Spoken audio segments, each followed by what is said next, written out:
Ladies and gentlemen, honoured guests, colleagues, friends, after a hiatus of a year, it gives me great pleasure to welcome everybody to the 2021 virtual Cobalt Conference. We hope the presentations and discussions over the next 2 days will be both interesting and stimulating, and believe that the agenda that we've put together reflects the challenges that the industry and the value chain is currently facing. 2020 has been a difficult year for all of us and all industries. However, the cobalt industry has remained strong and demand constant, and in 2021 we have seen further dynamism in the cobalt market. However, the challenges we face remain constant, from chemicals management to responsible sourcing, through to the legislation impacting cobalt applications, such as the current battery regulation in the European Union. The Cobalt Institute remains engaged with policymakers, regulators and the wider stakeholder community to protect and grow the market for cobalt and cobalt applications. 2020 has also been a year of change for the CI as an organisation. This is my first conference as president, and shortly you will hear from David Brokaw in his first conference as chair of the CI's executive committee. At this moment, I would also like to take a moment to speak about my predecessor, David Waite. As many of you know, David retired last year in the strangest of circumstances. However, David remains involved in Cobalt and within the Institute and will take part in today's and tomorrow's conference. I would like to take the opportunity to thank David for both his dedication to the CI, but also to the wider cobalt industry. Certainly he will be missed, and we certainly stand on his shoulders as we move forward into the future. We've also grown as a team within the CI, many of whom have been integral in making this event happen, and without whom we wouldn't be speaking today. We're also relaunching the CI and have relaunched our logo, which we believe better reflects the future of cobalt and emphasising both the circularity, the role that cobalt plays in technology transfer, but also keeping the symbolic CO to remind us ourselves of the chemicals management challenges. The new logo is a new start of a new era for the CI, and we hope that you like it.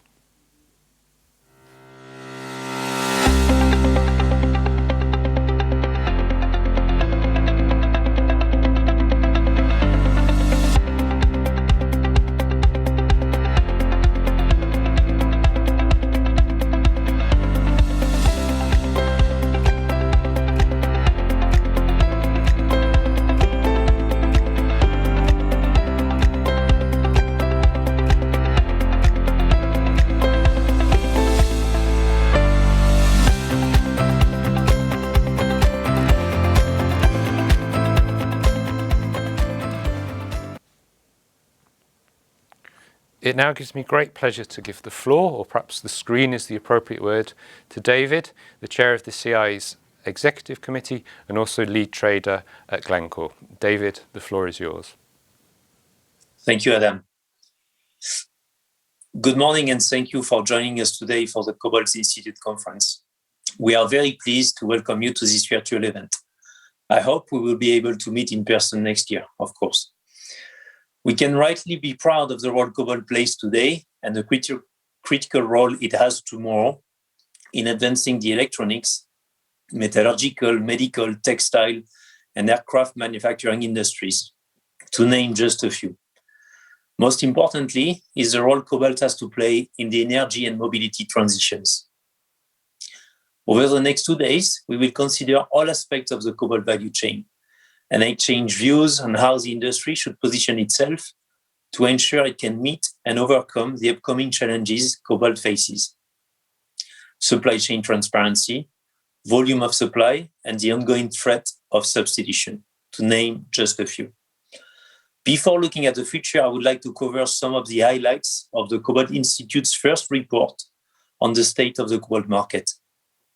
The report looks at how the cobalt market performed in 2020 and explores demand and consumption, as well as supply and production trends.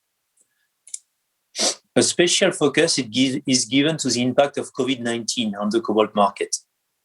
And I'm pleased to see that the market remained robust despite the challenges brought by the pandemic, with cobalt demand growing by 5% year on year. The major drive for this growth was the demand for cobalt in lithium-ion batteries for electric vehicles. We expect to see even greater increase in this area, since the demand for electric vehicles is forecast to grow by nearly 30% annually to 2025. Indeed, cobalt is essential to batteries. It is a key component of lithium-ion batteries that power electric vehicles. It is integral to the durability and the safety of an electric car. A longer-lasting battery can support the environment in the same way that recycling does, by reducing the lifetime emissions of the battery and reducing waste materials. And cobalt is infinitely recyclable itself. Recycling of cobalt-containing products, such as end-of-life batteries, will play a very important role in the near future. But cobalt is also integral to many more sustainable technologies. For example, cobalt is integral for the development of renewable energy sources. Rechargeable batteries that contain cobalt are leading the way as storage systems for renewable energy. This means energy produced from wind and sun can be stored safely and used when needed. Cobalt can also be used in catalysts to remove sulfur and other impurities from crude oil, enabling higher fuel quality standards for ICEs as we transition to electric vehicles. We expect the ongoing adoption of these applications to support future demand for decades to come. As the demand for cobalt grows, so will scrutiny on the industry. This places even greater focus on ensuring a transparent and equitable supply chain, especially at the source of the production. 66% of the world's non-cobalt reserves comes from the DRC. Its geological cobalt endowment is unrivaled. Some call it a geological freak of nature, given its other huge natural resource endowments, such as copper. The DRC hosts the largest cobalt mines in the world, with major companies sourcing minerals responsibly while supporting the development of local communities. But we are all aware of the increased attention being given to the artisanal and small-scale mining sector in the DRC and its association with poor and unsafe practices, including child labor. A common misconception is that these challenges can be solved simply by shutting down ASM or diverting one supply chain away from the issue. Well, this is clearly the wrong approach. Today, it is estimated that there are 100,000 cobalt ASM miners in the DRC. This fluctuates depending on the price of cobalt. And also we think the figures were on the lower end in 2020. We can say that in general, ASM accounts for in between 10 and 20% of cobalt production in the DRC. Clearly, this is not insignificant. It is an important source of supply that cannot be ignored. Let me be clear. Withdrawing from the DRC is not the answer. Firstly, because it is impossible to do so and meet our climate goals at the same time. Secondly, because as summarized by the OECD, this would further marginalize workers in the informal sector and risk exacerbating the very issues we are seeking to avoid. It is only through collective efforts between the full supply chain, from downstream to upstream, the DRC government and civil society, that we can work to make ASM a responsible part of the supply chain. This notion of collective efforts is just as important for all the issues related to responsible production and sourcing. The CI is positioning itself as a leader on this. For example, this year, by reviewing the Cobalt Industry Responsible Assessment Framework, called the CIRAF, which provides a common reporting and risk assessment framework for cobalt. We look forward to seeing the outcomes of this work to bring CIRAF to the next level, and welcome your reflection on this as you listen over the next 2 days. And therefore, we are pleased to be giving a platform this afternoon to the important topic of responsible sourcing, with a special focus on ASM. The Cobalt Institute is here to facilitate an honest dialogue about how we can better engage as an industry to build the necessary trust and confidence in artisanal cobalt and by extension, in cobalt more generally. I am pleased to see that the Cobalt Conference is a platform for discussion on all these pertinent topics. In the course of today and tomorrow, we will discuss the cobalt market over the last 12 months and the supply of sourcing of cobalt. A special focus will be given to the critical role of cobalt in enabling electric mobility across the globe. We will look at the latest European initiatives on batteries from both the European but also the Asian perspective. Before concluding my opening, I would like to refer to the ongoing legislative initiatives developed in various jurisdictions to ensure that batteries are sustainable and safe throughout their entire life cycle. The EU, in particular, is taking a lead on this with the proposed batteries regulation that intends to protect the environment by focusing on the recycling of batteries. I am delighted to see an excellent speaker lineup, bringing together thought leaders from across the globe for an insightful discussion. Let us make sure that cobalt is produced responsibly, ethically, and in line with the industry standards. Let us promote responsible engagement and let us fight the de-risking temptation. Let us ensure that cobalt cements its position as a critical part of the energy and mobility transition. Let us work together to shape the cobalt industry of the future. Ladies and gentlemen, thank you for your attention. Now it's my great pleasure to introduce our next speaker, Monsieur Joseph Ikoli-Yumbe, secrétaire général du ministre des Mines et président de la commission interministérielle chargée de suivi de la qualité. Secretary General of the Ministry of Mines and President of the Interministerial Commission for the fight against child labor. Unfortunately, Mr. Ikoli is still yet to join us. So in the meantime, we hope he will be with us in the next 5 or so minutes. In the meantime, we will perhaps let everyone grab some refreshments, a cup of coffee, and hope that we can start back in a few minutes. Our apologies.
Rebonjour. C'est un honneur de présenter everybody. notre It's an honor for me to present to you our first speaker for today, Mr. Joseph Icoli, who's the Secretary General of Mines since 2017, 15th of August. Mr. Icoli began his career in 1988 at the Center of Expertise on Precious Material. In 1992, he became an advisor in charge of the control of artisanal mining sector in the DRC. In 1994, he was transferred to the Ministry of Mines. He worked as head of inspectors of mines and director of mining inspectors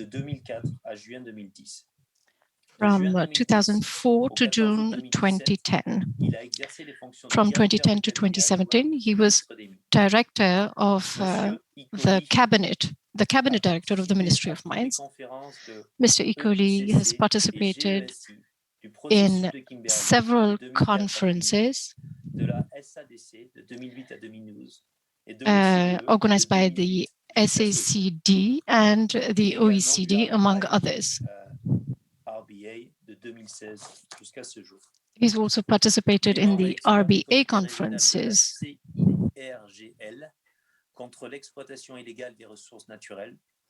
He is part of the CERGL committee against the illegal exploitation of mineral resources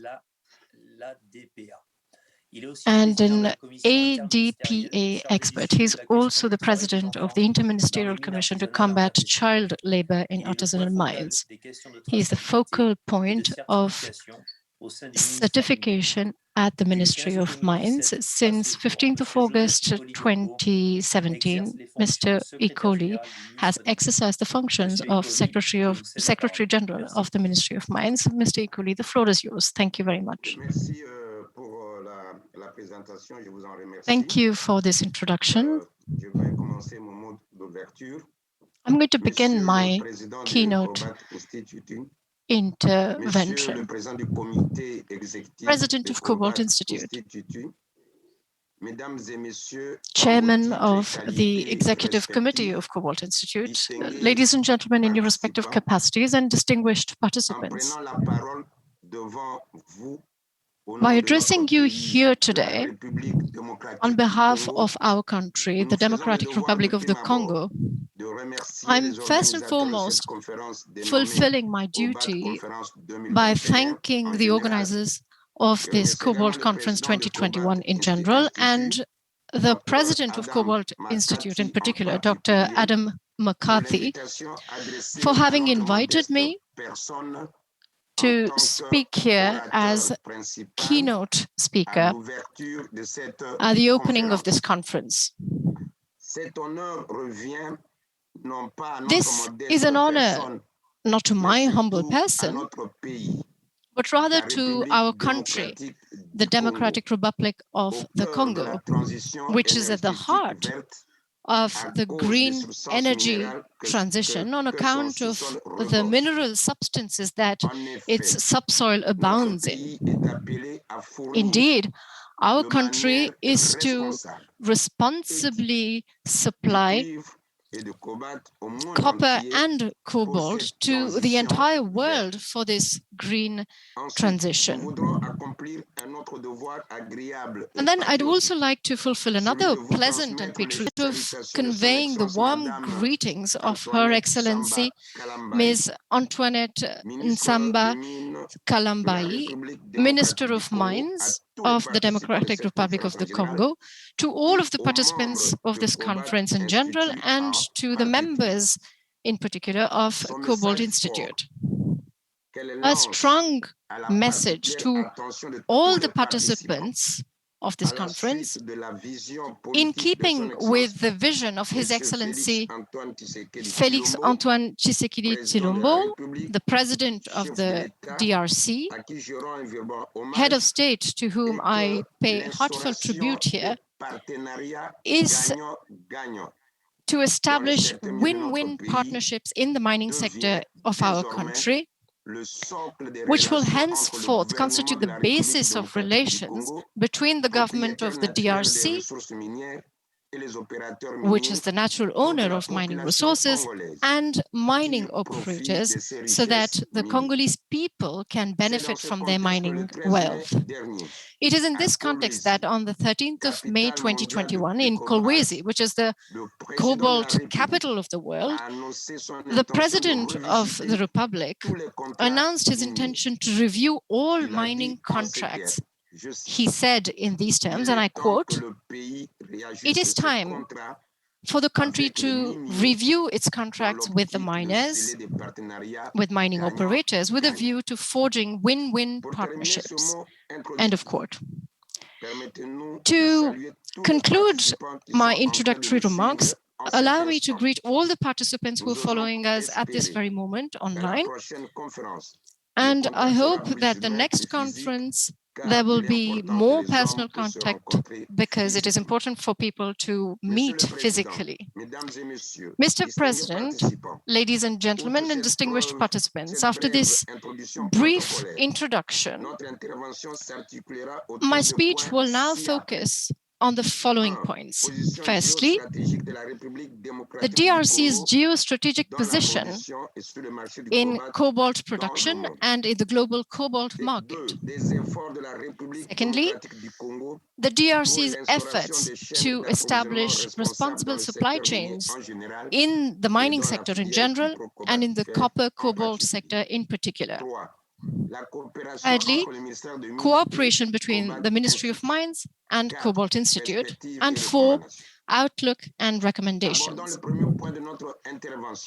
Now, addressing the first point, everybody is aware of the DRC's geostrategic position in the mining sector in general and in the cobalt copper sector in particular. Indeed, the DRC has more than 60% of the world's known cobalt reserves and has been the global leading producer of cobalt for several decades now. For instance, in 2020, the DRC produced 78,000 tons roughly, and most of this production was exported either as concentrates or intermediate products. Only a small amount of this production was processed into cobalt metal in our country.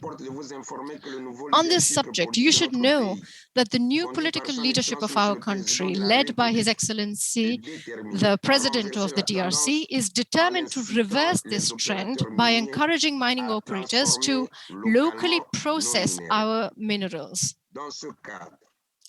In this context, measures have been taken by the government to ban exports of concentrates of copper and cobalt and intermediate products by means of the interministerial order issued by ministries responsible for finance and for mines.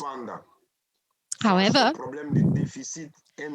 given the problem of energy deficit, the Ministry of Mines has been authorized to grant, on a case-by-case basis, renewable moratoria to exporters of copper and cobalt concentrates or intermediate products under some conditions. In the meantime, in order to solve this problem, the government has encouraged the creation of public-private partnerships or private-private partnerships to construct or to rehabilitate energy infrastructure.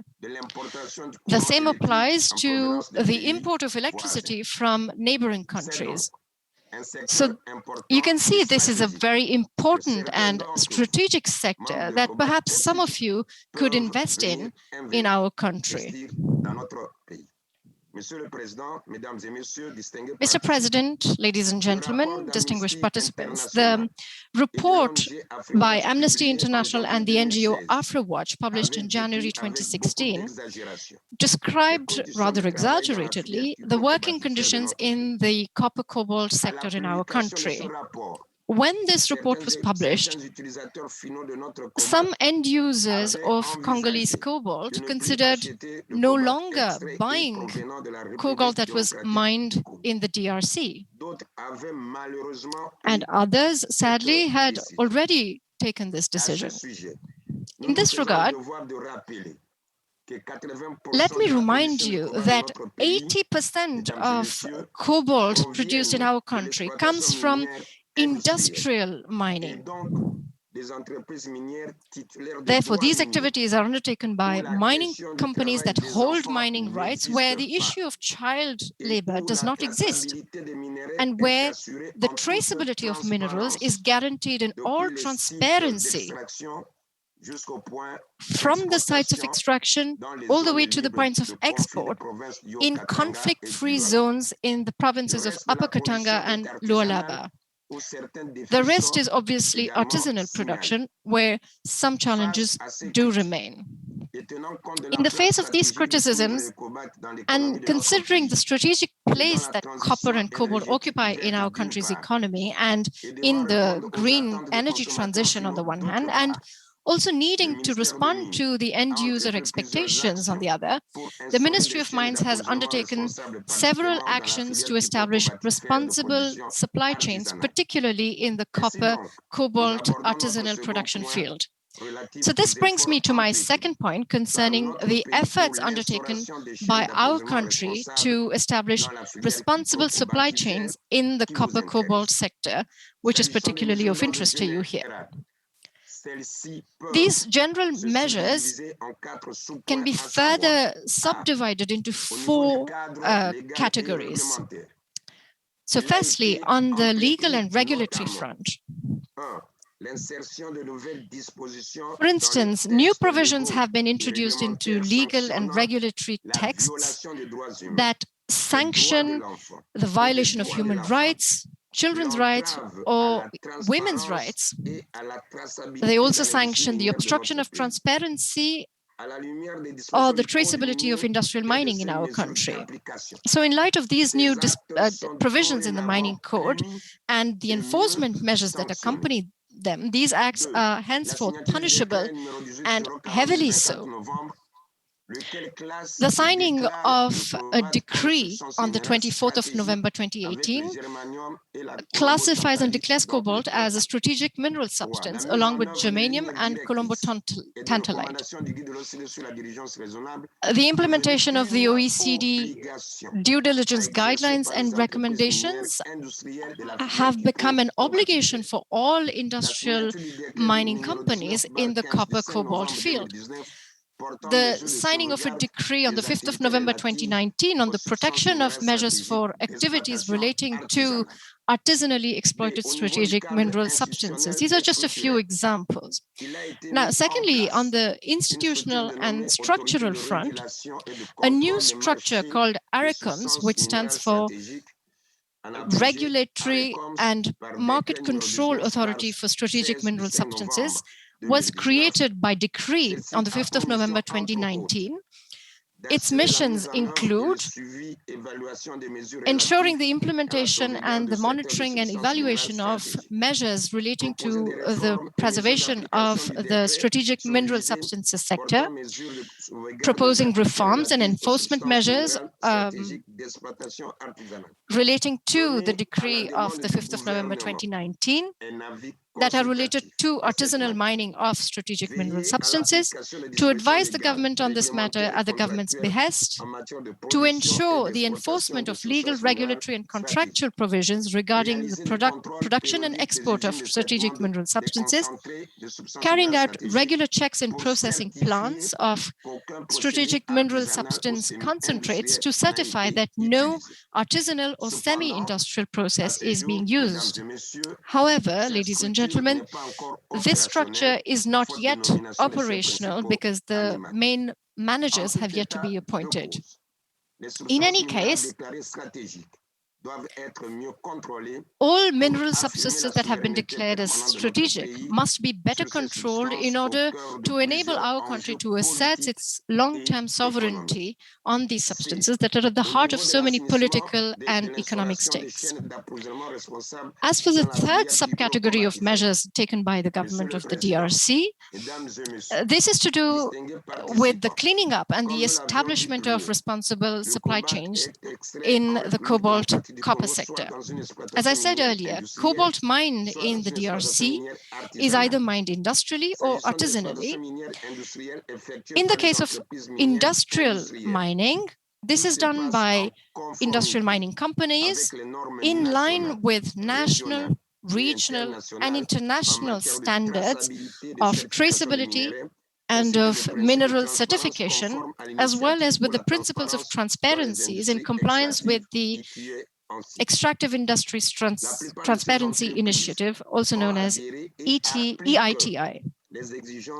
Most of these companies have adhered and apply the OECD due diligence requirements and recommendations, and others have adhered to the voluntary principles on security and on human rights, and to the International Council on Mining and Metals.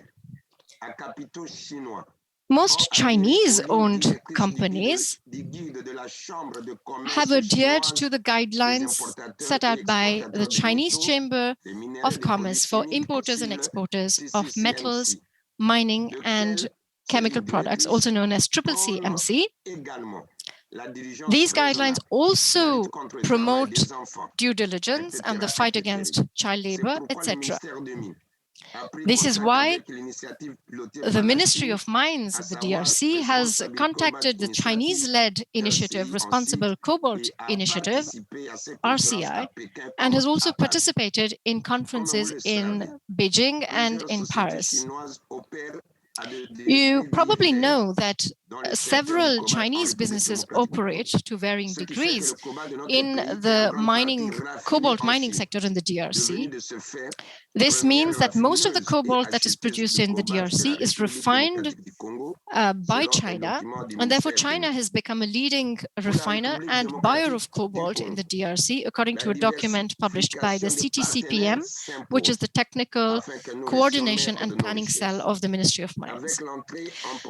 It is crucial, however, for the DRC to diversify its partners so that we remain in control of our wealth by entering the production phase in the months to come. The Kamoa-Kakula project is a major step towards this diversification. Similarly, the Komoto Copper Company, KCC, belonging to the Glencore Group, whose production today stands at roughly 40,000 tons of cobalt, is also a strong illustration of this diversification. In any case, allow me to stress that the DRC welcomes partners and investors from all walks of life, from all continents, insofar as they commit to respecting the laws and the measures taken by the government of the DRC. In conclusion, industrially produced cobalt is clean and conflict-free and is not mined by children. So it is ethical cobalt in all respects. As for artisanally produced cobalt, there are admittedly some challenges that remain to be tackled in the artisanal mining sector in general, and particularly in the copper-cobalt sector. However, several decisions have helped to further formalize the artisanal mining sector. These include the setting up of artisanal mining zones, with the hope, in fact, of creating a larger number of these zones, the approval of mining cooperatives that must work inside of these artisanal zones, the encouraging of several technical and financial partner initiatives to improve artisanal activity in the cobalt sector in order to make these supply chains more responsible. Most of these initiatives are led by the country office of the NGO Pact, GIZ from the German Cooperation, Global Battery Alliance, Responsible Cobalt Alliance, or Cobalt Action Partnership, etc. To this end, the Ministry of Mines appreciates all of these efforts of partners in a multi-sectorial commitment to encourage responsible production and sourcing of cobalt from artisanal production and looks forward to a strengthening of these actions. In addition to the working conditions in these mining sites, these projects must also incorporate community projects to improve living conditions of the populations that live around these mining areas, whose lives are also affected by mining activities. With all of these actions, we can assert that the cobalt artisanal mining sector in the DRC is being purged in order to ensure a responsible supply of cobalt that can be eligible on the international market. Ladies and gentlemen, let me now move on to the fourth subset of measures, which is the fight against child labor in the copper cobalt sector in the DRC.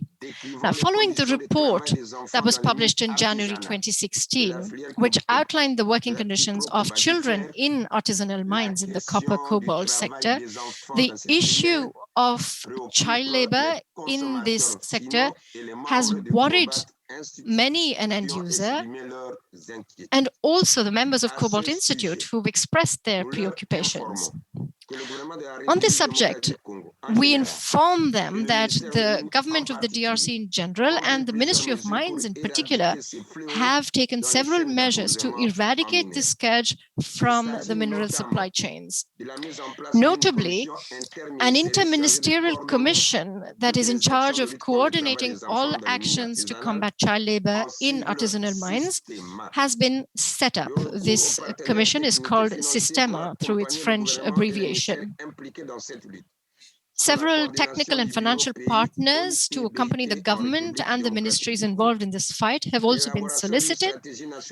Under the ILO country office, a sectorial national strategy has also been developed to fight against child labor in artisanal mines, along with its operational plan. And actions on the ground have been carried out to bring these children away from the mines and to reintegrate them socio-professionally or in schools.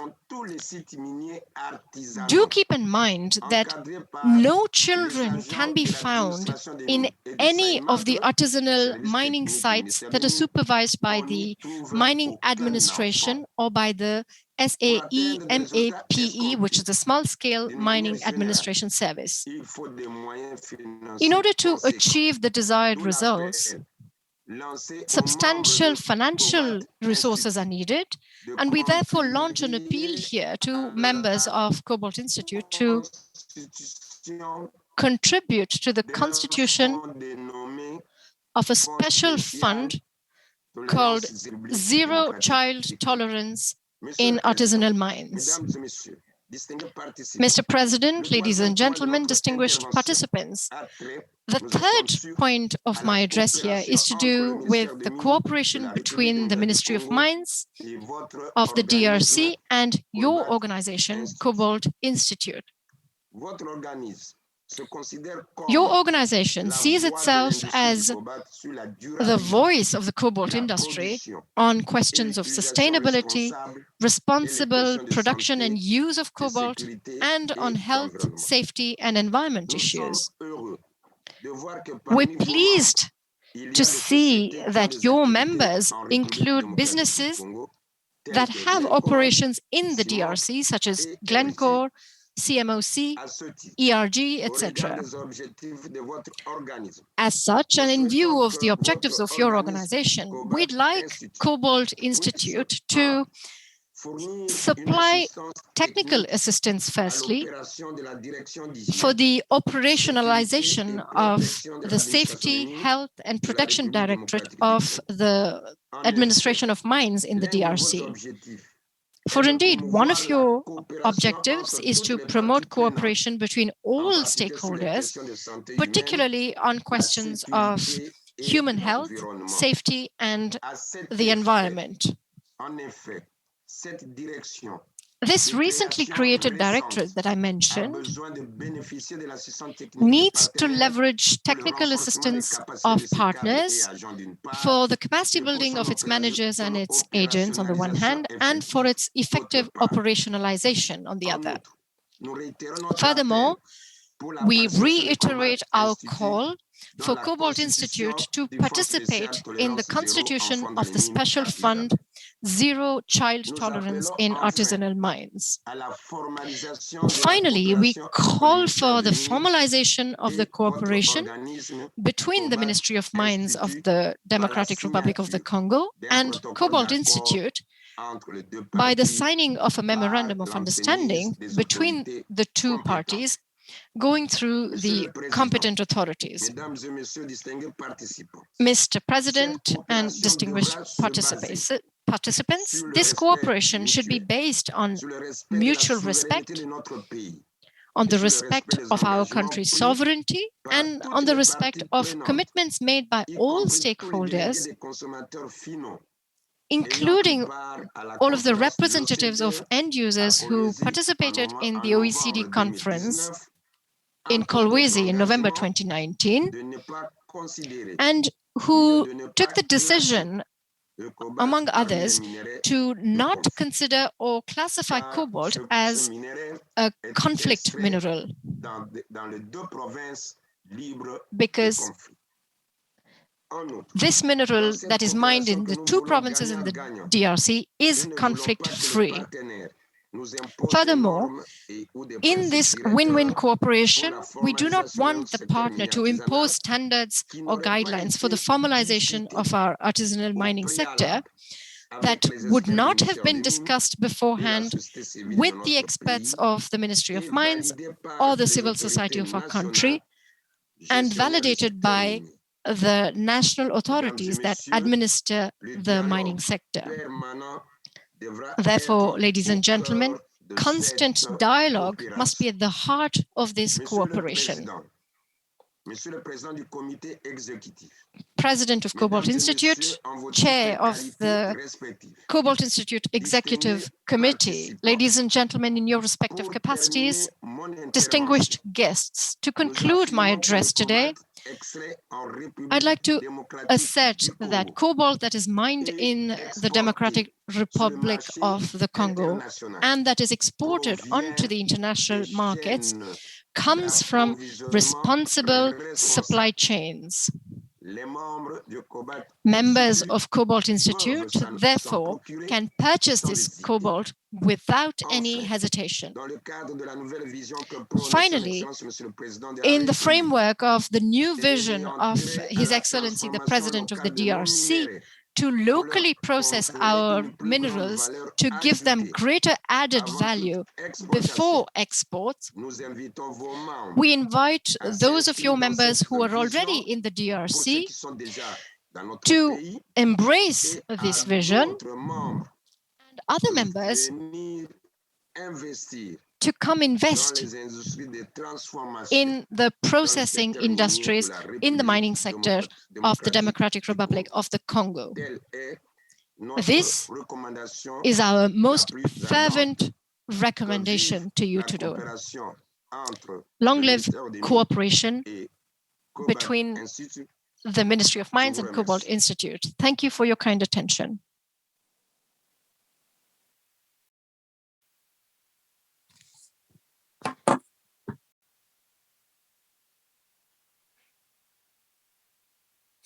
Merci beaucoup, Monsieur Icoli. Thank you very much, Mr. Icoli, for this keynote address that was extremely enriching. I note that you particularly encourage cooperation between the government of the DRC and Cobalt Institute, and you can count on us to seize this opportunity, and we will contact you very quickly because this is of great interest for us.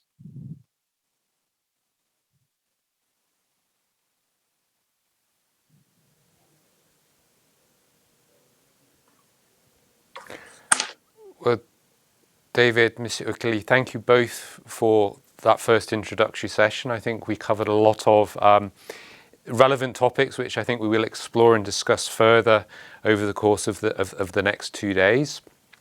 As David said, we certainly look forward to further cooperation with the government in the DRC.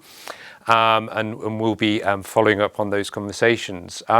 As we prepare for our next session, we now have an opportunity for a short break until 11 o'clock, when we will begin our first panel discussion of the day, looking at back at the cobalt market in 2020.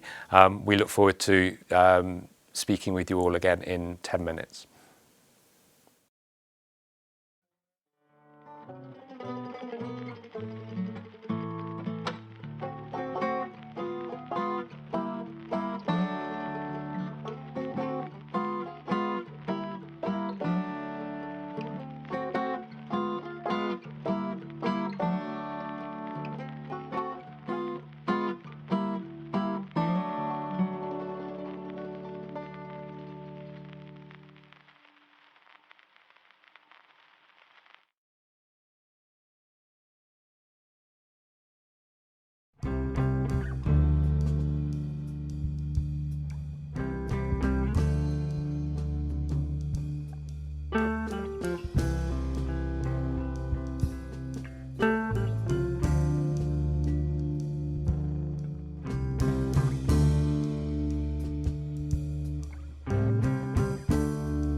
Good morning, and thank you for joining the first session of the CI conference, which will look at the cobalt market and the impact of COVID. I'm David Wade. I'm the past president of the Cobalt Institute, and I'm delighted to be moderating this session today. We will have a keynote market report from Ying Lu of Roskill, and that will be followed by a panel session with leading industry experts who will each give a brief outline from their perspective before we go to a Q&A session. You may also submit your questions through the website, and we will do our best to cover all of them, indeed, if that will be possible. So what I would like to do is welcome Ying Lu and ask her to make her presentation about the cobalt market. Thank you.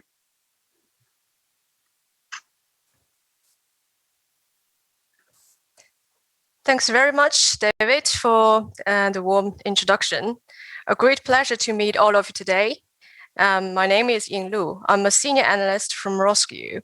We are a commodity research company headquartered in London, specialized in analysis on critical minerals, including cobalt, since 1970s. I cover market analysis for battery and EV raw materials, focusing on cobalt and nickel. So in this session, we will first take a look at the state of cobalt market over 2020, based on the analysis Roskill conducted for the Cobalt Institute back in January. And building upon this, we will then discuss how the market is likely to evolve in the future.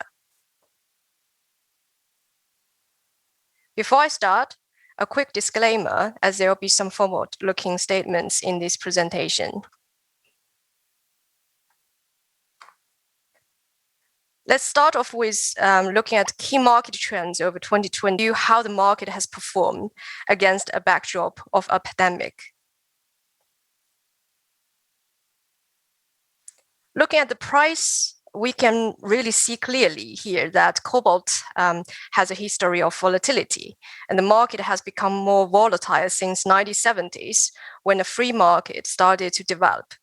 And this is largely underpinned by cobalt's byproduct nature, high concentration of production, and also relatively small market size.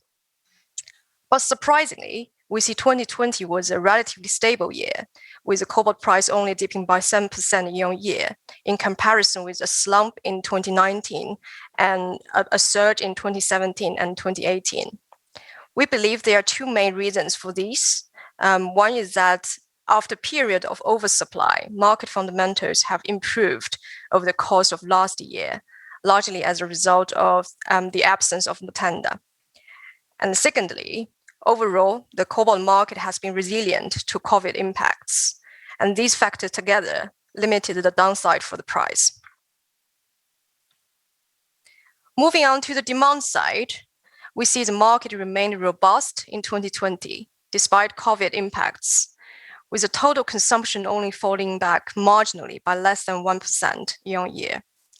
Consumption from most applications experienced some drop last year, with the battery sector being one exception, where cobalt usage increased by 5% year on year.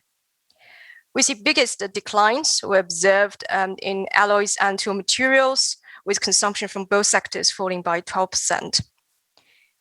It is worth highlighting here that while cobalt is mainly consumed in chemical forms across various battery applications, some of cobalt legacy applications, such as alloy and tool materials, rely exclusively on metal feeds.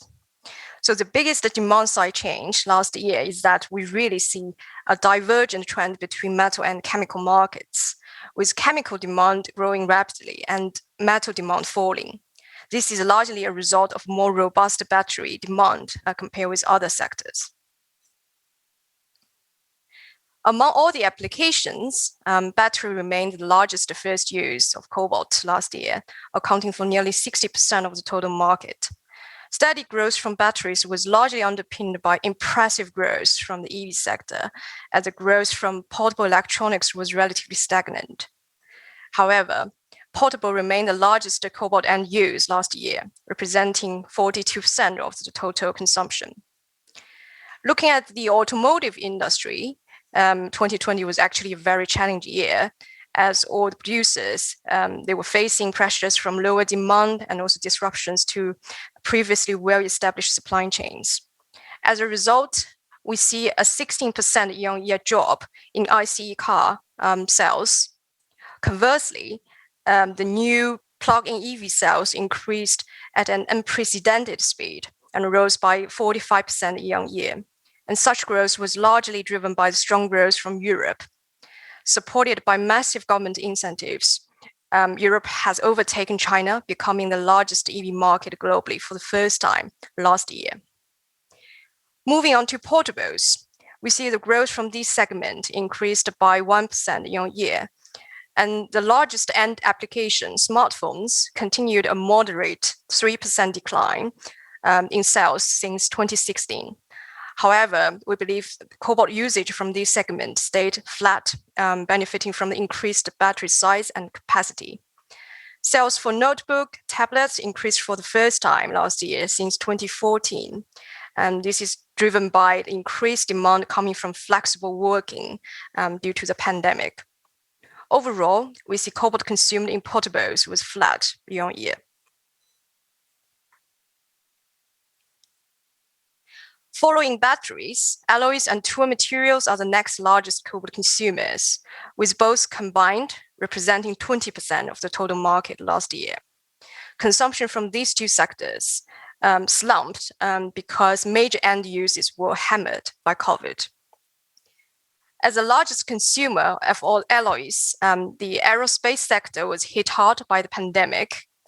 Lockdown measures that forced people to stay at home curtailed the demand for air travel, as airlines had to respond by retiring aircrafts early, but also by deferring deliveries and canceling orders when possible. As a result, we see total fleet size last year shrunk by 42% year-on-year, and the scrapping ratio was also reached a record high at 5% of the total fleet. This in turn resulted in lower engine manufacturing and overhaul activities over the course of last year, hitting cobalt demand. On the tool material side, the market also experienced a similar decline as alloys. This is mainly owing to the demand contractions across all end uses, with the largest decline observed in the automotive sector. As we already discussed earlier, the automotive industry overall was severely impacted by the pandemic, with the EV sector being the only growth area last year. Moving on to the supply side, the main change last year is that we see a drop in the production level for both mined and refined cobalt, which marks a decline for the first time since 2016.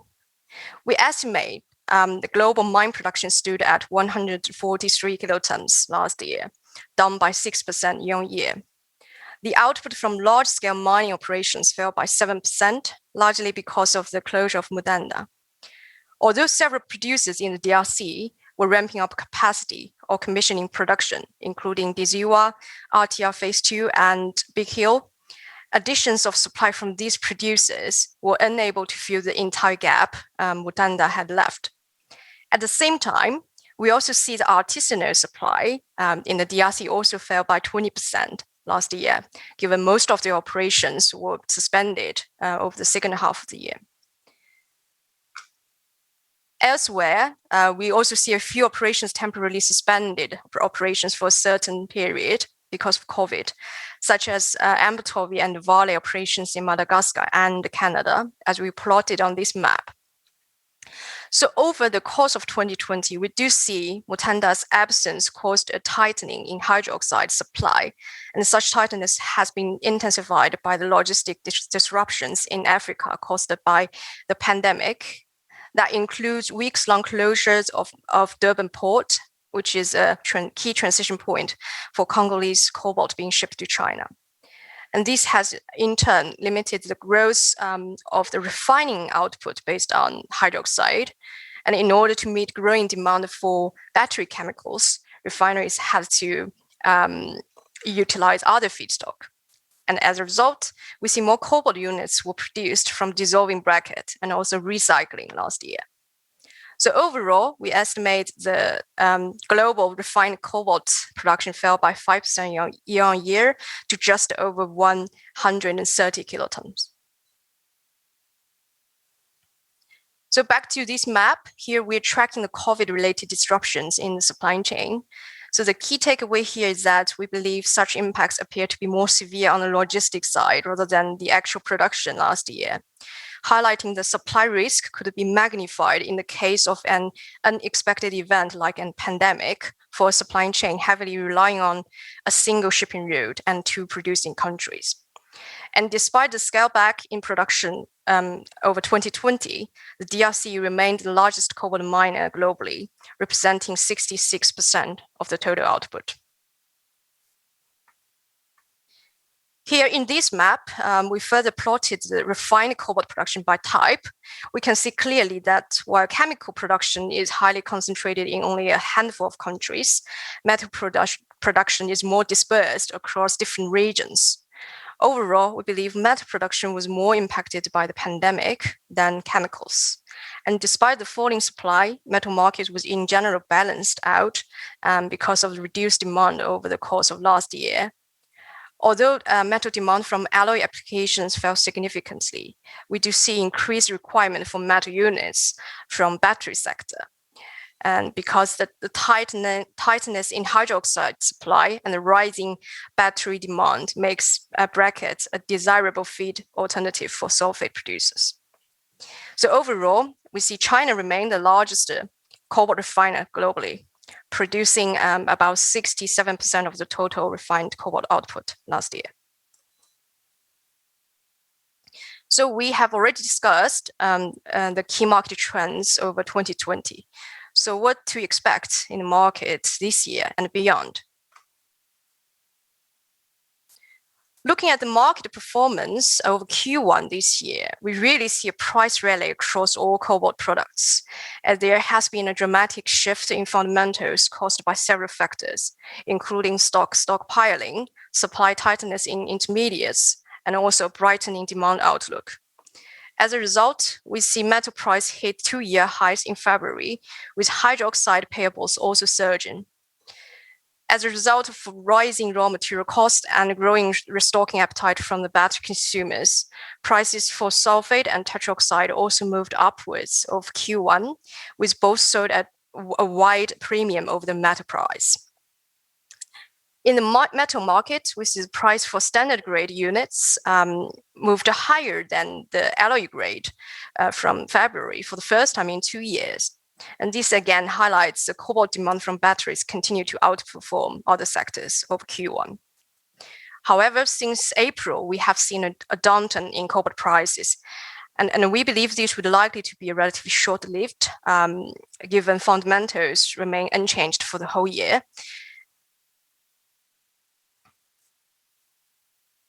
And looking at the cobalt demand this year, we believe this will largely depend on the development on the pandemic and how quickly the world economy could recover. Assuming the pandemic dissipates, we expect to see a strong global recovery later this year, with the world economy growing by 5.2% from a 3.7% decline over 2020. And such strong rebound will be supported by the rollout of vaccinations across the world, and also stimulus packages from all the major economies. As a result of this bright macroeconomic outlook, we expect to see all the cobalt end-use industries to recover from 2020 lows this year. In the EV sector, we already see a very strong Q1 performance with global EV sales up by 137% year on year, mainly supported by strong recovery from China. And for the whole year, we expect EV sales increase by 40% year on year, with cobalt usage increasing by 25% in this application. In the aerospace sector, we also see aircraft deliveries have shown some recent signs of life, although we believe delivery is unlikely to reach pre-COVID levels by 2023. So overall, we forecast the cobalt demand to increase by 10% year on year this year, largely driven by the growth from batteries. And moving on to the supply side, we expect to see more improvement this year as the commissioning and ramping up of several operations are likely to materialize in current price environment, including Katanga, RTR Phase 2, Pompi, Diziwa in DRC, as well as HPL in Indonesia. We expect, in addition, we also expect the cobalt's mining and sustaining cost to remain flat year-on-year this year. And this could further aid the profitability of mining operations given improved price environment compared with last year. So new additions of supply from these operations, coupled with improved logistic situations in South Africa, could help ease the supply tightness in feedstock for the second half of the year. However, we believe considering a significant portion of the hydroxide production have already been committed to yearly contract or even longer term contracts, spot availability of hydroxide would remain tight. And because the primary feedstock would struggle to meet all the restocking requirements, we believe refiners are likely to continue to top up their feeds with metal units and also scrap materials during this year. So beyond 2021, we forecast cobalt demand to grow at CAGR of 7% over the next decade. And such steady demand growth will largely be underpinned by the EV uptake globally and also healthy medium-term demand from portable electronics amid the rollout of 5G technology. Although we believe that within the EV battery sector, the trend towards reduced cobalt use per kilowatt hour is set to continue. Cobalt demand will still be boosted by the growing market size. And in order to keep the market in balance, our supply model suggests new supply of 4 Mutandas will be required from today to 2030. While in the medium term, we believe the timing of Mutanda's restart would be a determining factor for the market balance. Longer term, we believe the cobalt price needs to stay at a reasonable level to incentivize new investment to this space. So finally, looking at the price, a key question moving forward will be, where are we now in the price cycle? So echoing my first slide, look at the historical trends. We believe the cobalt market is getting more and more mature with the price movement getting more cyclical, compared with the binary ups and downs we've seen in 1970s, as we visualize on this chart. And based on our views on market fundamentals, we expect to see a significant upside in cobalt price in early 2020s, as the supply would continue to lag behind the growing demand. And in addition, the price recovery would be more sustained in this cycle, considering we now have a more solid base for demand, a growing futures market to hedge the price risks, and also more formalized ASM sector. However, it is less likely that we will see the price to reach the peak seen in 2018, given the spike from that time was partially hyped by speculations. So to summarize what we have discussed today, we believe the cobalt markets rebalanced last year after 3 years of oversupply, with demand side being more resilient to COVID impacts. And over this year and also next year, we expect to see a significant upside in cobalt prices because the market will see a tightness in, continues to see a tightness in refining feedstocks and also a brightening demand outlook. Longer term, we maintain a bullish view on cobalt, and we believe the future demand growth will be underpinned by increased cobalt usage in EV batteries and also portable electronics, despite a backdrop of reducing the usage per unit. While a structural deficit is unlikely to occur on the horizon, we believe various feedstock sources need to be added in a timely manner for supply to meet the demand, and the price needs to stay at a reasonable level to incentivize this new investment. And as always, we believe cobalt markets will see volatility over the years ahead. However, price movement may become less steep and also more sustained, given the market has already shows some signs of maturing. This is all I'd like to share today, and thanks a lot for your attention. I hope it's all useful, and I will pass the floor to the panel now.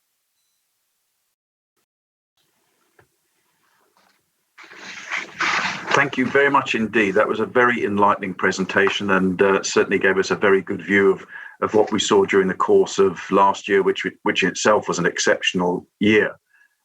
What I'd like to do now, Ying, if you don't mind, is I'll move on now to the rest of the panelists. I'll bring us all back together at the end so we can run through any market discussions.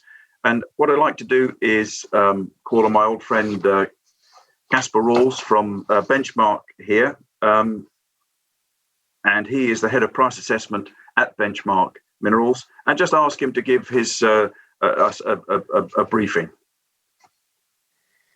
Yeah, thank you very much, David, and thank you to everyone at the CI to invite us back here once again. Yeah, so I'm the head of price and data assessments at Benchmark Minerals. If you haven't met me before, so I kind of manage the analyst team here that look at all the battery minerals. But my history and kind of my experience is within cobalt and then cathode and cell production as well.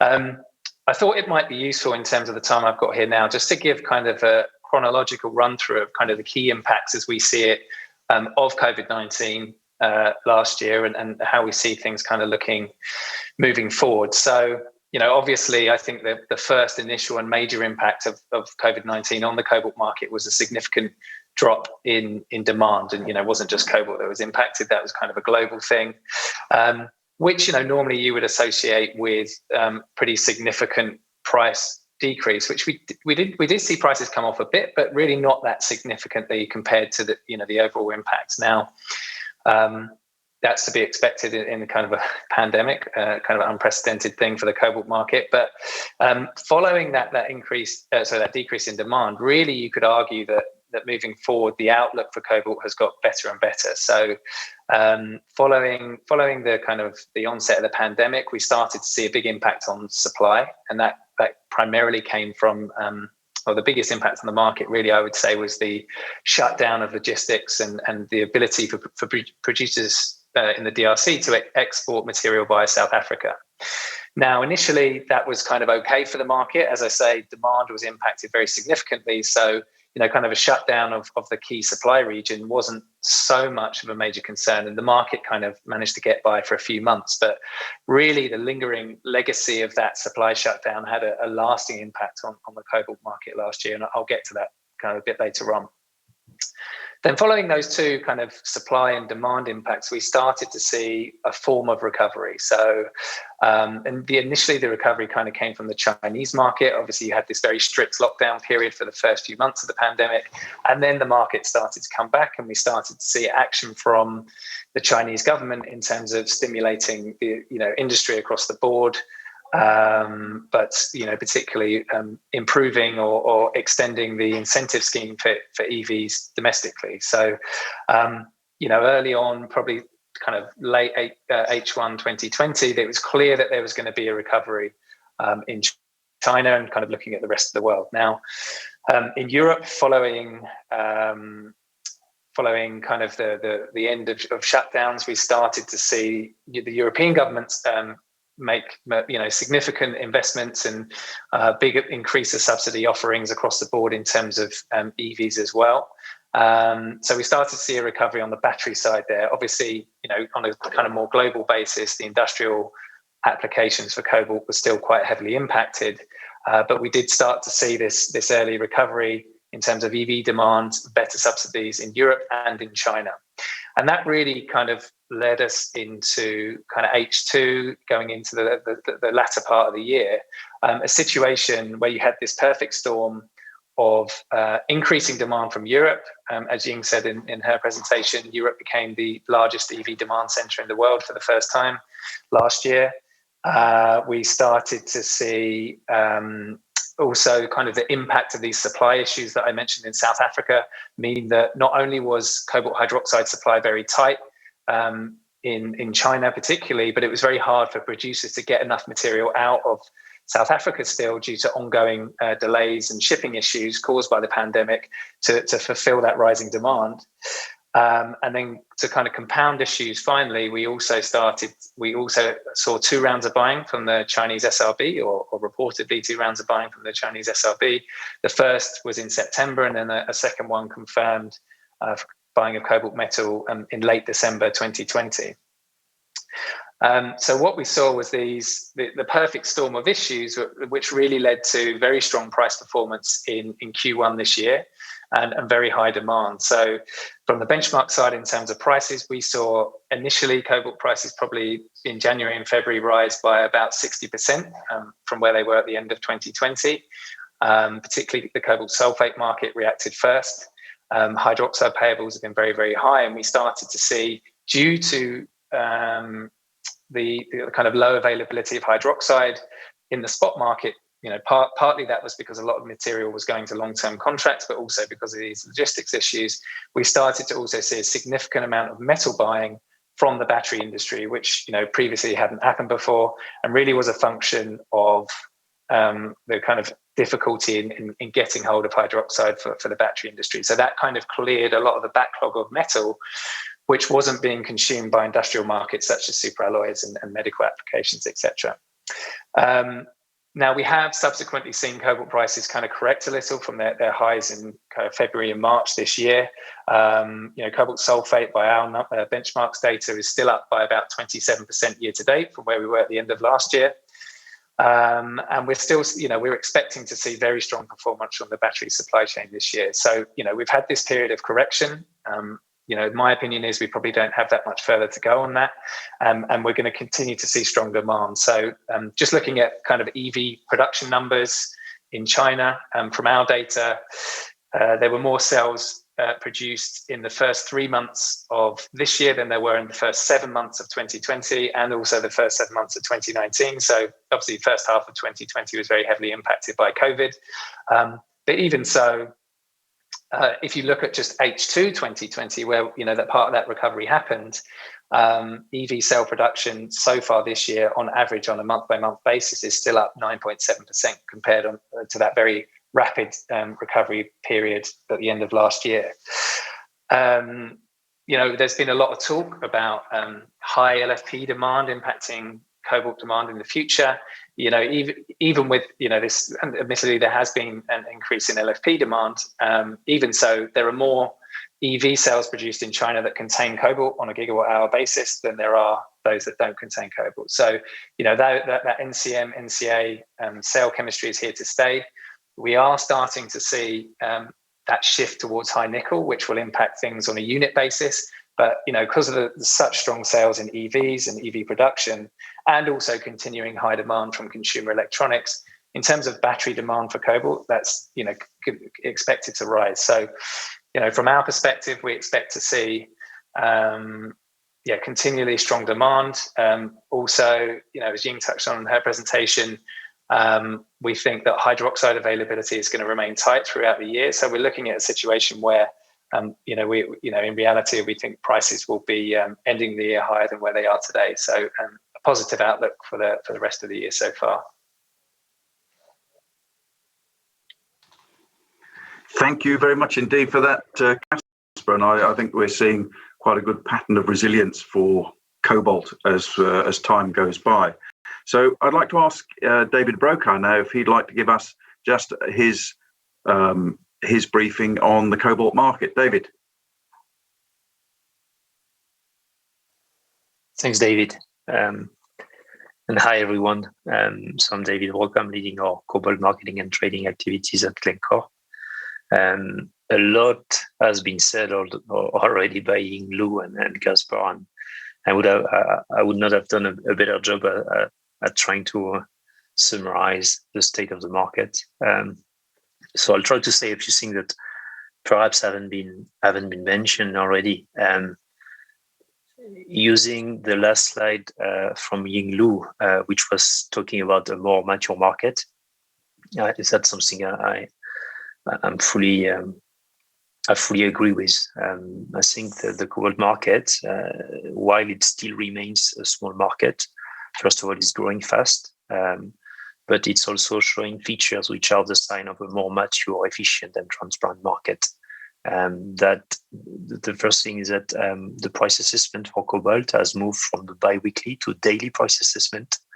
And in our views, that's a very important feature to introduce transparency into the price assessment. The proof is that the spread between the low and the high has heavily reduced, mainly because the time window which being observed is a lot smaller.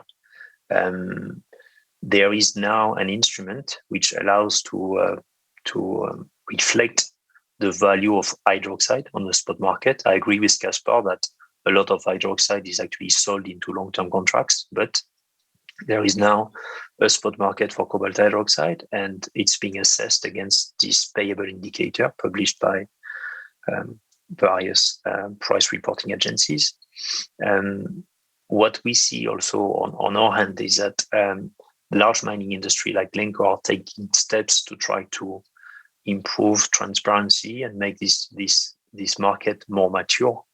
One example is that we've decided proactively to build buffer stocks and to store material in an Asian trading hub, which partly explain why some of our customers haven't felt really the impact of COVID-19 and the logistic issues that both Caspar and you have highlighted. It was because we've been trying, and some of our competitors have been trying as well as possible to service their customer and minimize the disruption in the flows of cobalt hydroxide going to Asia.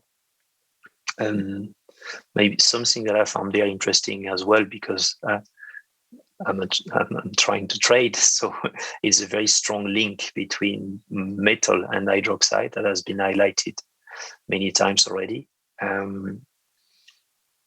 It is, and it's driven by price dynamics, obviously, but also the ability to consume metal for chemical application, which did not exist before.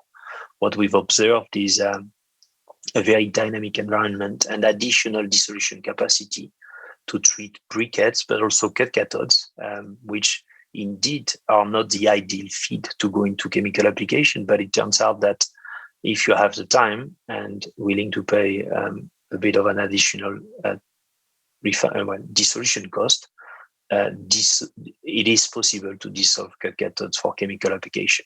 So the link between, so it's no longer valid to say that cobalt hydroxide is going into chemical application and metal is going into alloying application. We see bridges being built, additional dissolution capacity being installed.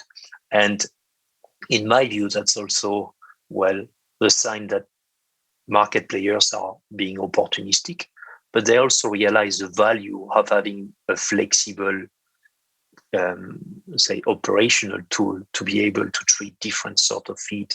And that's usually happening when together with an increased focus on security of supply. You cannot rely exclusively on one single product. You need to have a production tool allowing you to use different types of product in case there is a shortage or a deficit on one of them, which translate into higher prices. So it's precisely what we've noticed in Q1, where payables were, in excess of 90%, and suddenly consuming metal for chemical application became attractive.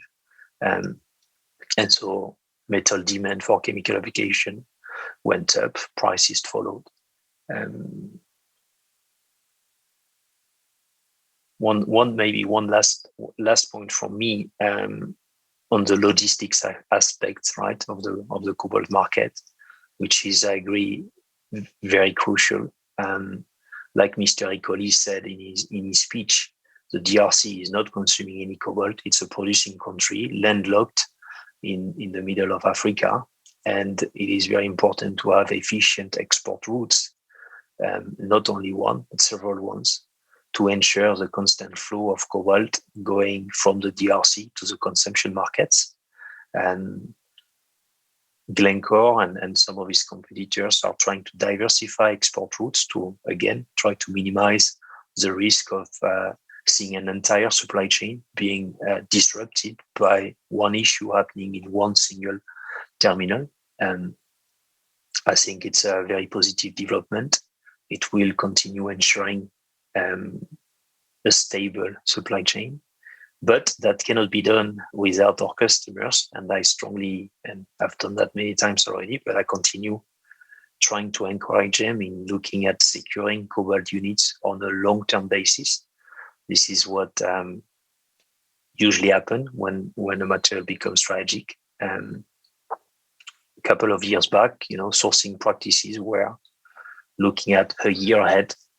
Today, I'm pleased to see that most of our customers are interested in securing cobalt hydroxide or cobalt metal on at least a 5 years basis. This is very important for mining companies like Glencore, because this is through commercial agreements that we get the visibility we need to try to dimension properly our production tool. A lot of references have been made to Mutanda mining. As we get more clarity on the amount of cobalt that will be properly purchased and consumed by the end consumers, we will not hesitate in bringing back online part or the entire of our Mutanda mining asset.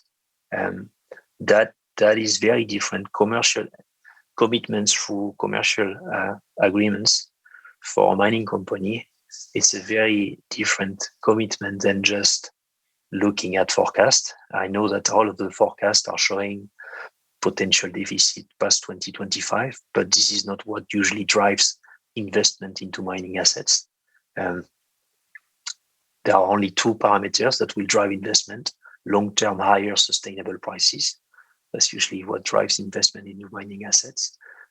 If we don't want to see, and I know that's one of the topic of the day, if we don't want to see massive volatility in cobalt prices, another way of trying to address and this issue, if you want, is to enter into very long-term agreements where the end consumers provide direct visibility to the miners. And I think that's will be one of the features that will make this market not only bigger, but also more mature.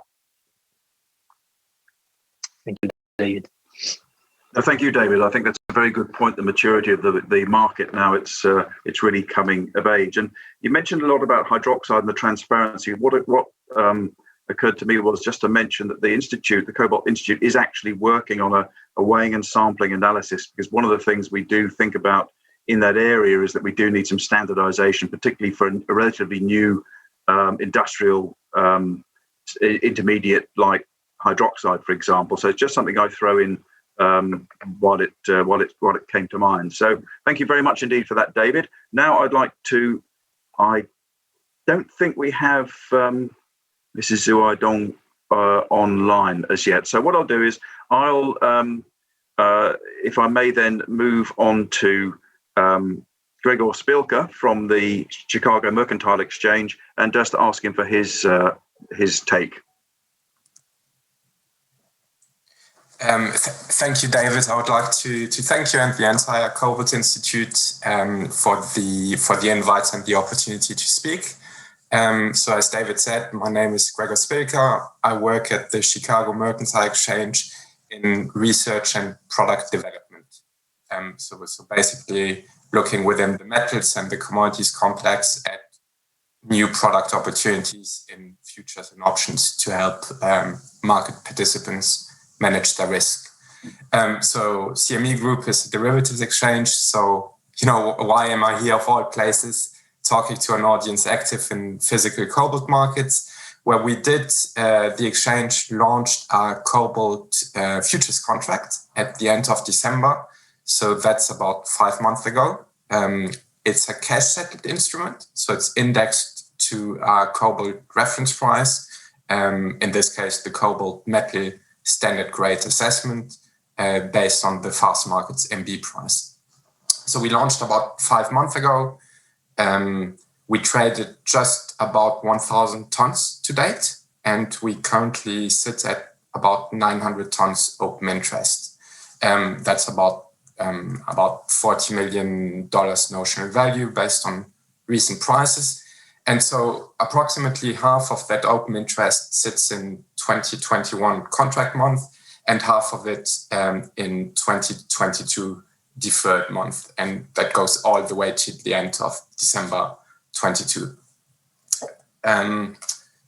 Based on market feedback from companies that have used our contract, we extended the maturity. So we allowed deferred months to be traded.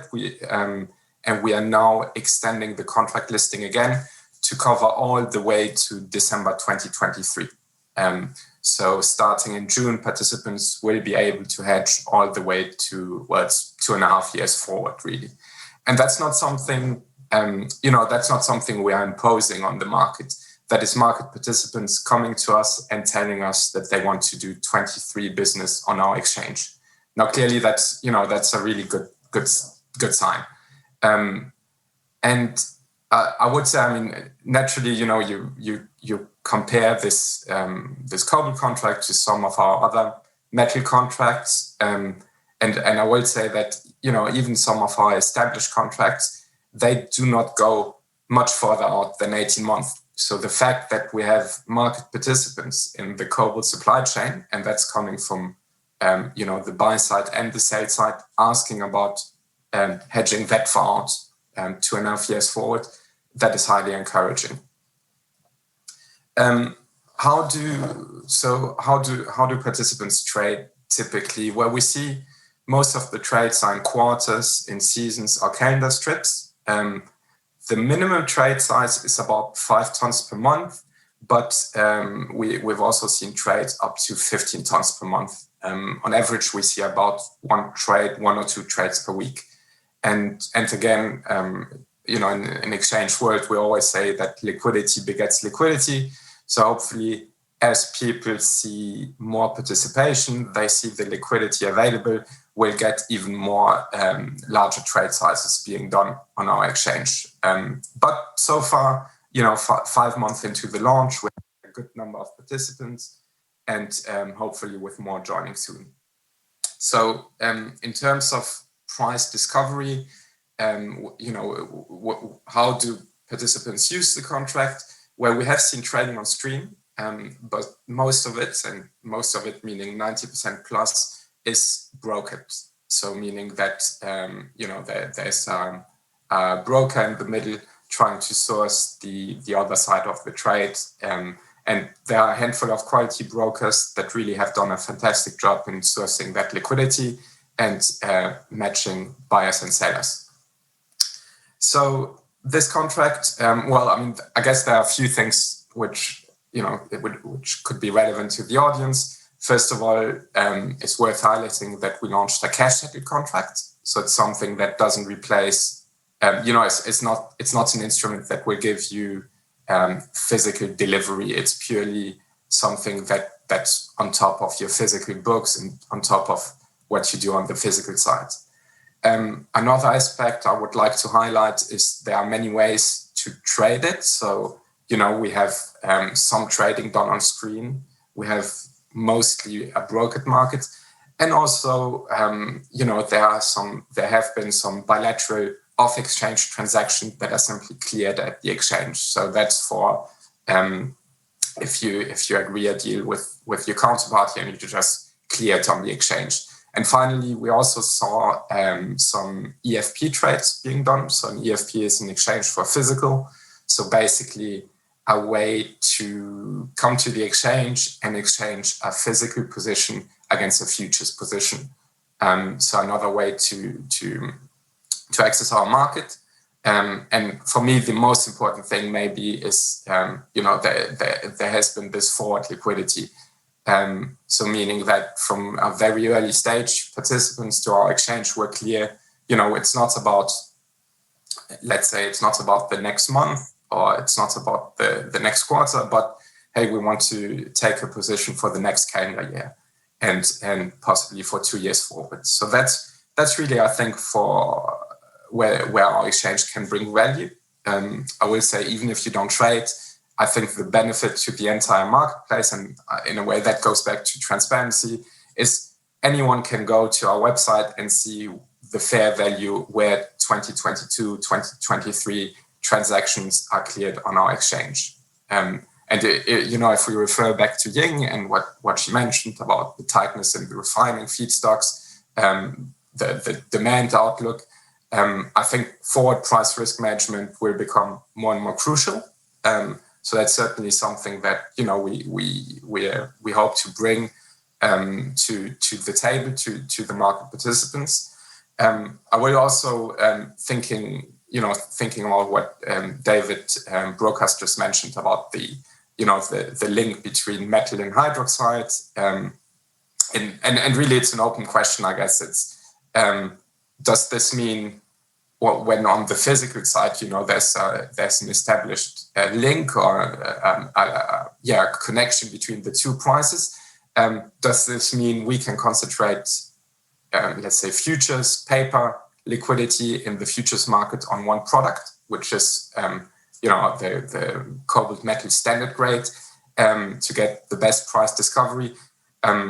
That's an open question. I mean, we see across commodity markets, you may have different let's say different compositions, different specs, but then on the futures markets, on the paper side, most liquidity is then concentrated on one particular spec. And so it will be interesting, certainly, to see over the coming years or even over the coming month, right, how that continues to develop. I think we also mentioned the market maturity. Obviously, we're an exchange. It's not really for us to tell it. I don't know as much about the physical market, but certainly in terms of what we see on the futures activity, in particular highlighting, it's more than 900 tons open interest. I think that's a respectable number for a contract that's not even half a year old. It seems that it transfers into paper trading activity on CME Group. I think I'm going to. That's all I had. So I will get back to bring back to David. Thank you. Many thanks, Gregor. I think that we're seeing now that cobalt. These are the signs of the maturity in the market, because for many years, price discovery has been a major problem for cobalt, and also any mitigation of risk has been a major problem for cobalt. So it's exciting to see that we're getting the mechanisms and indeed the willingness of the market to start embracing more transparency and risk mitigation on prices. But thank you very much indeed for that. It was very enlightening. And now I'd like to move on to Vicky Roberts, who is the head of supply chain strategy for battery materials at Johnson Matthey. And we look forward to what you have to say, Vicky.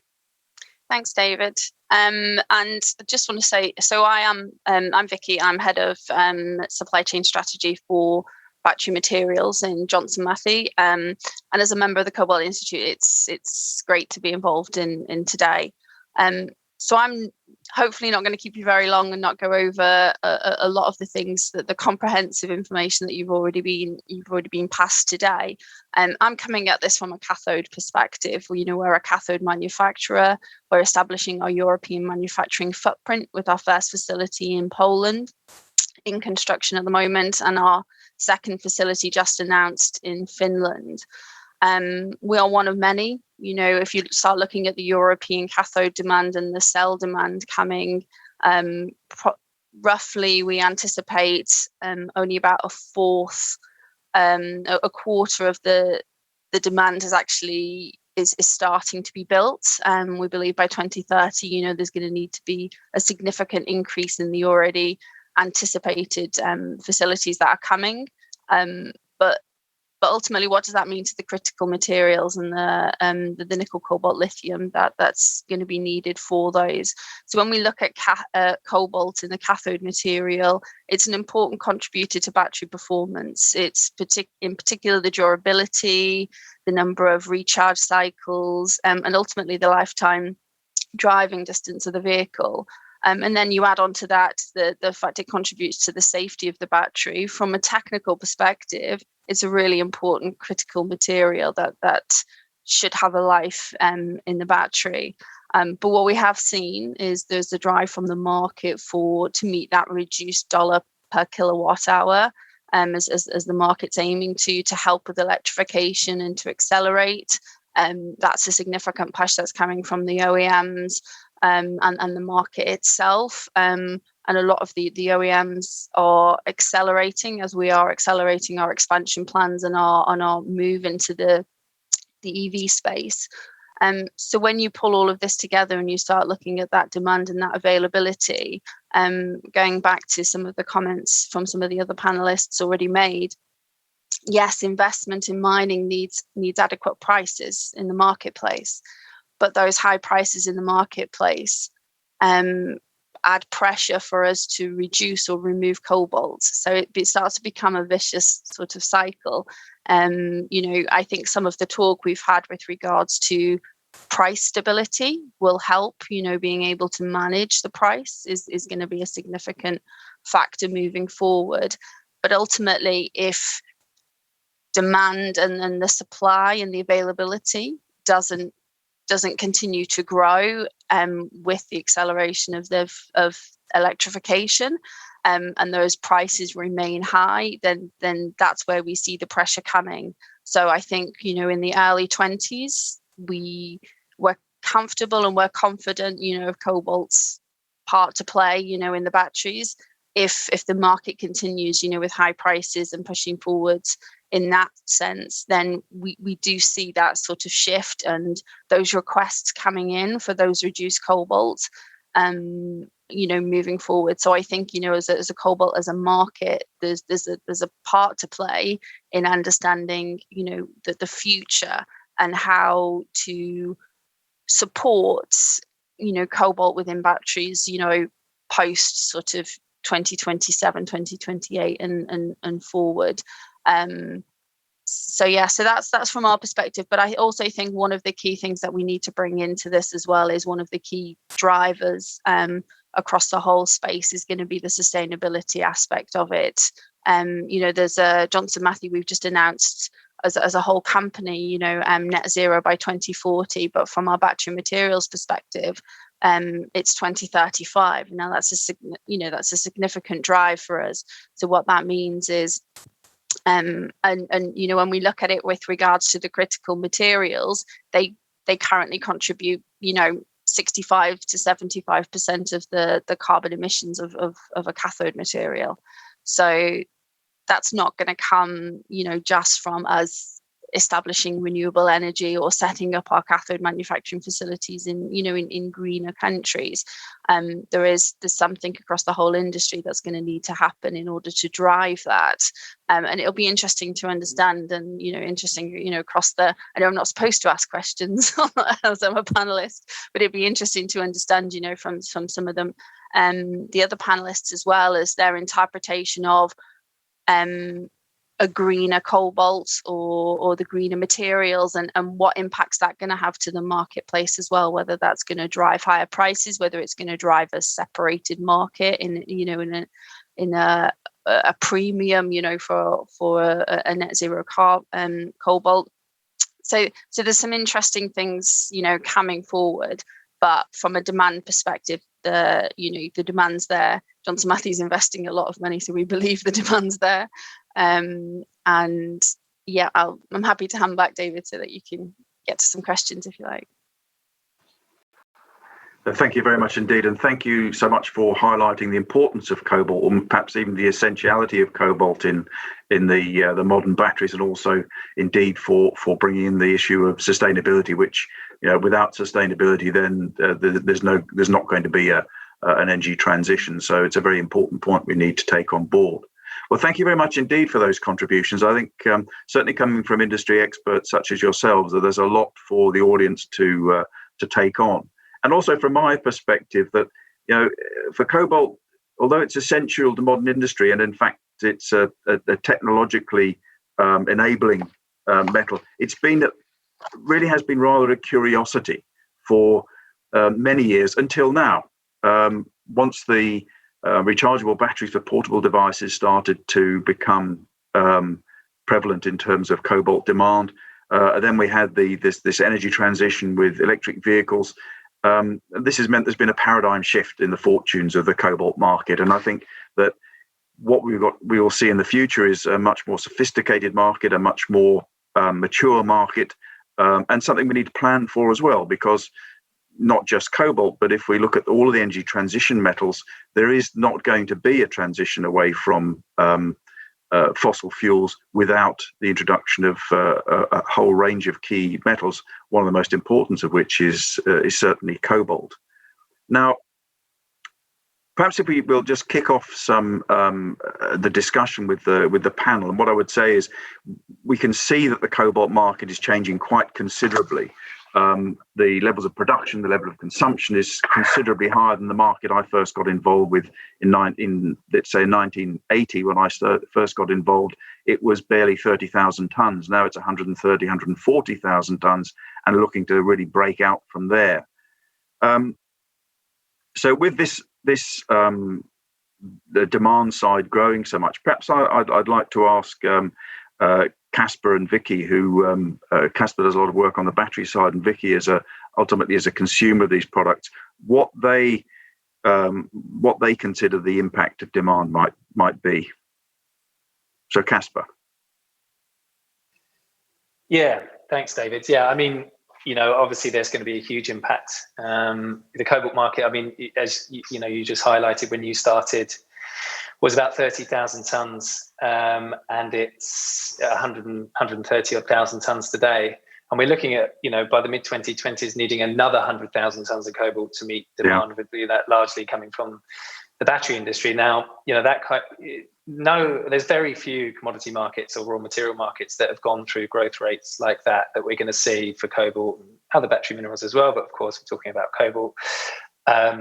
And it does present a challenge for the industry. But I think there's, a lot of interest from all aspects of the battery supply chain, including the producers, to try and manage that price and try and assist with meeting demand as best as possible, and not, we don't want to see the kind of runaway prices that we've seen in previous price spikes. So I think ultimately we're going to see a lot more development that will need to come. We're going to see larger mines, but also with a much more scrutiny on sustainability as well. So I think that's going to become a major component of the supply chain, and and in reality it's going to add cost to production. But I think it's very much needed with an eye on what ultimately the energy transition is about.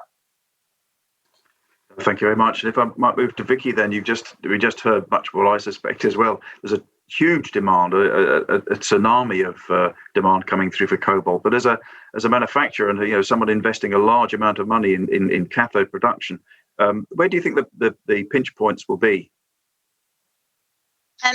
So I do think and I don't want to sort of keep harping on about sustainability, but there's going to be good cobalt, and then there's going to be better cobalt, for the battery space and for where it's manufactured. And when we talk about sustainable sourcing, we don't just talk about the carbon emissions. We talk about the ethical, social parts of it. So I think that there has to be clear transparency within the supply chain. Sort of going back, I think we have to also start to look at ultimately when we can start to, or when we believe the recycled content will start coming back. I think that's going to be supporting.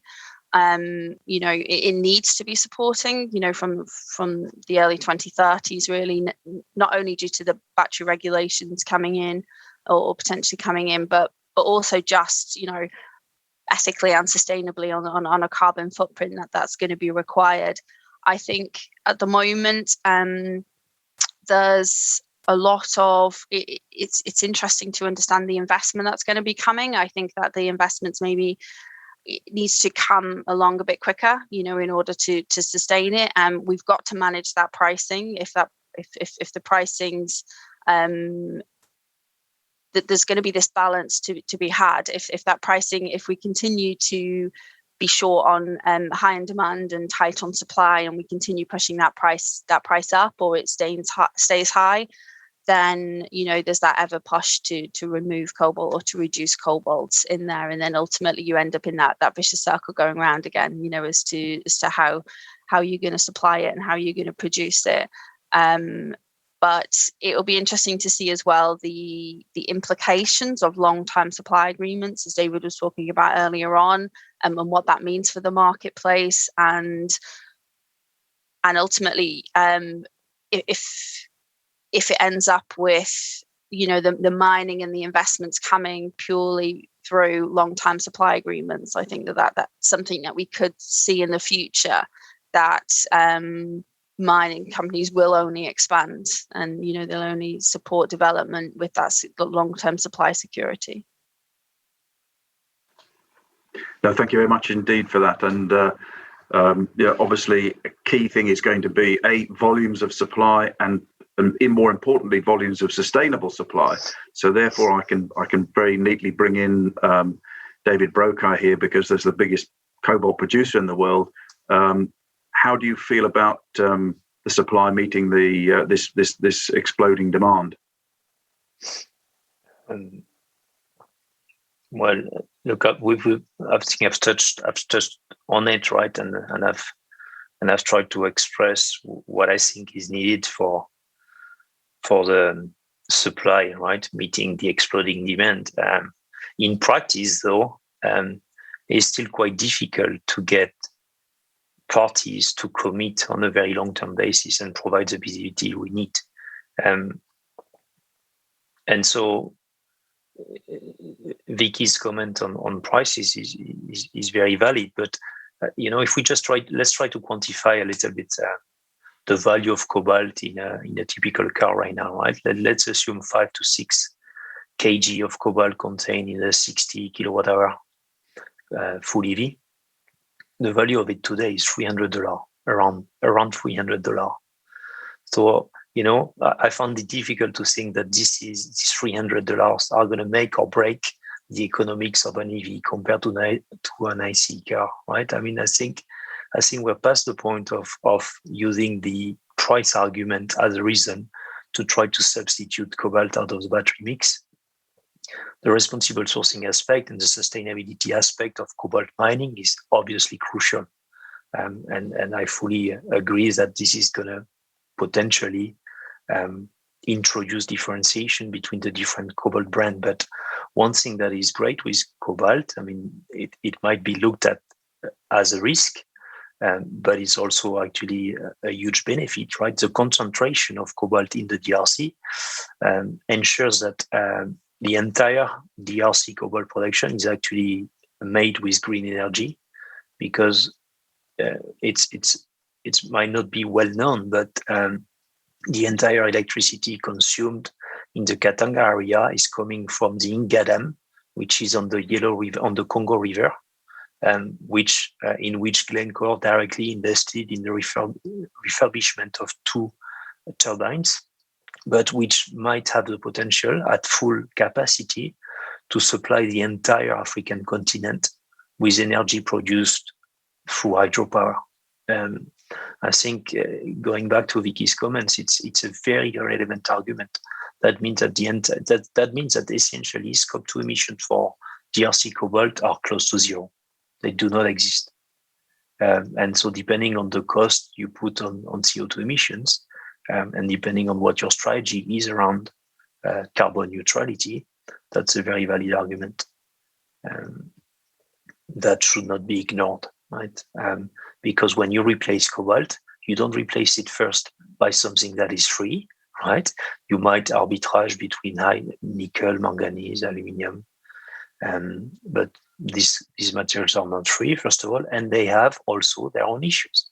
Their carbon footprint is not zero. Nickel in Indonesia might have its own challenges, and so on and so forth. So yes, cobalt prices might rise if the demand exceeds the supply, like it happens in every market, by the way. It is not unique to cobalt. But it is also, I think, the responsibility of the downstream customers to manage this price risk efficiently, either through long-term cobalt agreements, like the one I've suggested many times, or by trying to be proactive and use the CME contract that Gregor presented and bring liquidity into this exchange to ensure the creation of a sustainable long-term hedging tool, and by committing to a chemistry that contains cobalt, right? Eventually, recognizing the sustainability benefits of the RC cobalt, right, because of its very low carbon footprint.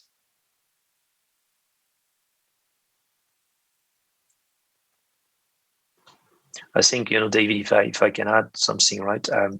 In my experience over the past 3 years, the difficulty dealing with OEMs, which are very sophisticated companies, but have been used in buying parts, right, rather than raw materials, is that there has been a culture clash, right, in the first interactions with them, because they assumed that if they bought more cobalt, they would get a cheaper price, because this is usually what happens when they buy parts, right? The unit cost drop if you produce more. While in the commodity market, well, they were not very familiar with the cost curve, right? The marginal units usually cost more to produce. So the more you need, the higher the price, right? I mean, it is a normal feature in the raw materials market. So to get back to Vicky's point, right, we can do what we will as much as we want, right, to maintain the cobalt prices at a reasonable level.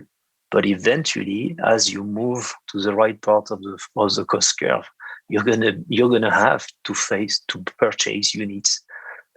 Prices are gonna have to go up to incentivize the production of those units. That's just a normal feature. The difficulty, and I like drawing parallels between ICE cars and EVs.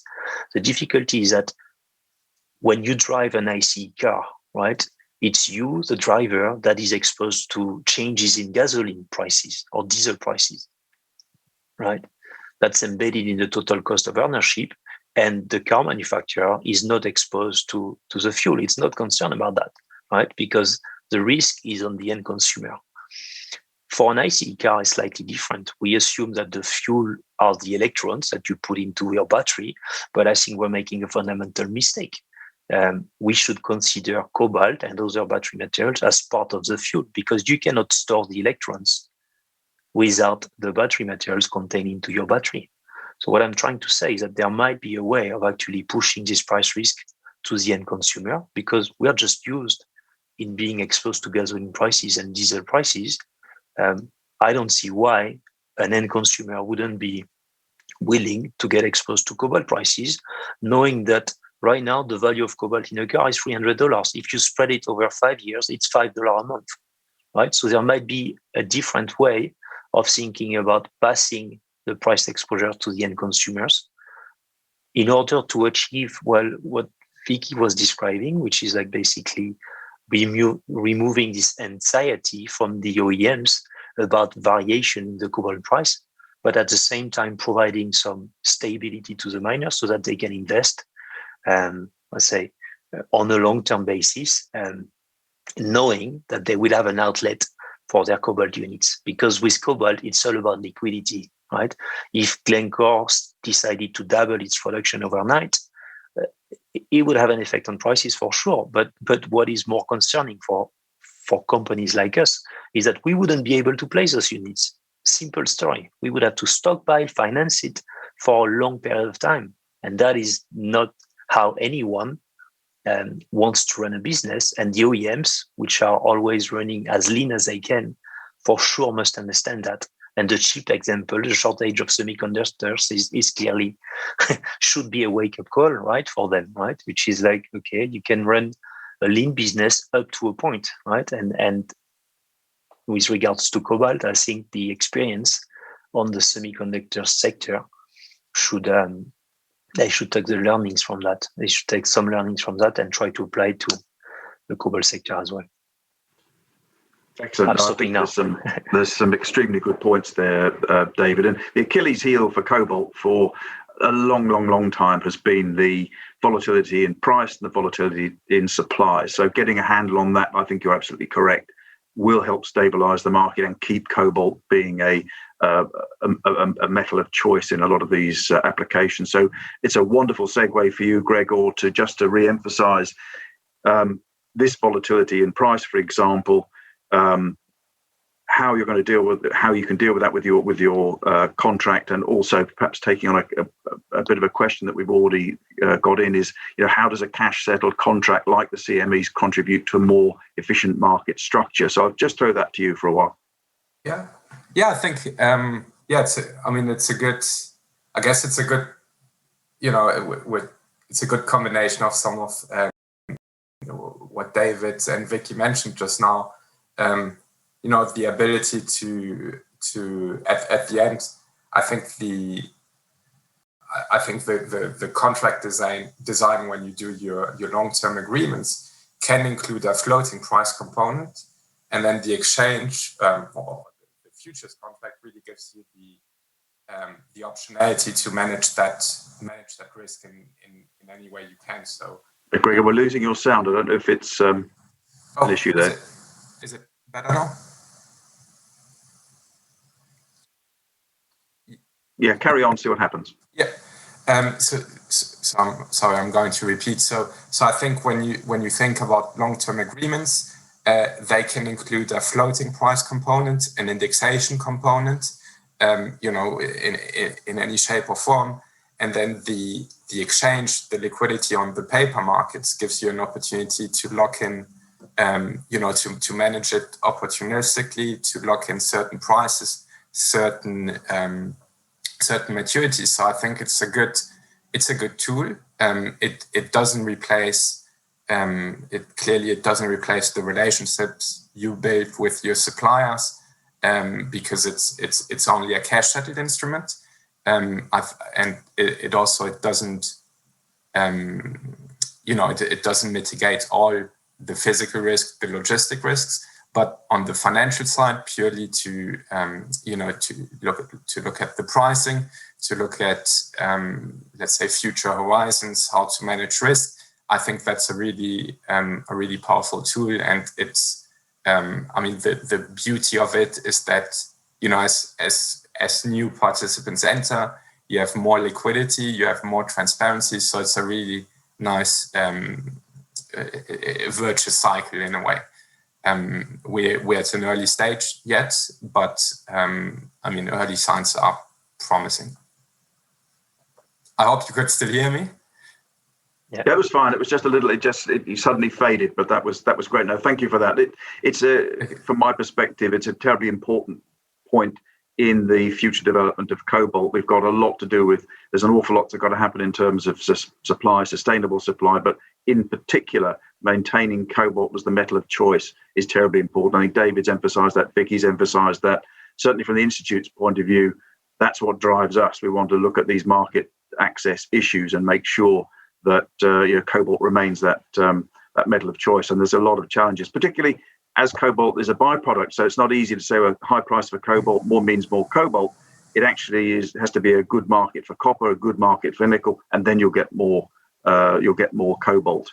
And just to perhaps, we're getting very tight on time, but I'll bring Yinglu back in very quickly just to put in a question that's been asked here, is that your comment on prices in the coming years won't be as high as 2018 peaks because they were speculator-led. Do you want to just explain that a tad more for the questioner, who happens to be an old friend of ours, Nick French?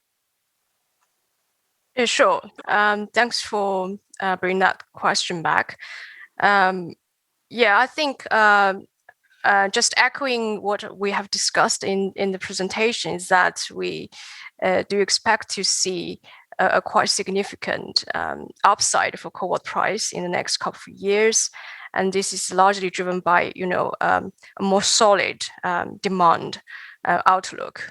And if we looking back to the historical trends that we will looking at what happened in 2017 and 2018 when we see the cobalt price spiked to $44 per pound, and situation is relatively different now, and in that previous cycle is that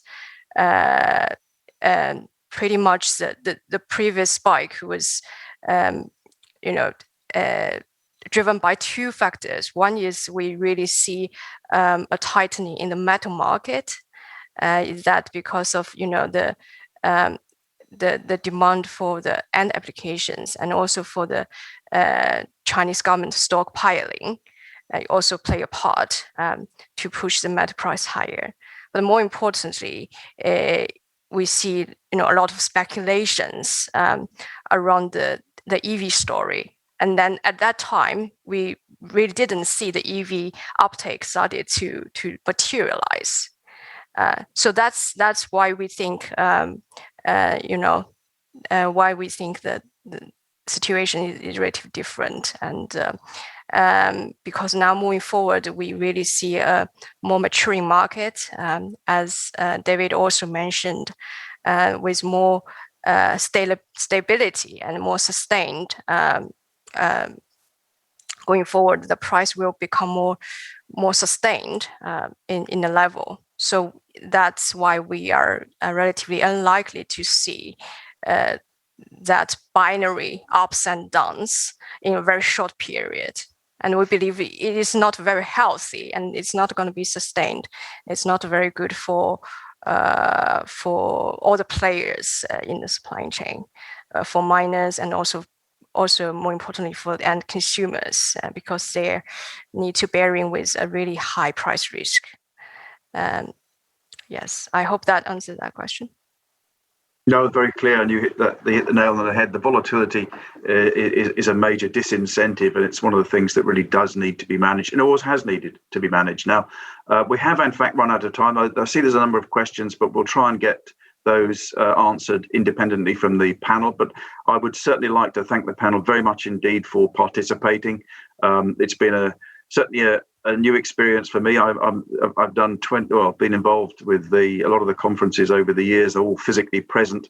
So I'm getting used to the technology. So I hope I didn't do too bad a job on the technology side. But it's been an absolute pleasure being with all of you on the panel. Thank you very much indeed for some very, very interesting input. And I hope that the audience also found that as helpful and informative as I did. But thank you very much indeed, all. Thank you. Thank you, David. Thanks, David. Thank you. Bye.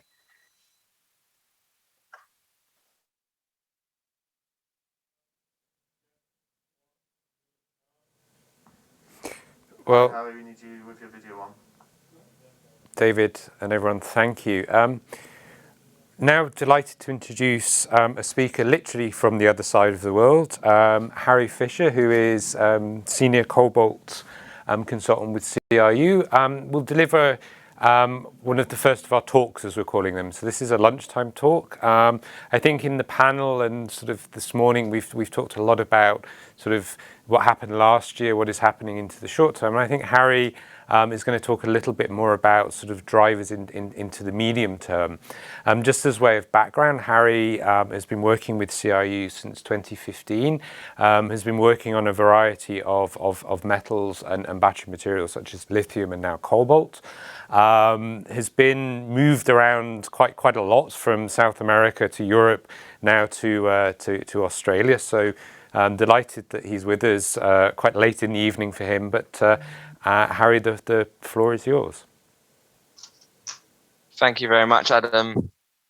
Good evening, good morning, everybody. Thank you to the Cobalt Institute for inviting me to present today.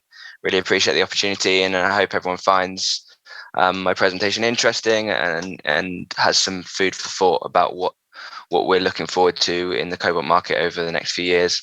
As Adam said, I'm a senior analyst at CRU and editor of our Cobalt Market Outlook.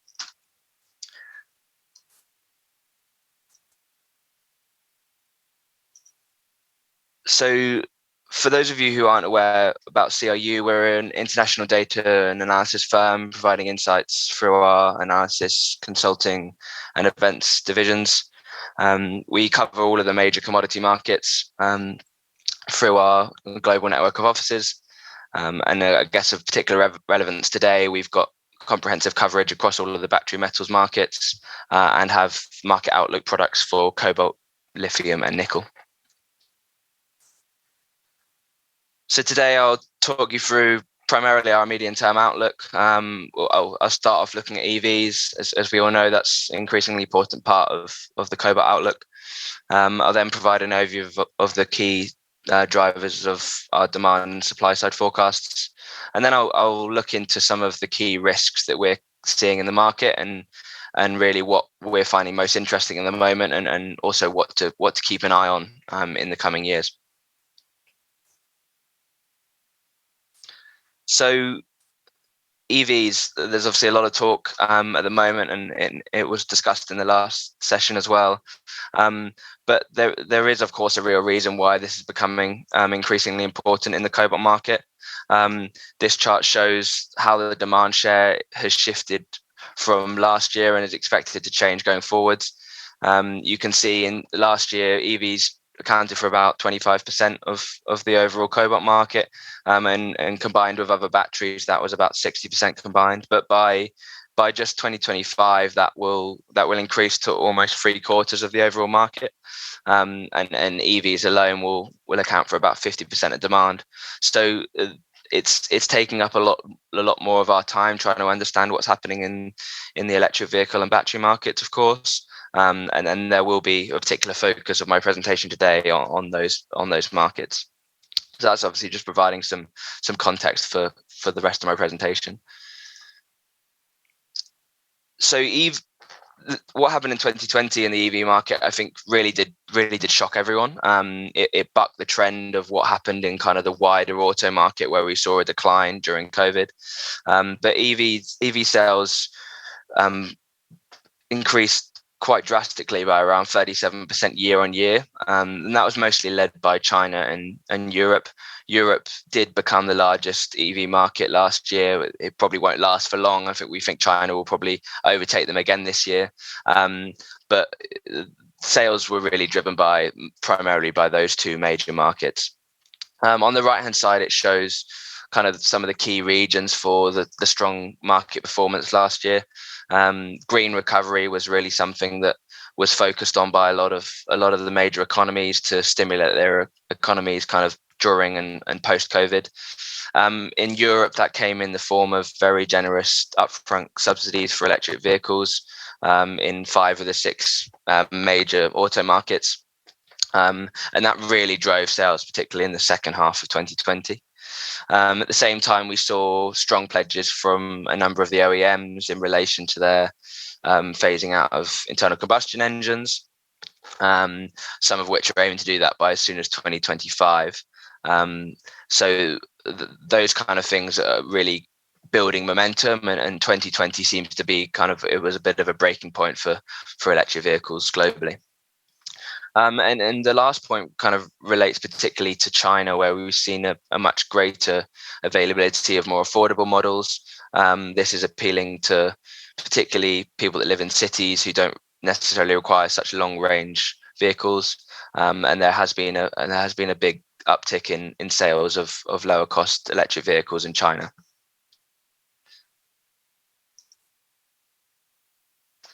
So this slide shows our overall outlook for the automotive markets out to 2025, with the line showing electric vehicle penetration. So that includes full battery electric and plug-in hybrids. It doesn't include hybrid electric, for example.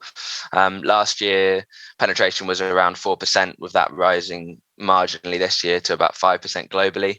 But it's really the medium term where we're seeing most of the growth, and even beyond 2025, as we expect EVs to reach cost parity with internal combustion engines. The important thing to note here is that we've kind of really seen China driving electric vehicle growth. Europe did join in last year, and we're seeing really positive signs for growth in Europe in the medium term.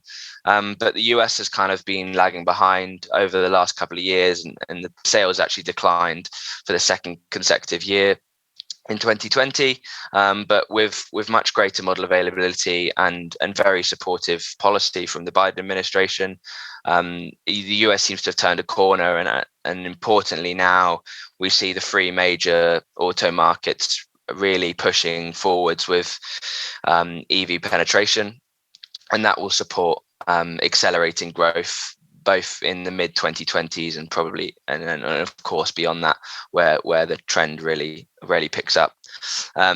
China will be the key driver this year in our view, with more than 500,000 unit sales in Q1 alone, they could easily exceed 2 million units this year.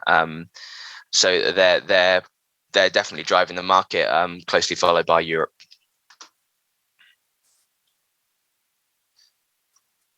So now that I've provided the context of our EV outlook, I'll next go into some of the key factors in our overall demand and supply view.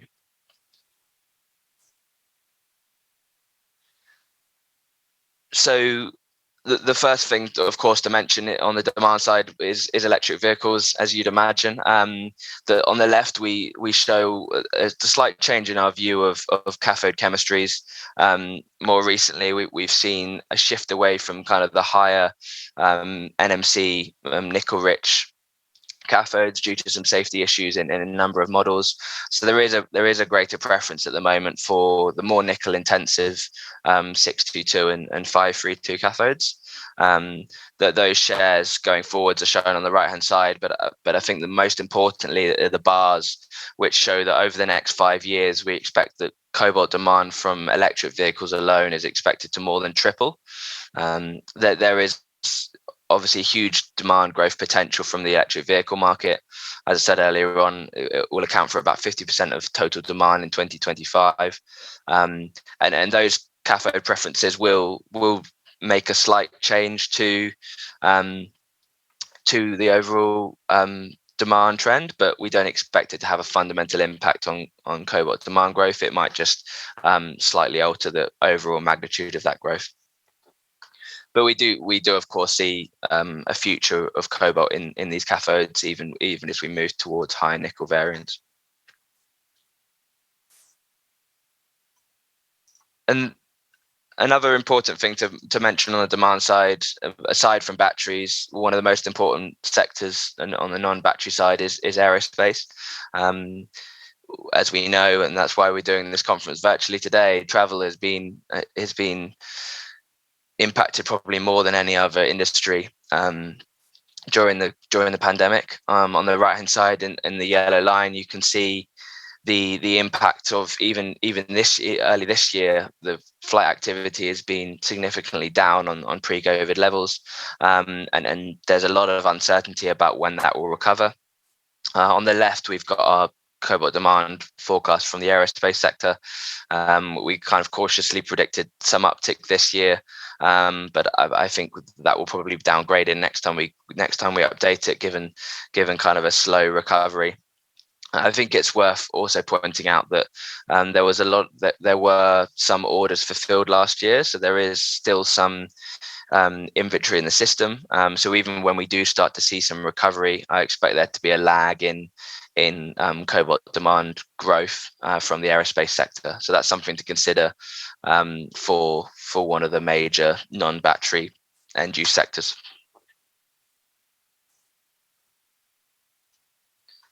This slide shows our overall demand forecast by major end use through to 2025.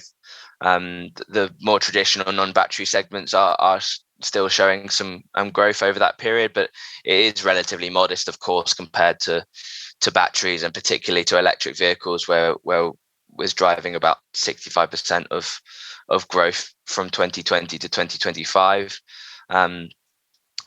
It's worth pointing out that, as I said earlier on, the real growth is expected to come post 2025 as EVs start to eat into the ICE market. So that's when these growth rates will probably pick up even further, and really start to drive the market going forwards.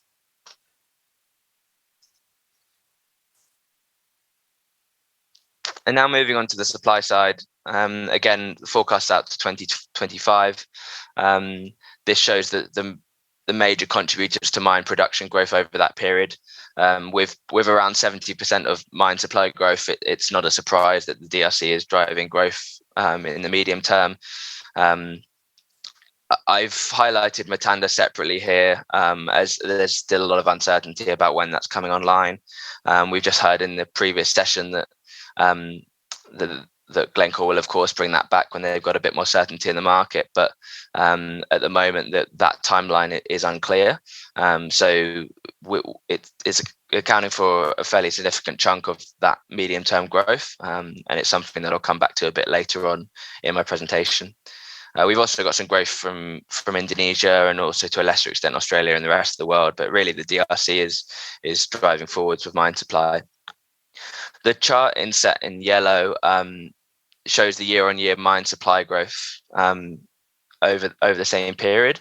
You can see towards 2024 and 2025, there is a decline in that year-on-year growth, and that's due to a lack of new projects in the pipeline, and then that is risking medium to long-term supply growth unless we see further investment and development of new mining projects.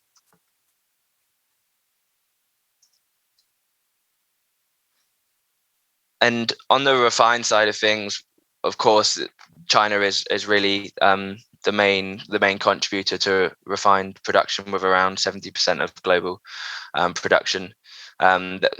They'll continue to drive production growth over the medium term, with just under 60% of total growth over the same period. We are seeing a slight shift towards the chemical sector, of course, given the growth potential of battery markets. But as we heard earlier on, there is, of course, an increasing option to switch between metal and chemical. We maintain our view that the refined part of the sector won't be a bottleneck in the market. We've seen in the past that China can quickly bring on new refined capacity to both satisfy mine production but also demand requirements. Our view is that the mine part of the supply chain is kind of where the potential issue may lie.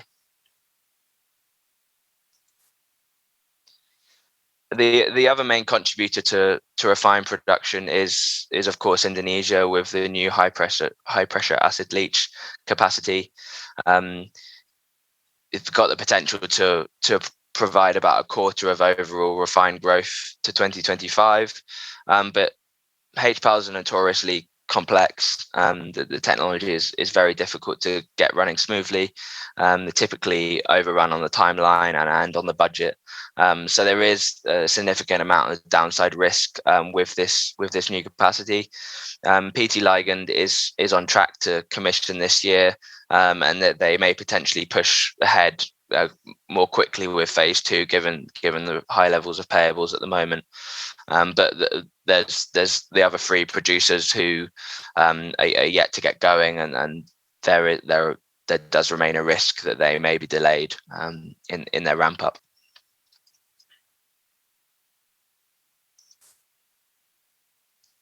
So just to summarize our overall view of market fundamentals over the medium term, this pulls together what I've discussed so far on the supply and demand sides.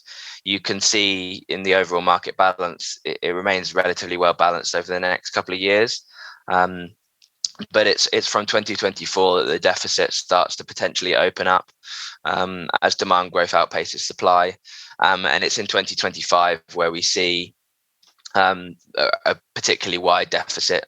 This is of course our base case, assuming no further investment in production. But this is what's supporting our view that we do need new investment in the pipeline to ensure that there is sufficient supply growth to satisfy the demand projections, even just into the medium term. If we consider that demand growth will accelerate into the late 2020s, then without new supply additions, and this could potentially widen further. But that is, of course, our base case. And now I will take you through some of the key risks that we're seeing in the market, and some areas that are worth keeping an eye on, and that are most important to consider when you're looking at the overall market over the medium term. So here I show kind of a number of the key upside and downside risks for both supply and demand, and I'm looking at these from a price perspective. So what impact could they potentially have on our price outlook in our medium term forecasts? So firstly, it's probably no surprise that the Matanda is probably the key upside risk on the supply side. As I said earlier on, there's still a quite significant amount of uncertainty about the timeline of Matanda. We do expect it to take about 18 months from when you start to hear murmurings in the market to actually coming back online. We did expect that to be potentially towards the end of 2022, but that's becoming increasingly unlikely, given there hasn't been anything solidly announced recently. The chart shows the potential impact of even a 1 or 2 year delay on that on the ramp up of Matanda, and how that could lead to a potentially much wider deficit than in our base case. That being said, the Glencore CEO did come out just last week saying it could come online in the next 18 months, and I think there was mention in the previous session about it will come when they're confident of consumer demand. So I think this is definitely one of the key risks in our forecast, and it's something that we're keeping a close eye on the supply side, along with the HPALs in Indonesia. The other key upside risk for supply is the artisanal sector in the DRC, and the new EGC regulations. I know these will be discussed later in the conference today, so it'll be interesting to see what's discussed there. But I think potentially this does pose fairly significant upside risk to the price forecast. The chart shows the correlation between artisanal supply and prices in the past, and how closely correlated that is, and how flexible artisanal supply has been to price volatility. But with much greater regulation from the EGC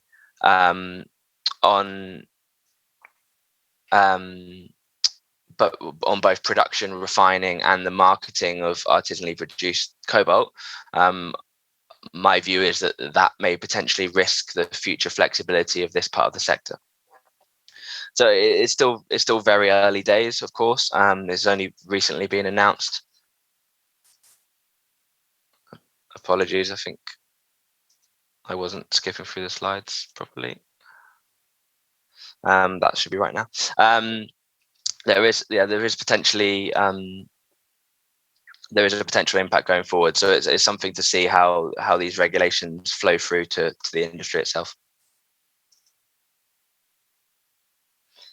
Now moving on to some of the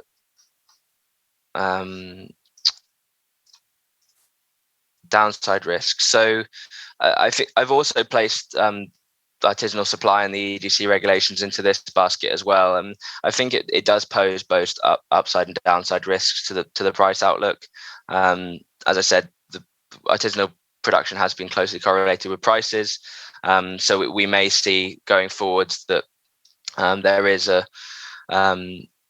strong reaction to potential price increases, and if there is a kind of a looming deficit and there is a price response as a result, then artisanal supply may react. But it remains to be seen how stringent these regulations will be and how much of an impact it will have on what is traditionally been the swing supplier. And now finally, on the demand side, I'll just highlight one downside risk here. And that's of course down to cathode chemistries. As I mentioned earlier on, it won't make a fundamental difference, I don't think, to the growth of cobalt, but it will slightly impact the magnitude of that growth. We have seen a resurgence in LFP cathodes in the last 12 to 18 months. They're of course free of cobalt.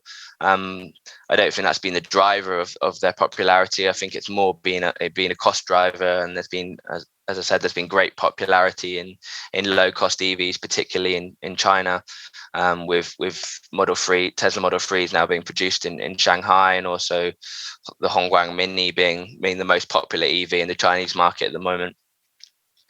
So that has eaten slightly into some of the NMC demand in China, and we do expect some increased strength in LFP in the short term. The bar for Europe shows that it's still relatively small share, or very small share in Europe, but that potentially could change in the coming years with Tesla starting to be exported from China to Europe. VW announcing that some of their entry level models will use LFP cathodes, and also some changes to the patents globally for LFP cathodes as well. So it remains to be seen how much strength there will be for LFP in Europe, but I expect that sliver of yellow to probably increase, particularly as EVs currently remain more expensive upfront than ICEs. So finally, just to wrap up the key takeaways from today's presentation and our overall medium-term view. EVs, of course, are driving the market in the medium term, and we expect demand to more than triple over the next 5 years alone, and continue to accelerate into the late 2020s. Mine supply growth will slow over that period with a lack of new projects currently in the pipeline, and then that will potentially mean that the deficit starts to widen from 2024 onwards, with accelerating demand growth, unless we see any new investment, particularly in mine supply, over the next few years. So the fundamentals do indicate some strength going forwards in prices from where we are now, and we expect prices to start picking up from 2022 to 2023 onwards to incentivize that new mine investment, and hopefully ensure some stability in prices and in the overall market balance. But the key risks do remain from Matanda, the timeline of Matanda's return to the market, the complexity of the Indonesian HPALs, and of course ongoing uncertainty in the post-COVID world, particularly for the likes of aerospace, but also continually changing preferences for cathode chemistries and other parts of the EV transition. Thank you very much for listening. It's been a pleasure to talk to you today. If you've got any questions, please do not hesitate to get in touch with me. I'd be happy to talk to you about anything I've discussed today, or anything more broadly across the battery metal space. Thank you very much. Harry, thank you for a most enlightening presentation. So we've reached the midway point of day one. We now have a 55-minute break through till 1:30 Central European time, where I think we will continue on a theme that we've had this morning, where we've been looking at reviewing the market, some of the demand drivers, and then with Harry presenting some of the medium-term drivers, but also starting to touch on the questions of supply. So we will have the first panel after the lunch break looking at supply of cobalt, availability of cobalt, and then we will obviously move into the bulk of our afternoon session looking at the responsible sourcing of cobalt, where we have some interesting contributions and panel discussions. So we hope to see everyone back in just under an hour, and would thank everyone for taking the time this morning to participate, to listen, to ask questions, and look forward to the next round of debates. Thank you.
Good afternoon, everyone, or good morning, or good evening, and welcome back to the second part of the first day of the CI's Virtual Cobalt Conference 2021. So this morning we had, I think, some quite interesting discussions, debates. Following the presentation from Mr. Ikoli, we had a conversation around the market in 2020, what's driving the market into 2021. And then from Harry from CIU talking about some of the medium-term drivers for the market. And that really, I think, leads us into our session now, where we were looking at cobalt supply. This morning we heard a lot about people talking about the substitution of cobalt out of the batteries, and there are a number of drivers for that, one of which is concerns around availability. Is there enough cobalt to meet demand, future demand? And we saw that is, can be quite significant increases in demand into the future. So the panel this afternoon really is trying to address that question of, is there enough cobalt? We will look at it from a variety of angles. We're lucky enough to have a distinguished panel to talk to us about some of the research that's happening, some of the perspectives from market participants, but also to think about the question of deep sea mining. And with that in mind, we're honoured to have an introductory presentation from the Honourable Mark Brown, who is the Prime Minister of the Cook Islands, who is going to introduce the session today and talk about how the potential mineral wealth that the Cook Islands have will make a difference to that country and their economy and their society, but how they want to do this in a mindful and sustainable manner. And we hope that will then set up the debate for us as we talk about, is there enough cobalt? So with that, I would give the floor to Prime Minister Brown and the video that he has prepared for us.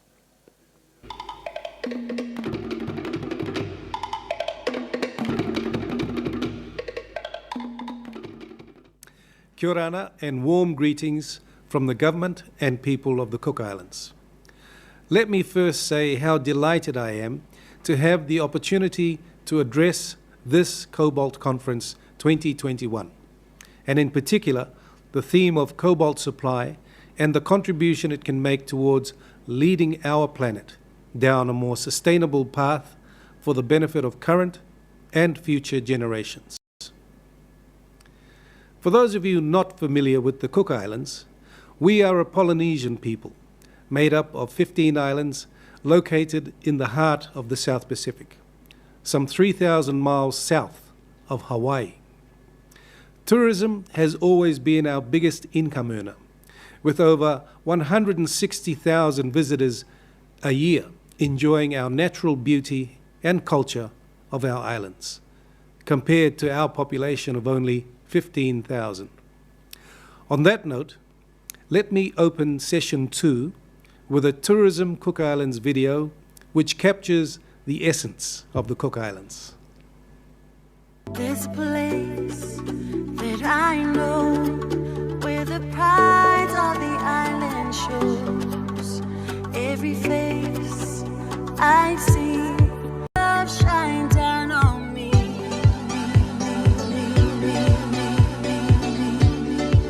Feel the love shine down on me. My heart will go out. You are my heart, you are my soul. My heart will go out. You're always with me wherever I go.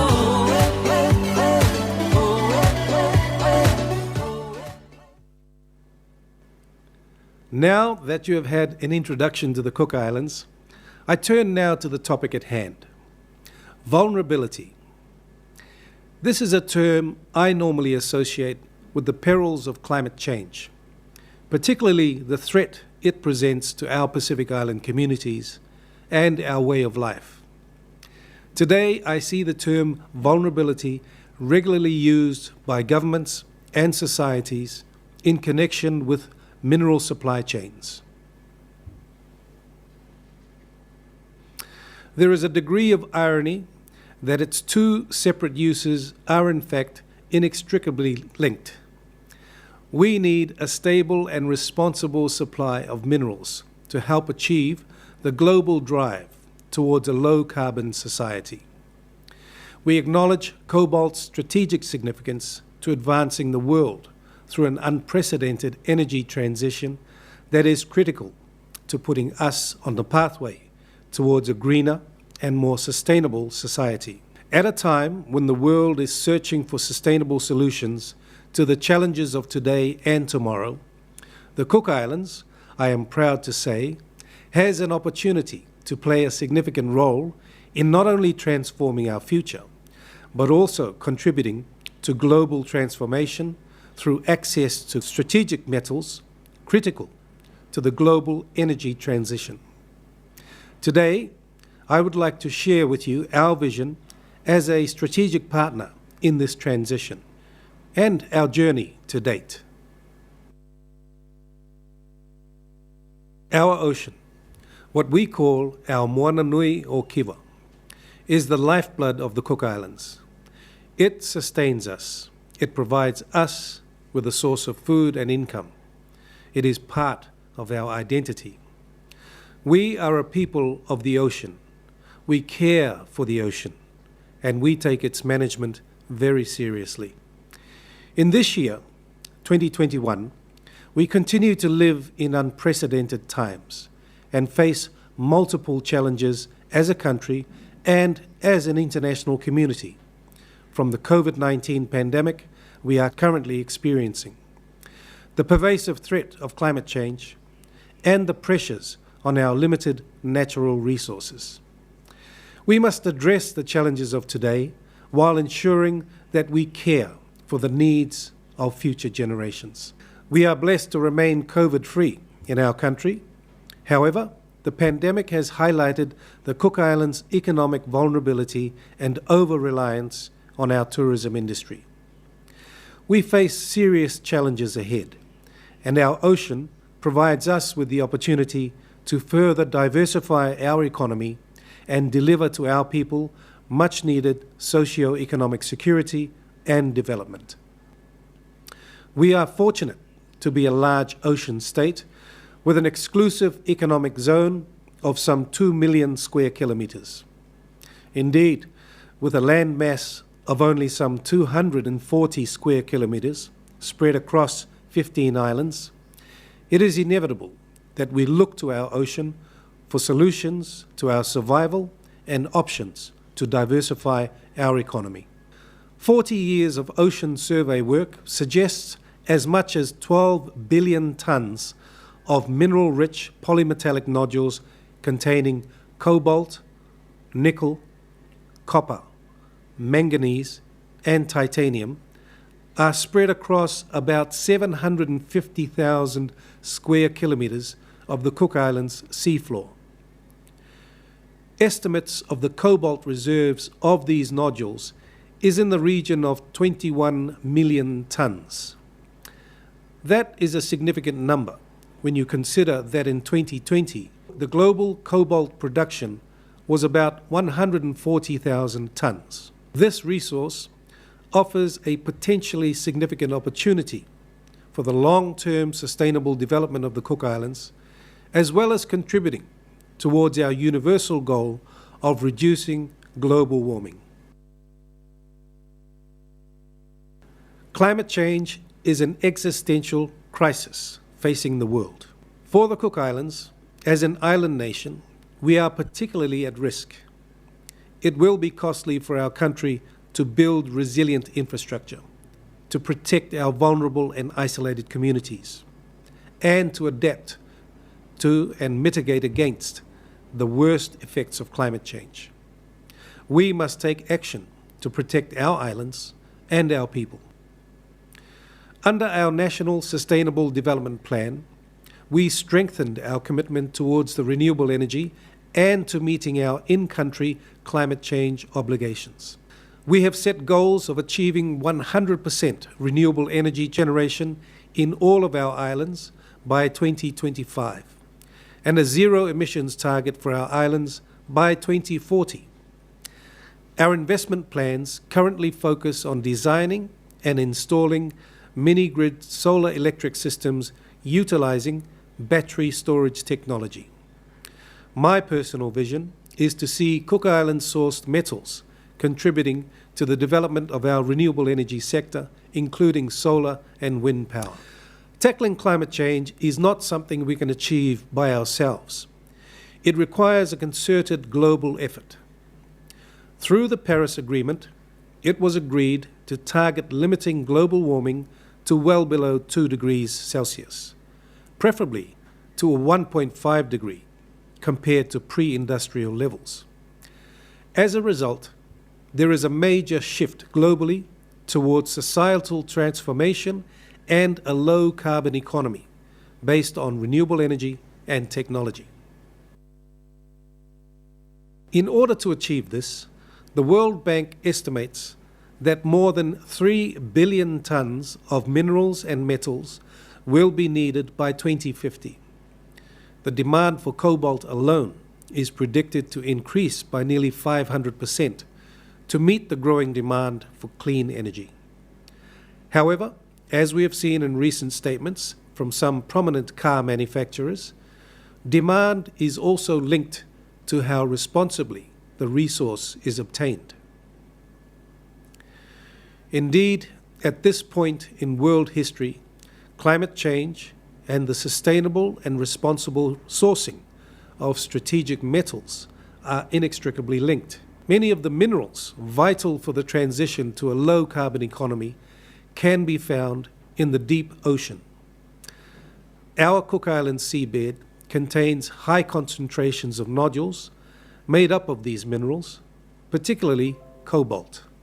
Now, a number of people and organizations have voiced deep concerns about the potential for environmental and social harm from deep-sea mineral harvesting. I share these concerns. I do not see these as dissenting voices. Their concerns are legitimate.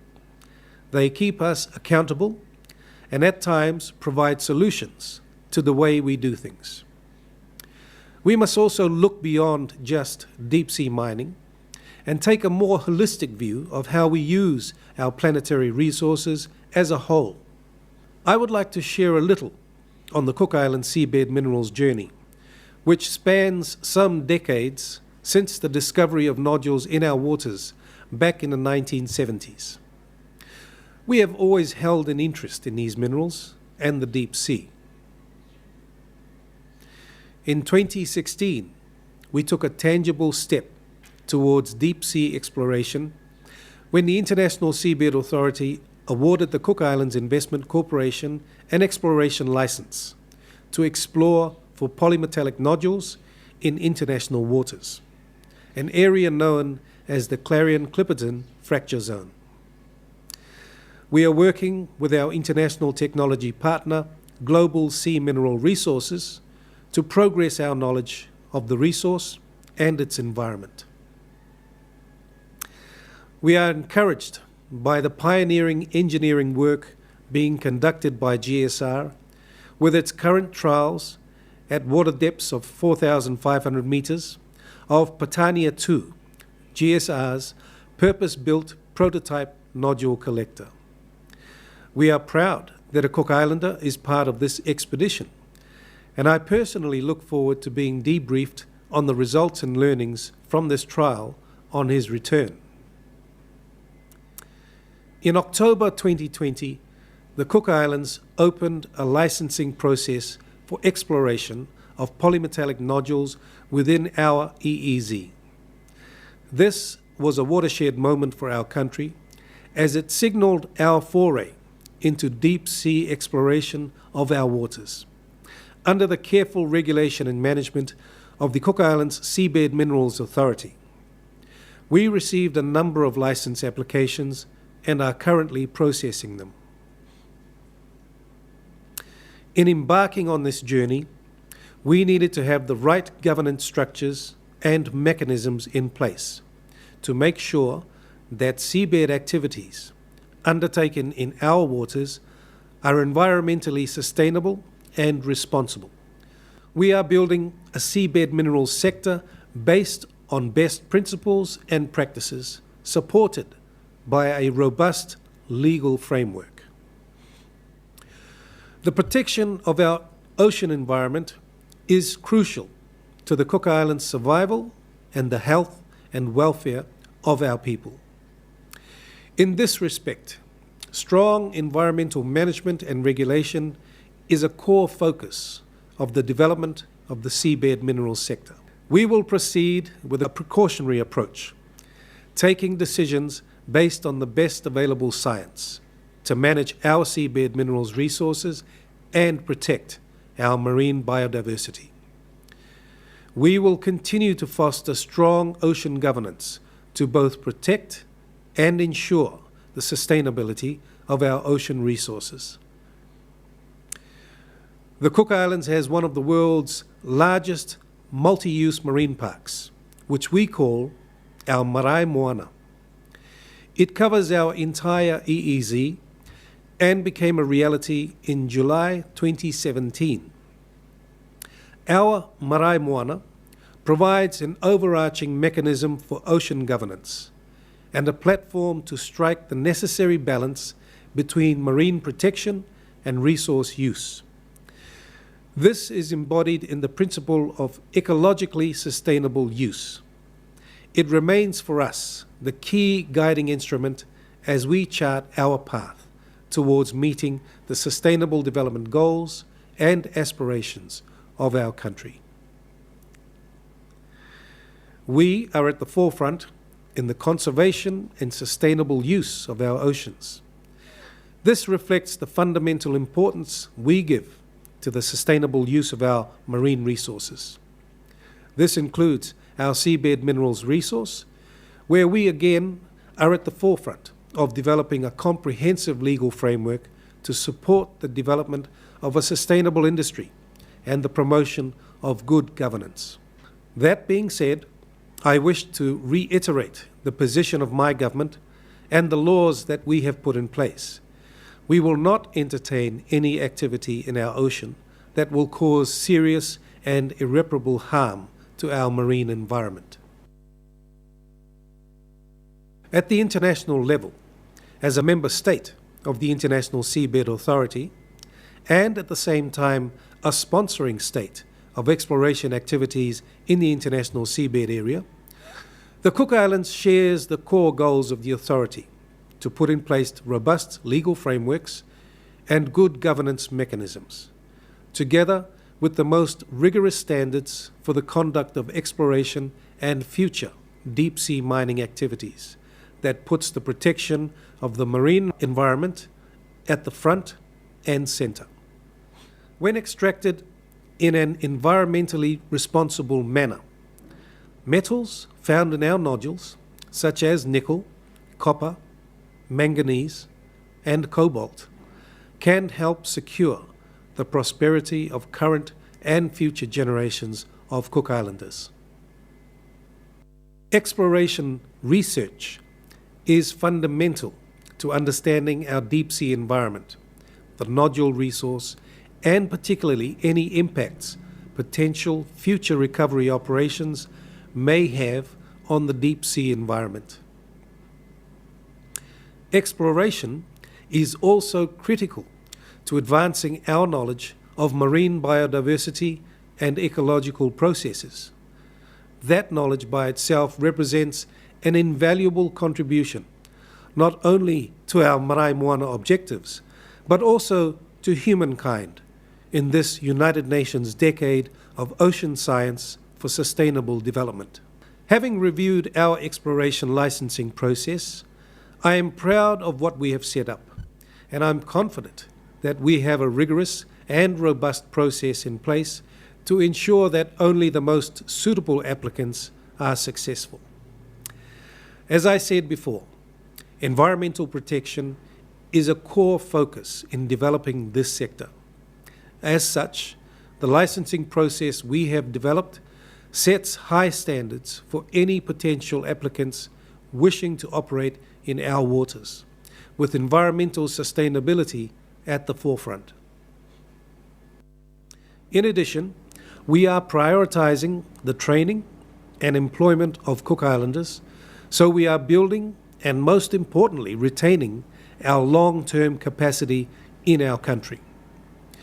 This sector will see the creation of new job opportunities and possible careers for Cook Islanders, for instance, such as geologists, marine engineers, and crew for research vessels.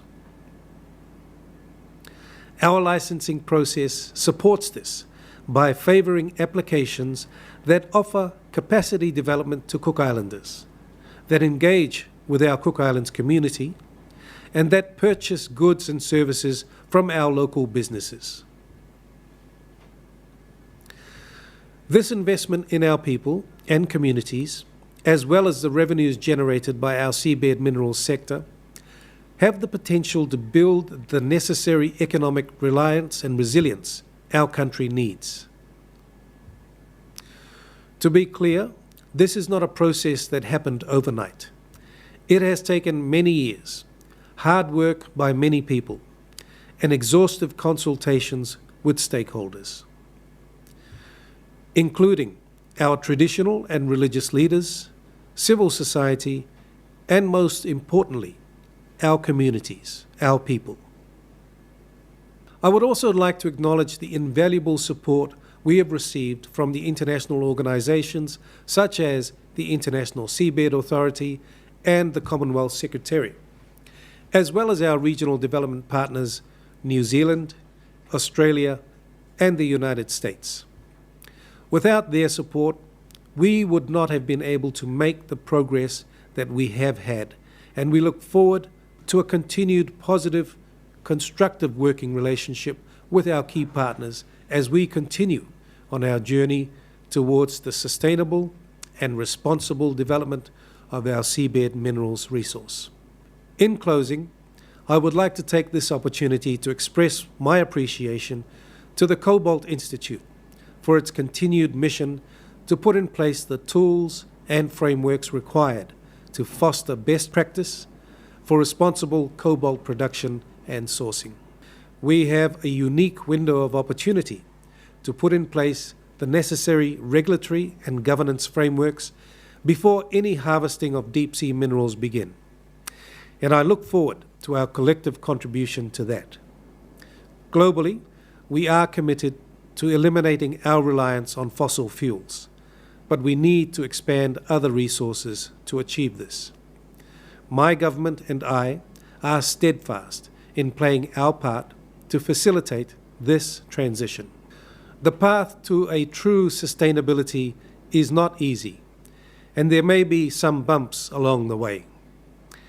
Yet, if we are able to demonstrate that seabed minerals can be harvested responsibly and sustainably and contribute materially to the global shift towards greener technologies and the future prosperity of our society, then we have a duty to investigate the seabed minerals sector.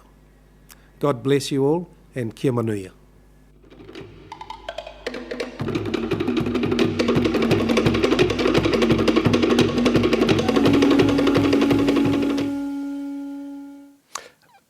Well, I think that was both an insightful and also inspiring presentation from the Prime Minister. Certainly, I think we all will be visiting the Cook Islands once we're allowed to post-pandemic. But I think the Prime Minister's contribution really did touch on a number of issues that I think are broadly relevant. One, the impact of climate change and the necessity to mitigate those negative impacts if we look at some of the island nations in the South Pacific, for example, but also globally. The role that Cobalt has to play in facilitating the transition away from fossil fuels through the electrification of vehicle fleets, through enabling renewable energy. And also then to get into the discussion about where is this cobalt going to come from? How do we make sure that we're sourcing cobalt responsibly, sustainably, in a way that doesn't create more problems than we're seeking to solve. So I think there was a lot of really interesting comments and points, and delighted to be able to sort of now start the panel discussion this afternoon. We have a range of panelists, and the way we structured is we'd ask each of the panelists to make a sort of brief introduction, raise some of the points they wanted to bring to the debate, and then we can start. So I'm delighted to be able to start off with Stefan Horn, who is representing the British Geological Survey today. Stefan is conducting his PhD currently into cobalt supply and supply chain, and has done quite a lot of work with the BGS on cobalt reserves, cobalt resources. So Stefan, over to you. Thank you. Yeah, as I said, as Adam already mentioned, I'm a third-year PhD student. I'm University of Exeter and is a collaboration partner, and also the Cobalt Institute is my industry partner. And I would like to talk about cobalt supply from natural resources and reserves, and tell you a bit more on my research, which is focused in Europe. As we already heard this morning, there's an increase in demand of cobalt for electric vehicle batteries, and we already have seen cobalt production have increased substantially in the last century. And from early on, cobalt was deemed critical from the EU, for example, because mine supply is dominated by the Democratic Republic of Congo, while refining is concentrated in China. So we see that there are some supply risks which are here. And furthermore, what also is important to know is that cobalt is mainly produced as a byproduct from cobalt to nickel. So the cobalt concentrations in these ores are much lower than the ones from nickel or copper, for example. So that means that even with a high cobalt price, the revenue for mining companies are much lower from cobalt, for example, than for copper and nickel. So business decisions are more made in favor of these of copper or nickel instead of cobalt in terms of, for example, for metal recovery. And that's also the case for exploration. Yeah, so overall, if I could continue, there are 3 different deposit types where cobalt is mainly produced from and where we know it from. So cobalt from the DRC, for example, is the sediment-hosted copper deposits. There are different deposit types or similar deposit types elsewhere in the world, but the cobalt concentrations here are very high. That makes them so interesting here. Then we can see an uprise in nickel laterite deposits. We can see more and more producing cobalt from these deposit types. However, most of the mines that produce these laterite deposits are only producing nickel at the moment. And high pressure acid leaching, or HPAL as it's called sometimes, is the new technique which can also extract cobalt. And this is the case for in the world, in the Philippines, Australia, and Cuba, for example, which are in the top 5 of cobalt producing countries. So in the investment in such processing technologies could have potentially a huge impact in the cobalt to bring more cobalt quickly to the market, for example. And then last but not least, we have magmatic sulfide deposits. We can find those in Canada and Russia and in Australia, for example, but also South Africa. And the main products here are nickel and copper, but also byproduct is platinum group elements, which can play an important role. So 97% of these cobalt is produced from these 3 different deposit types, but there are also a load of different and other various deposit types which can have cobalt. Yeah, So when we talk about cobalt supply from mines, there's often also concerns about if we might run out of cobalt, and such forecasts are often based only on current reserve figures, which are only the economic extractable tonnage at this point in time. While reserves are often quite small, discovered resources, however, are generally much larger and constantly converted into reserves. So reserves is quite a dynamic figure. And when the economic situation remains positive, we will always have enough reserves. Yes. So therefore, I think resources should be taken into account when we think about future supply. And more unconventional resources, as we just heard about deep sea deposits, could have the potential for future resources.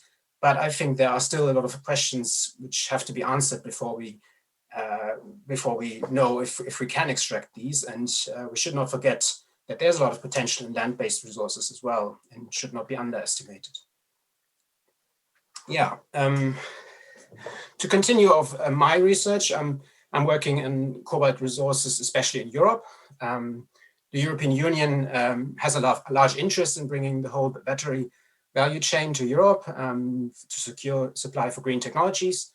And we also have the chance here to have sustainable mining and transparent supply chains in place, as the standards for mitigating environmental and social challenges are high and supported by policy frameworks here in the EU.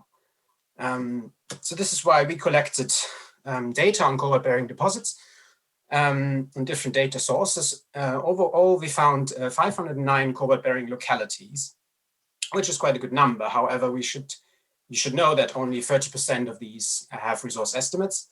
A lot of those are just localities where we know that cobalt is found, but there's way too much information not there, which we need to collect before we actually know if there could be enough cobalt to be mined. So the majority of those deposits are in Finland, Sweden, and Norway. Finland is currently the only country in the EU to produce cobalt and has a lot of potential. Then we see copper deposits similar to the ones in the DRC are present in Poland and Germany, known as the Kupferschiefer, which is the largest copper producer in Poland of Europe at the moment. However, the cobalt concentrations are much lower and uneconomic at the moment. Lastly, in the Balkans and in Turkey, we have a major resource potential for nickel laterite deposits. However, as I mentioned before, in these mines, only nickel or ferronickel is produced, and cobalt is not extracted at the moment. The Gerdes laterite mine in Turkey is the only one which produces a mixed nickel cobalt hydroxide. Stefan, thank you. So I think that really sets the scene to start suggesting, certainly with the discussion that Prime Minister Brown launched, that it seems that we do have cobalt, both reserves but also resources, and quite often the key difference is that economic driver, what makes these resources economically viable. And that's certainly, I think, a discussion that we can return to. But also then how do we then start to make those investments to extract those resources? But I think I'd now ask William Adams, who is head of base metals and battery research with Fast Markets, to sort of give a perspective from a holistic perspective, from a market analyst, from an observer. Will has spent many years working with Fast Markets on a range of different metals and commodities, and comes at it from a very much a perspective of what is the overall market impact of this. So, Will, over to you. Thank you, Adam. Well, I'm sort of following on really from Stefan. We see sort of the question I want to sort of answer is, is there enough cobalt resources around to cater for all sort of the increase in demand we're going to see? And if we take it that there are about sort of 7 million tons of reserves and resources probably around 25 million tons, that's from the USGS. And the current size of the market is around 130,000 tons as well. So, that 130,000 tons of demand is going to increase rapidly over the years as we see EVs and energy storage systems, but also as we see continued use of from consumer electronics and from industrial uses as well. So I thought what I'd look at is to see, just how much cobalt might be tied up in the EV fleet. to see, how that compares with sort of what with the reserve. So if we go back to 2019, we had total vehicle production then of about 98 million vehicles, and that's passenger vehicles plus commercial vehicles. And if we just do an exercise to say, let's assume that all those were electric vehicles, and let's also assume that they all have batteries that contain cobalt in them. Some recent data from China showed that if they take the average battery pack across battery-only vehicles, plug-in hybrids, and e-buses, then the average battery pack is around just over 45 kilowatt hours. So then, again, if we say, so assuming that we're all going to be cobalt-containing batteries, if we said, let's say 50% is going to be NCM 622 and 50% is going to be NCM 811 and NCA batteries, that would mean there's about 150 grams of cobalt per kilowatt hour. And if we take that into the average battery pack, that's just under 7 kilograms of cobalt per EV. Now, if you then apply that to the 98 million, that gives you around 660,000 tons of cobalt you'd need annually, which is obviously a lot larger than the sort of 130 we need now. But that's saying that all the EVs, all the vehicles are going to be electric. But then we know that they're not all going to be cobalt-containing batteries, probably. Certainly at the moment, we've got LFP and we've got NCM as well. So let's just say we'll assume that 60% of those vehicles will have cobalt in the batteries. So that brings our demand now, annual demand, down to like 400,000 tons. And then we know that those EVs will probably have a lifespan of, say, 10 years. So we could say, okay, we'll need, for the EV market, the vehicle market will take 4 million tons. So again, if we go back and look at how much, that's over a 10-year period. And after that 10-year period, we would expect then a high level of recycling to come in. And then once we get to that stage, we'd expect a lot of cobalt supply to come from the recycled market. But if we, on that's 4 million tons. But on top of that, obviously, there's energy storage systems, there's the consumer electronics, and there's also the traditional uses. But let's say, by 2025, and we're going to be looking further forward than that, but by 2025, the EV market accounts for 50% of cobalt demand. So there's still, we've got 7 million tons of reserves, plus, we've got 25 million tons of land-based resources, and on top of that, we've got, a lot more on the ocean floors as well. So at the moment, it doesn't look like there is going to be any cobalt shortage from a resource point of view. But I think the other side is the recycling, and I think this is going to be key for cobalt, and it's going to make it more sustainable. So if we take an example of the lead industry, around 63% of lead supply today comes from recycled material. And if you look at the lead acid battery market in Europe, then it's a high 90s. So I think it's about 97, 98% of lead acid batteries in Europe are recycled. So there's potential for cobalt to become a very sustainable commodity, and I know people are trying to sort of get rid of cobalt from batteries, and part of that is because of where the cobalt comes from and because of the price volatility. But if a large proportion of that comes from recycled material, then a lot of those issues then go away. So I think there is going to be enough cobalt from a resource point of view. I think that where there might be shortages is whether producers can bring on enough supply as we ramp up, as we see EVs and energy storage systems ramp up in the years ahead, and whether they can bring on enough supply in a timely manner. Thank you. Will, thank you. And I think you really hit on a number of pertinent points, particularly around the role of recycling. And this is an area where I think increasingly we're seeing legislation and regulation drive things forward. Tomorrow morning we'll be talking about the European proposed battery regulation, which does have some quite ambitious, quite clear recycling targets for battery materials, including cobalt, as we seek to find as much of the material as we can. And also I think that the challenge for existing production to bring more online. And I think that segues nicely into sort of some comments first from ERG, and then also from First Cobalt as a newer market actor. And from ERG, we had hoped that Benedikt Sobotka, CEO of the company, would be able to join us. Unfortunately, he, as with CEOs, their time is precious and he needs to be elsewhere. But we're delighted that Gillian Davidson has joined, and Gillian is a sustainability advisor at ERG, but also a member of the Cobalt Institute's executive committee. So has kindly agreed to sort of give some thoughts from ERG's perspective on cobalt suppliers, as you know, as already one of the world's biggest producers of cobalt. So Gillian, please. Thank you very much, Adam, and thank you to the Cobalt Institute for your flexibility. Again, apologies that Benedikt couldn't be with you today, and he looks forward to catching some of the highlights from the recordings.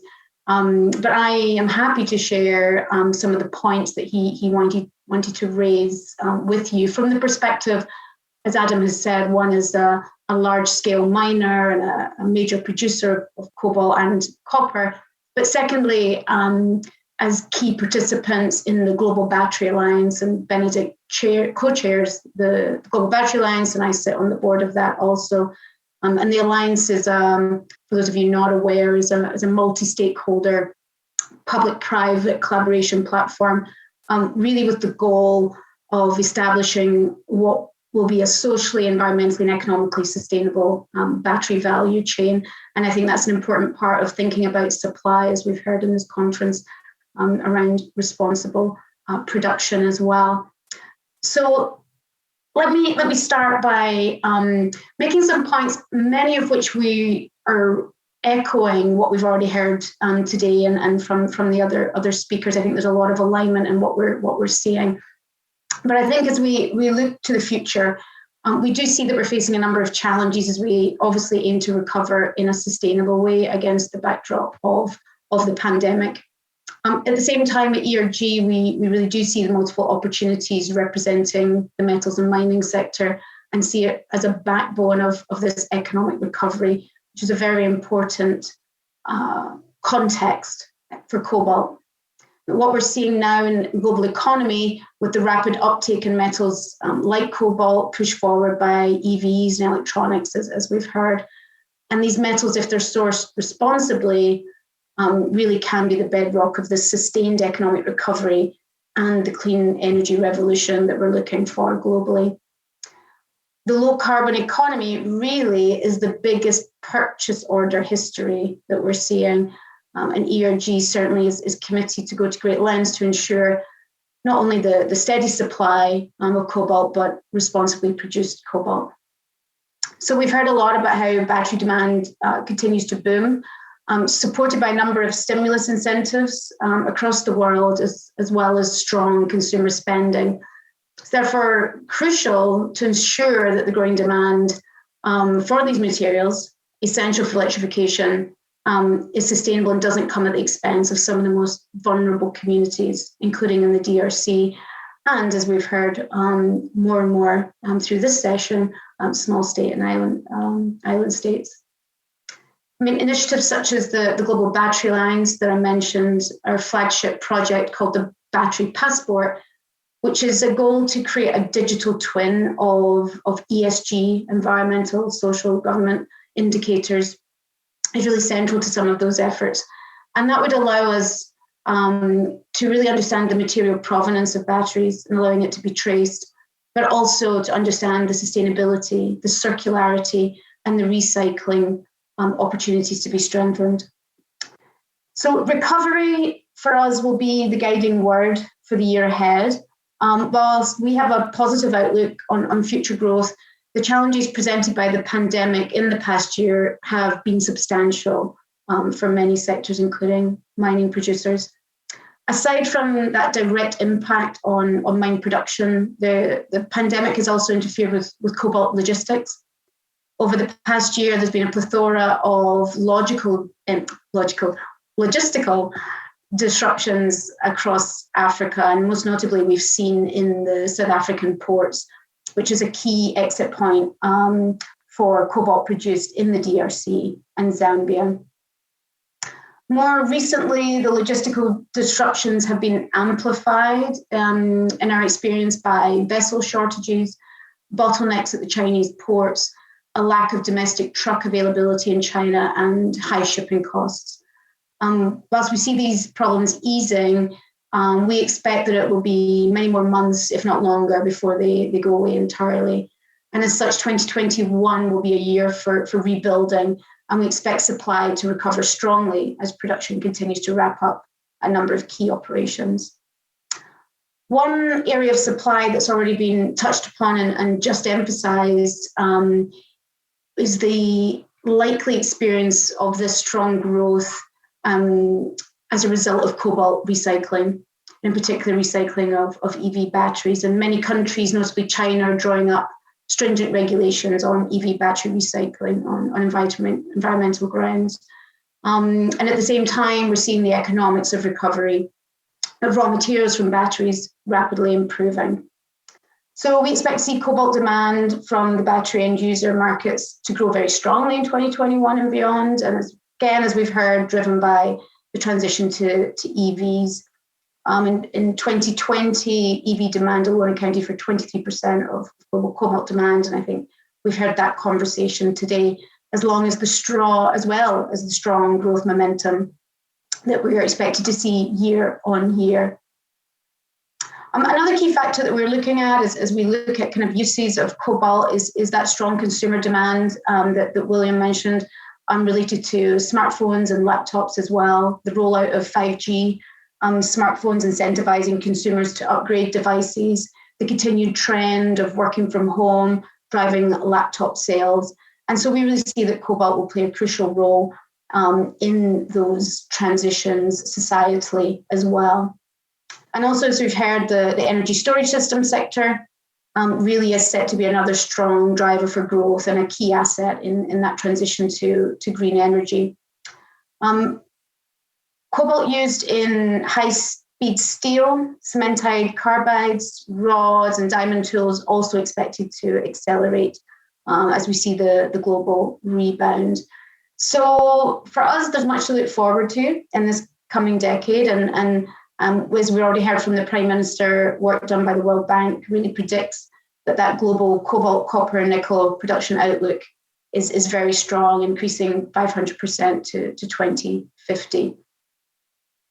So from our perspective, as I said, there's been some supply hiccups related to logistics and the pandemic, but really we're starting to see with many of the societal trends and economic stimulus packages a really strong demand for supply, and that companies such as ERG are well positioned to meet this increasing demand.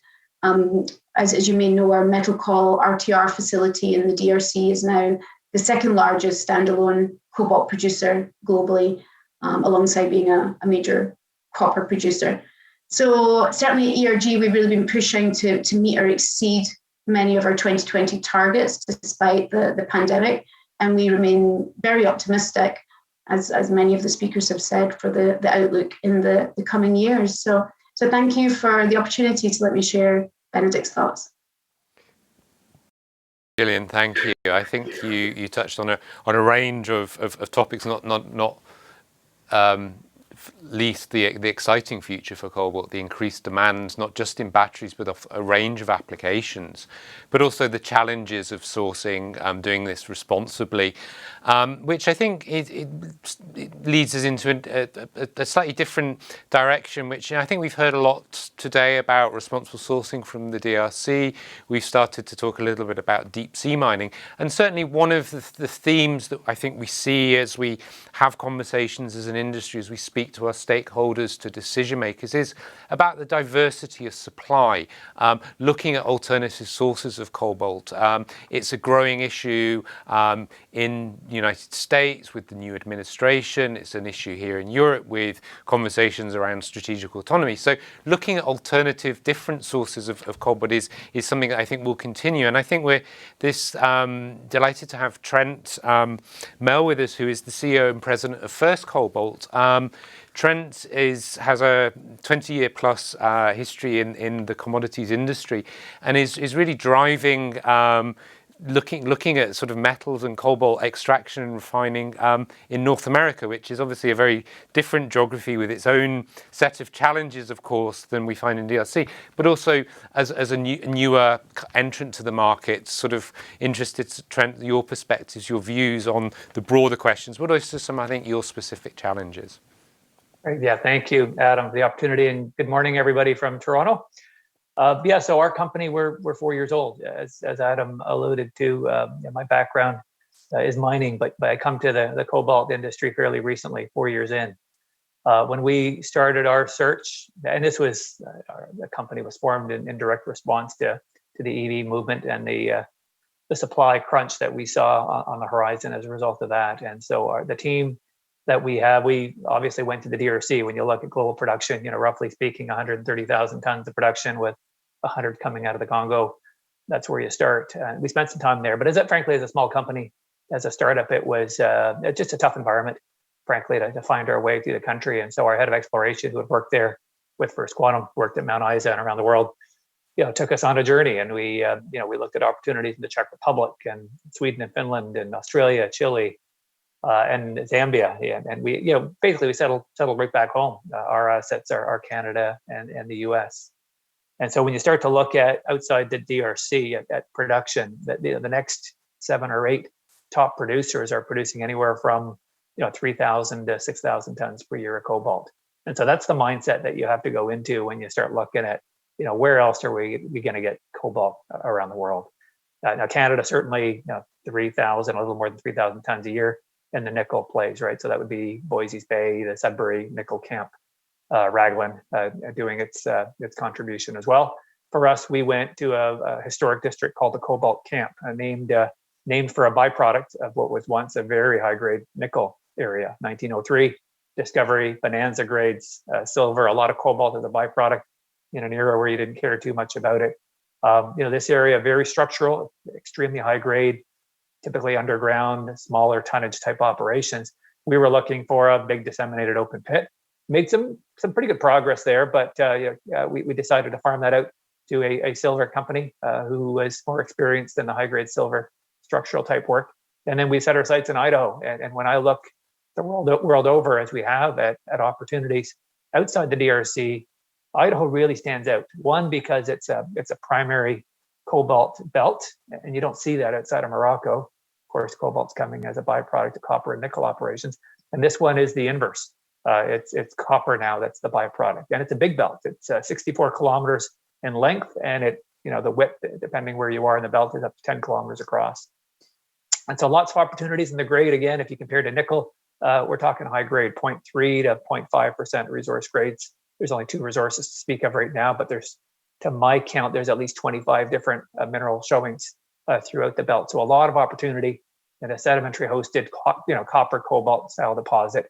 So in some ways comparable to the DRC and Zambia, stratabound and a decent history. So the history here, 1898 is when the belt was first mined for gold, but it wasn't until 1902 that cobalt started to be mined in the Blackbird mine, and that ran until 68, still owned to this day by Glencore. And when you look across the belt today, there's ourselves, and then there's Jervois, formerly eCobalt, up in the north area adjacent to Blackbird. And so our deposit, Iron Creek, a little bit further south. There's other areas, the Blackbird mine, Black Pine, Yellow Jacket Formation. There's lots of areas. It's been singled out by the Idaho Geological Survey and the USGS as, frankly, America's best chance of getting cobalt. And so the issue you got to deal with here, though, is it's the processing side. And so the style of mineralization that you have here, the dominant minerals are chalcopyrite, cobaltite, arsenopyrite, pyrite, pyrrhotite. And so from a processing perspective, a lot of these conventional technologies that you'd be looking to is autoclaves and roasting. And so from an ESG perspective, you've checked the box, I suppose, on location, but now we've got to address, are there better ways, are there environmental friendlier ways, less energy intense ways to recover the mineralization? So this is where the US has taken an interest in domestic supply. We're working with the DOE on funding to see if there's other ways to recover it. And just to speak in terms of what this represents, I mentioned the smaller production profile outside the DRC. One scenario for us at Iron Creek would be mining at 1,500 tons per day, small footprint underground, yielding a little under 2,000 tons per year of cobalt and 3,000 tons more of copper. I would say Sure West probably in the same category. So now you've got two deposits producing not quite 4,000 tons per year in America. We're not there yet, but that kind of what it represents. And if you take any of the other sort of 23 showings that I mentioned earlier and start to replicate those, you start to get the beginnings of a potential cobalt jurisdiction. But as a miner, I know that these things take a while. They take a while to bring to fruition. We're talking 5+ years, 5 to 10 years for a lot of these to come aboard. And the domain of exploration sort of this scale is the junior miners. And the big guys don't play in deposits of these size. So you're really looking at kind of a boom bust cycle in high commodities. You explore, you advance it, and then the last couple of years where commodity prices were depressed, activity effectively stops. And so it's important for the industry to recognize that we need to scale up and we need to partner in order to move these forward. Now, you really win on the ESG when it comes to mining in these areas. Our refiner in Canada, just by way of example, we're looking at producing starting next October. Now, this is primary feed from the Congo, from CMOC and Glencore, 5,000 tons of contained per year. Within a year or two of that, another 1,500 tons per year recycling, and then Iron Creek somewhere down the line. So you start to add the tons. Where we really win is our footprint. Our recycling footprint in the refinery is going to be GHGs are going to be 50% lower than the typical refinery you'd see in China. And so we get that advantage, but we've got to scale up in order to make our mark, and that's what we'll be working towards over the coming year or two. Adam, so back to you. I mean, I think you touch on a number of both the challenges but also the opportunities there. I think the challenge is obviously some of the timescales, some of the investments required, some of the rules and regulations that exist certainly in North America and also in Europe around what you can and can't do with your mining facility and how the emissions and so on. But then also the drives to diversify supply, diversify the footprint of the processing chain as well. So I think there is a lot of issues that I think are very pertinent as we think about supply chain into the future. I think we've heard now we've covered some land-based concerns, and really in our next contribution from Ashton Carter from the TDI Sustainability, who I'm sure is known to many of you as a leading authority on mining sustainability, ethical mining, responsible mining. Ashton has been involved in supply chains of a variety of commodities, certainly including cobalt, for a number of years now. But really today was going to talk a little bit more about the question around deep sea mining and the work that's ongoing to really think about as we, almost as a society, almost as the human race, think about accessing those large potential supplies of not just cobalt but other critical materials, the considerations we need to think about as we start thinking about accessing those materials on the ocean floor. So I think Ashton's done a lot of work thinking around those issues, done a lot of work with the World Economic Forum on these issues. So Ashton, over to you to sort of, I guess, almost challenge us on some of the things we need to think about as we potentially go down that route. Thanks very much, and good morning and good evening to the participants. And deep sea mining, it does sound like science fiction. You have these single deposits of nodules containing manganese, nickel, copper, and of course cobalt 3.5 to 6 kilometers beneath the ocean's surface, accessed by remotely operated vehicles and then sucked to the surface to a waiting vessel to take them to land. It sounds like science fiction, but it's not. One developer, the metals company, formerly Deep Green, has announced that it's going to start to extract deep sea minerals commercially in 2024. Another GSR group partnering with the Cook Islands in 2028.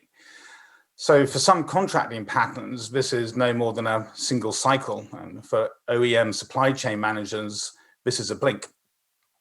So is it a significant source? Well, by all accounts, yes. And we heard from Prime Minister Brown, 12 billion tons of metal under their jurisdiction and 21 million of which are cobalt. Another estimate is that there's 44 million tons of cobalt metal content in the Clarion-Clipperton zone. So that's one of the 4 vast areas known to have large occurrences of nodules. So, and contractors have been publicly very confident that the concessions that they're working on or intend to work on hold enough metal supply, battery metals, for tens of millions of electric vehicles. So what are the challenges of recovering this potential new source? Well, I'm not an engineer, so can't talk to the technical challenges if and how they're being overcome. But what I can talk to you about is the challenges connected to the ESG issues, or more specifically, the deepening polarization of opinions on whether the potential ESG impacts are acceptable when weighed against the potential benefits. So why do ESG issues matter in a conversation about supply? Well, many have touched on this today, and it matters because ESG aspects on production and businesses' reputation on their ESG performance is now becoming embedded in investing in metal sourcing criteria. It matters because of emerging compliance in blocks like the EU, and of course that's the daily work of the Cobalt Institute to monitor those things. And the knock-on effects of kind of private regulation, for example, in the London Metal Exchange, which has its ESG framework and criteria. And the Cobalt Institute itself has the responsible assurance framework. And it matters importantly because then customers, the OEM and the auto electronics industry, are reaching up the supply chain to secure long-term contracts. And they too are concerned about provenance and ESG practices.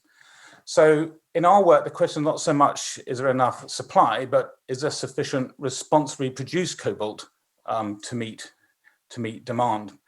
And discussing, defining what is responsible is important because it's about establishing trust of the sources and the industry. And when there's mistrust of business in our economy, everyone loses. So what then is the state of the conversation today, the social license to operate, if you want, between business and society when it comes to deep sea minerals? Well, in short, it's divided. There are opponents. So more than 100 organizations so far have called for a moratorium or a ban on deep sea mining.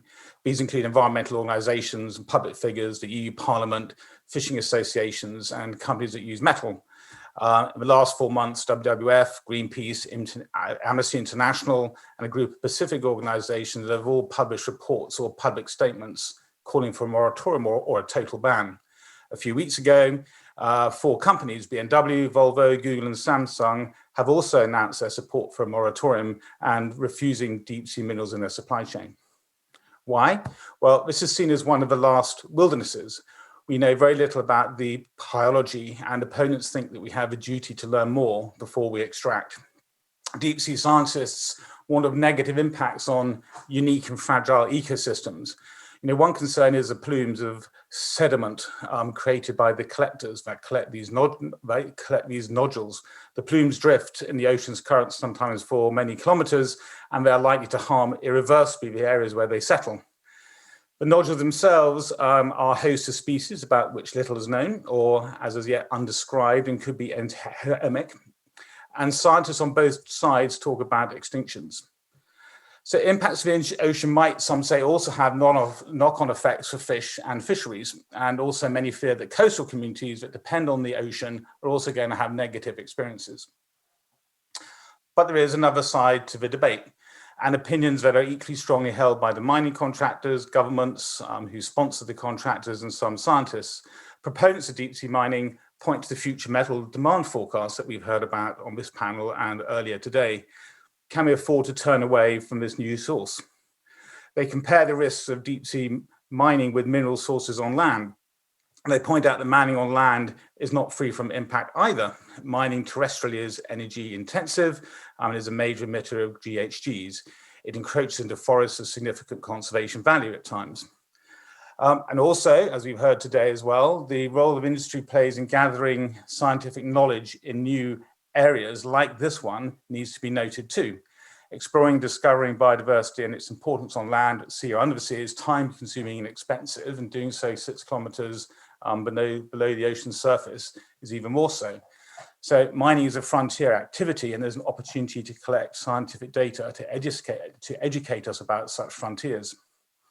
And of course, we heard from Prime Minister Brown that for some island states, this is a way to diversify their economies when it's been given a crippling blow by COVID-19. So the debate is divided. And if we're not careful, we're headed for a standoff between opponents and proponents that will stifle the need for much needed dialogue on this truly complex topic. And it's even more complex when you consider that some of the minerals in the deep sea are in an area that has been designated for the common heritage of all humanity, so those international waters. The ISA, the International Seabed Authority, is a governing body and has set out plans for mining code that is in consultation. But we also need to include and involve the downstream customers and the metals markets who will be asked to accept these metals if mining goes ahead. They increasingly expect to be part of that discussion. And the auto and electronic companies are asking to participate. If we don't involve them, I fear the current mistrust will only grow deeper. So where do we go from here? Well, first, I think, as we have all done today, acknowledging this is about responsible supply of cobalt and commit to work out what that means for deep sea mining and deep sea minerals. What is the responsible sourcing framework we need now, even at this stage, when if and how it will go ahead is not yet decided? Second, we need to ensure that the metal exchanges, downstream businesses, and investors are all informed about the facts on this topic. This is a rare opportunity that they can have a say and be involved in the decision-making before the industry actually begins. And third, we need to create the space for dialogue. So as Adam mentioned, we're working the World Economic Forum to create an impartial space for a dialogue of downstream companies, what we call the World Economic Forum Deep Sea Minerals Dialogue. And we hope that this will really kind of encourage people to get together and think about it, and others will emulate what we've started. And we can also learn from other parts of the industry that are convening dialogue which involve the supply chain. We're involved in the Fair Cobalt Alliance, which is an alliance of the whole supply chain, including miners like Glencore, Yu and China Moly, and battery manufacturers like ATL and Tesla, and downstream companies like Signify and Volvo. So this is a unique opportunity to set the rules for a new industry. And I hope that we can find ways to come together to form dialogues of the whole supply chain and work collectively to set expectations for all the stakeholders. Thanks, Adam. Ashton, thank you. Again, I think a number of very interesting, very pertinent, but also I think challenging points as we seek to reap the benefits and the role that cobalt and of course other battery materials can play in mitigating and pushing back on climate change. And I think we've heard from everybody today that the key to this will be responsibly sourcing, the trust of the downstream, trust of the customers, but also I think trust of the financial sector, who quite often will be asked to partner in investing, will be asked to play a role in making sure that the materials that are coming out from these projects are both economically viable, but also done in the appropriate, responsible fashion. And I think, Colin, as a representative, as a person looking at this industry from a financial background, from a financial perspective, kind of interested to see your perspectives, what you're seeing out there, what you need to see happen to be able to sort of say, well, this is an area where we think is worth our time. I know there's a lot of work going on sustainable finance now in various places. So kind of, how is the financial services industry viewing these developments, these changes? Yes, thank you, Adam, and what an interesting panel. A lot of very pertinent points made. For me, let's start with the investment community. What are investors asking me at the moment? There's absolutely no doubt that energy transition is the key topic. It is the #1 area of focus. As the IEA put it last week, we're going from a fuel-intensive energy system towards a materials-intensive one. And obviously understanding the materials that involves, that's still where we're getting a lot of questions. The questions go in waves, the interest goes in waves, and not surprisingly, the cobalt price itself tends to trend with those waves. And at the present time, given the investment and given the green stimulus we're seeing globally, there is still a lot of interest in the future developments and, of course, the supply bottlenecks that we're going to hit. Now, I would say the interest has driven a re-rating of companies exposed to it in terms of lithium, in terms of copper, even platinum and uranium, maybe less so the cobalt side at the moment, and I'll talk about that in a minute. There's more of an appreciation of the role that cobalt plays in terms of battery stability and durability that we heard about from panels before. There's still a great deal of education, though, going on about the value chain overall. In particular, still two areas that surprise people, if you want, and they're well known to us, perhaps taking part in the conference today, but in the wider market, they do cause they are hurdles to get across. Number one is the overall dependence on the DRC.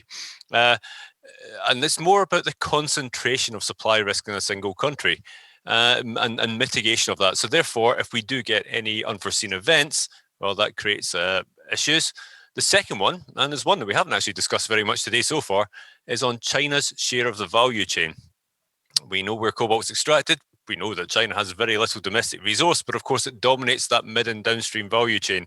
Now, the combination of those two factors does make the investment community a little bit more nervous on cobalt than it would do on, say, some of the pairs like lithium, Chile and Australia, much more established mining jurisdictions overall. No doubt, though, that as we've discussed, we need more cobalt. How are we going to fund it? How are we going to get there? Well, let's think about your investment community and classic bank finance, if you want. There's some challenges out there for cobalt, and the key issue is it's a byproduct. And with that, I mean, some of the questions that you might face are around, well, where's the cost of production and where's my downside cost protection? Well, as a byproduct, there is no such thing realistically as much of a cobalt cost curve. There's also, I mean, a big question when it comes to funding projects, long-term price. Now, when we're thinking about long-term project funding these days, it's not just about the incentive price or the long-term price I might put in my deck.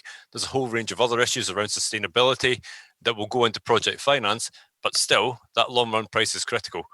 For many commodities, we would do this on an incentive price basis. What sort of price do you need to incentivize projects? Well, as a byproduct, again, there is limited, there's a whole range of incentive prices out there. So with that doesn't give the security, I would say, that people need, and it means they look for higher return rates than you might see in a standard project.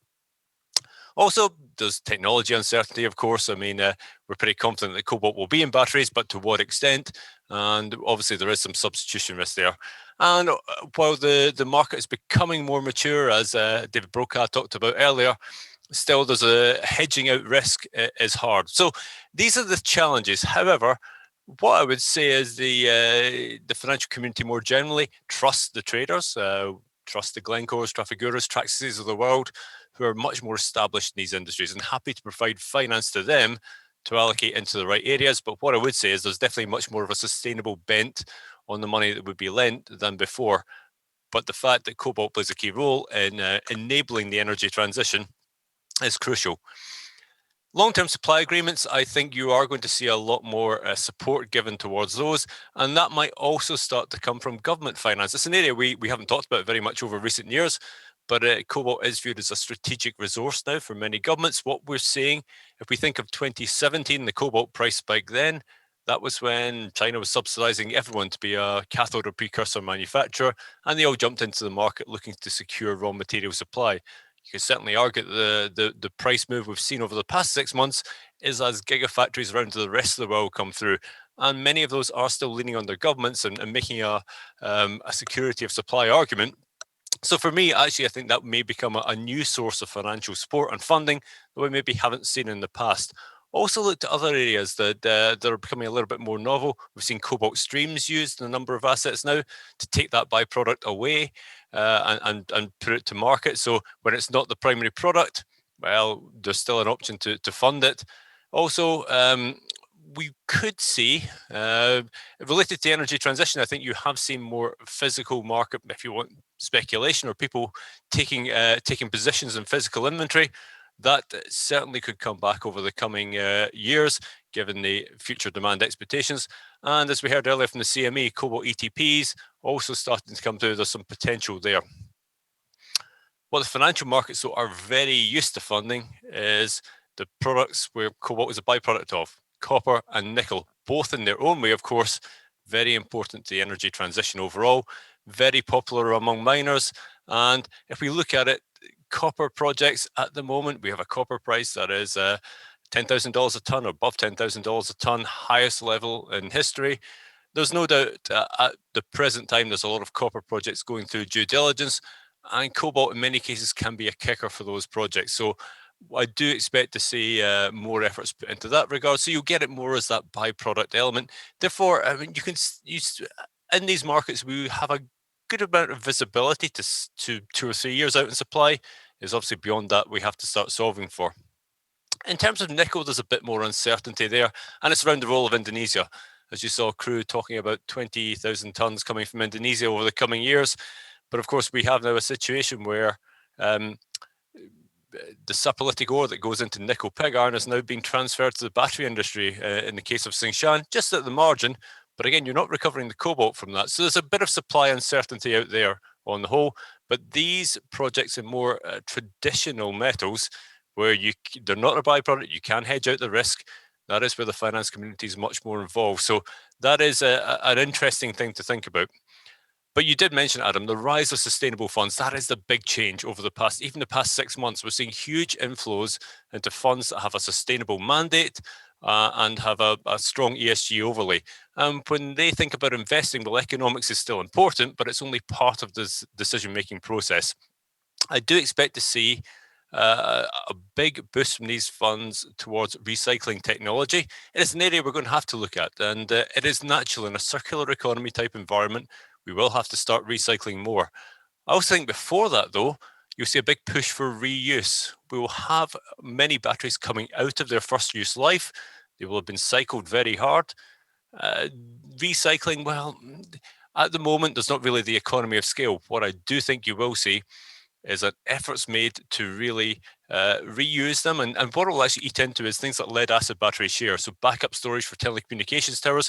We're already seeing that for cobalt-free batteries, for lithium iron phosphate in China. I think that can actually open up another source of demand coming out of effectively second or end of life supply. So that for me will actually grow the overall market as a whole.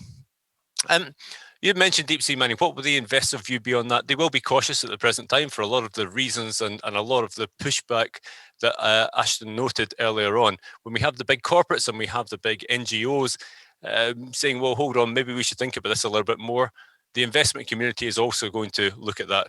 What I do think will be interesting to see, of course, we have an oil and gas industry, an offshore oil and gas industry that's maybe not looking at future demand in the same way as it might have done 4 or 5 years ago, who have a lot of experience in deep sea operations.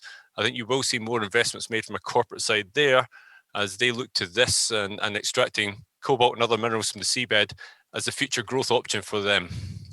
Thanks, Adam. I'll pass back to you. Colin, thank you. I think, unfortunately, we've run out of time on what has been a fascinating panel. I think, if I may, just to sort of come with some of the themes that emerged for me, I think clearly from what Prime Minister Brown was saying, from what Stefan was saying, I think we certainly have enough reserves and potentially enough resources to cope with the additional demand flowing from cobalt. I think will then introduce, the fact that we will be recycling and we're recycling in greater amounts into the future, which is of course another source of supply. We are looking at diversification of supply, but I think for me, and I think Gillian touched on this, Trent touched on this, but then also Colin and Ashton, is one of trust. If we're unable to supply that cobalt in a responsible fashion, respecting those local communities, respecting the environment, but also offering those opportunities to those communities with the resources, then we may see that in the medium term that cobalt is engineered out of the batteries. And I think our next session this afternoon is really dedicated to the question of responsible sourcing of cobalt. We will focus on the DRC, of course, because that is where the majority of cobalt comes from today and will do into the future. But it does provide lessons for other geographies and jurisdictions as we seek to utilize cobalt and other metal reserves in those jurisdictions. So we did have some questions come in which we will do our best to answer offline. But it remains for me to thank the panel for their time, thank the audience for listening in to what's been a really interesting discussion, and to say that we have just over 10-minute break before we start our next part of the conference, which is our responsible sourcing afternoon.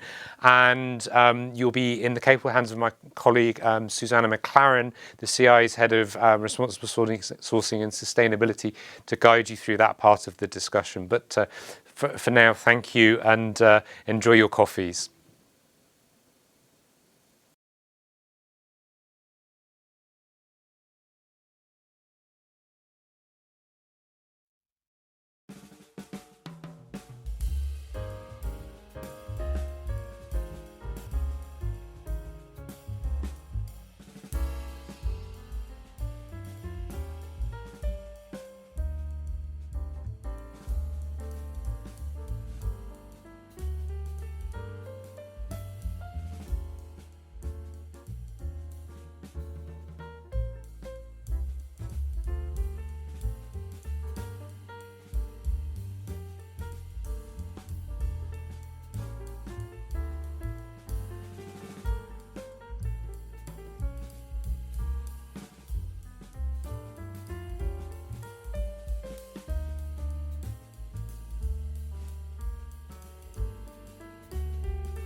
Ladies and gentlemen, honored guests, colleagues and friends, As Head of Responsible Sourcing and Sustainability at the Cobalt Institute, I'm delighted to welcome you to our Responsible Sourcing Afternoon. The responsible sourcing agenda has gained increasing importance at the Cobalt Institute and amongst our membership in the past few years, and will no doubt continue to gain even further momentum into the future. This is aligned with the CI's mission to promote the sustainable and responsible production and use of cobalt in all its forms, and our commitment to ensuring the cobalt industry is giving end users the confidence that the cobalt they work with is ethical. But as we have already heard in the opening speeches earlier today and woven into the different sessions so far, cobalt is still the subject of much scrutiny, particularly when it comes to artisanal and small-scale mining in the DRC, which is a significant source of cobalt production. This is why the focus of this afternoon is ASM Cobalt, on which so many livelihoods depend.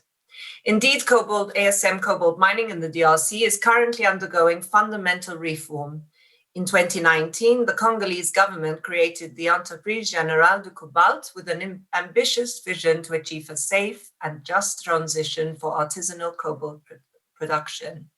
It is my pleasure to invite our keynote speaker, Mr. Jean-Dominique Takis, General Manager of the EGC, to officially open the Cobalt Conference's Responsible Sourcing Afternoon.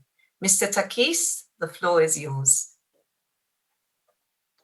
Thank you very much, and good day to everyone. I'm Kumbo, Managing Director, as I was introduced, of Entreprise Générale du Cobalt. I'm based in Kolwezi, and I'm speaking to you from Kolwezi. If you will allow me, before presenting Entreprise Générale du Cobalt, I would like to give an overview of the actual DRC cobalt ecosystem. Next, the first slide, please. On the first slide, the overview of the DRC cobalt ecosystem. As you can see, arguably, it is known that known reserves in the world, 80% of them amount on the reserves held by the Democratic Republic of the Congo. 80%, which is known reserves. And to this commodity, strategic commodity that is cobalt now, we need to be aware that 1 to 2 million Congolese depend for their livelihood directly or indirectly on the production of cobalt. Last year, 2020, almost 94,000 tons of cobalt came out of the DRC. And as we know, the demand will grow. Rechargeable batteries already account for 60% of the global demand, will count for 60% of the global demand by 2025. That is that we are all aware now that the increase in demand for cobalt is directly linked to the energy transition from fossil fuel to low carbon energy sources. In the context where we do not anticipate a substantial increase in production in the short term from large-scale mining industry, formalizing the artisanal cobalt sector will help to bridge the gap from the increasing demand from renewable energy technology manufacturers, and also respond to the employment needs of our young population in the DRC. Next slide, please. So, to introduce the Entreprise Générale du Cobalt, who are we? Entreprise Générale du Cobalt was established in 2019 by a government decree. Our role is for the one who have not been acquainted to EGC yet.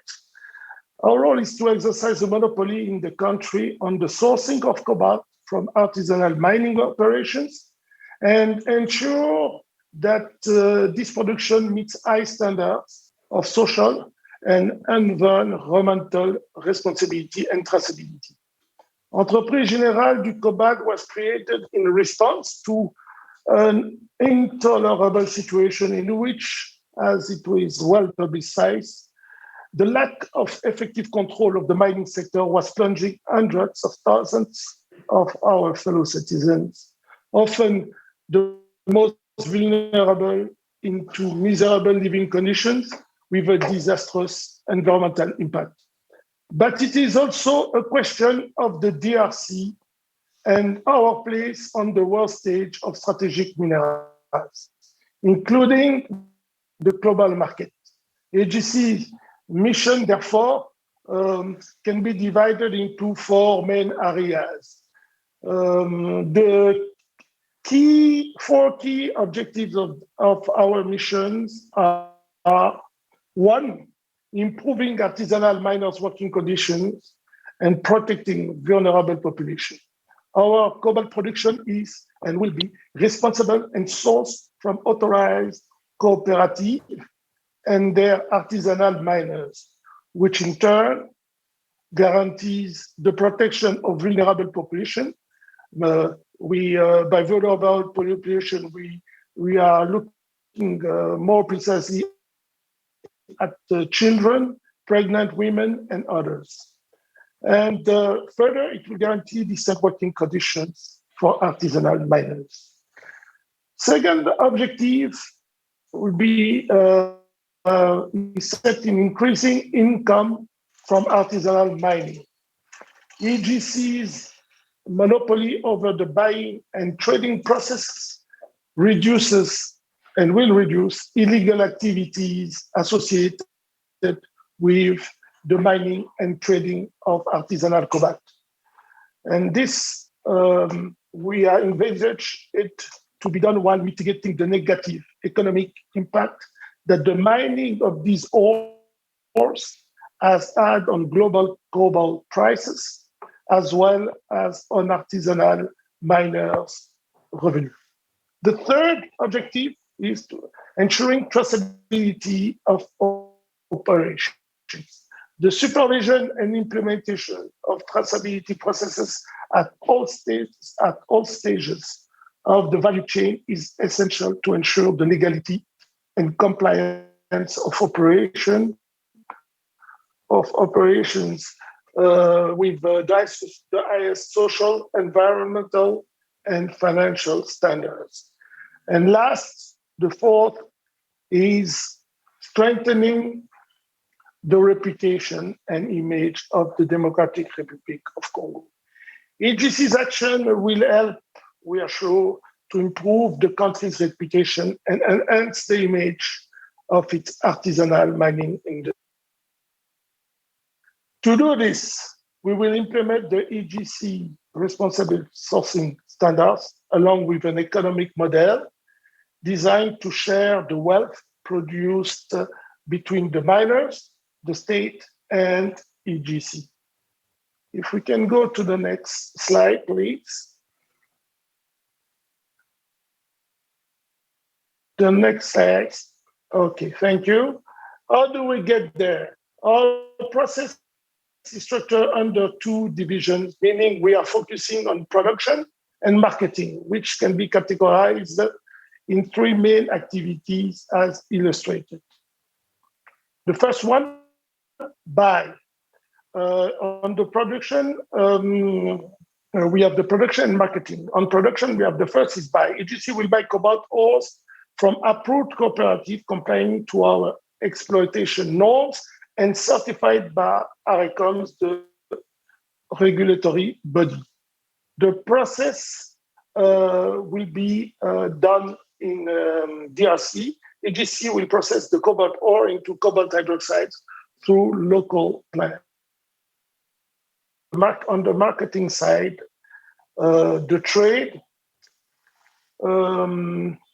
EGC will export the cobalt hydroxide to final buyers and trading partners. With regard to the formalization and improvement of the artisanal mining working conditions, which is one of our primary concerns, the adoption of EGC's responsible sourcing standard will apply to all miners, cooperative, EGCs, and buyers. This will ensure that at all stages of the supply chain are held to high standards of social and environmental responsibility. With our standards in place, our cobalt will be traceable from the miner to the final buyer. Those standards are available on EGC website, www.egcobalt-rdc.com. We will talk about it more in detail shortly. As far as the marketing of artisanal cobalt to end buyers, which is the second pillar of our action. Our aim is to establish ourselves on the world market for cobalt hydroxide by clearly positioning the DRC as the main cobalt trading country in the world and not just a producer as we are currently perceived. With a production of between 15,000 and 30,000 tons per year, the marketing of Congolese artisanal cobalt through EGC to end users or end customers will be an important step towards this recognition. It is indeed the strength of our country to have the choice to select buyers and to be able to enter into long-term partnership with internationally renowned companies willing to guarantee a stable, responsible, but above all, fair supply. Next, please.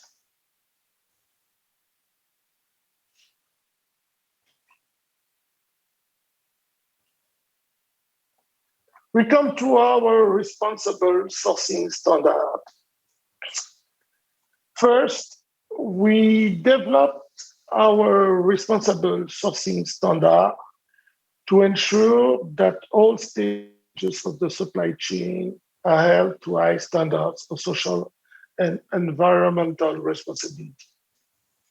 To meet this goal, we, EGC, with our partners, will develop expert mine planning to ensure maximum geological discoveries and guarantee the safety and efficiency of mining operations.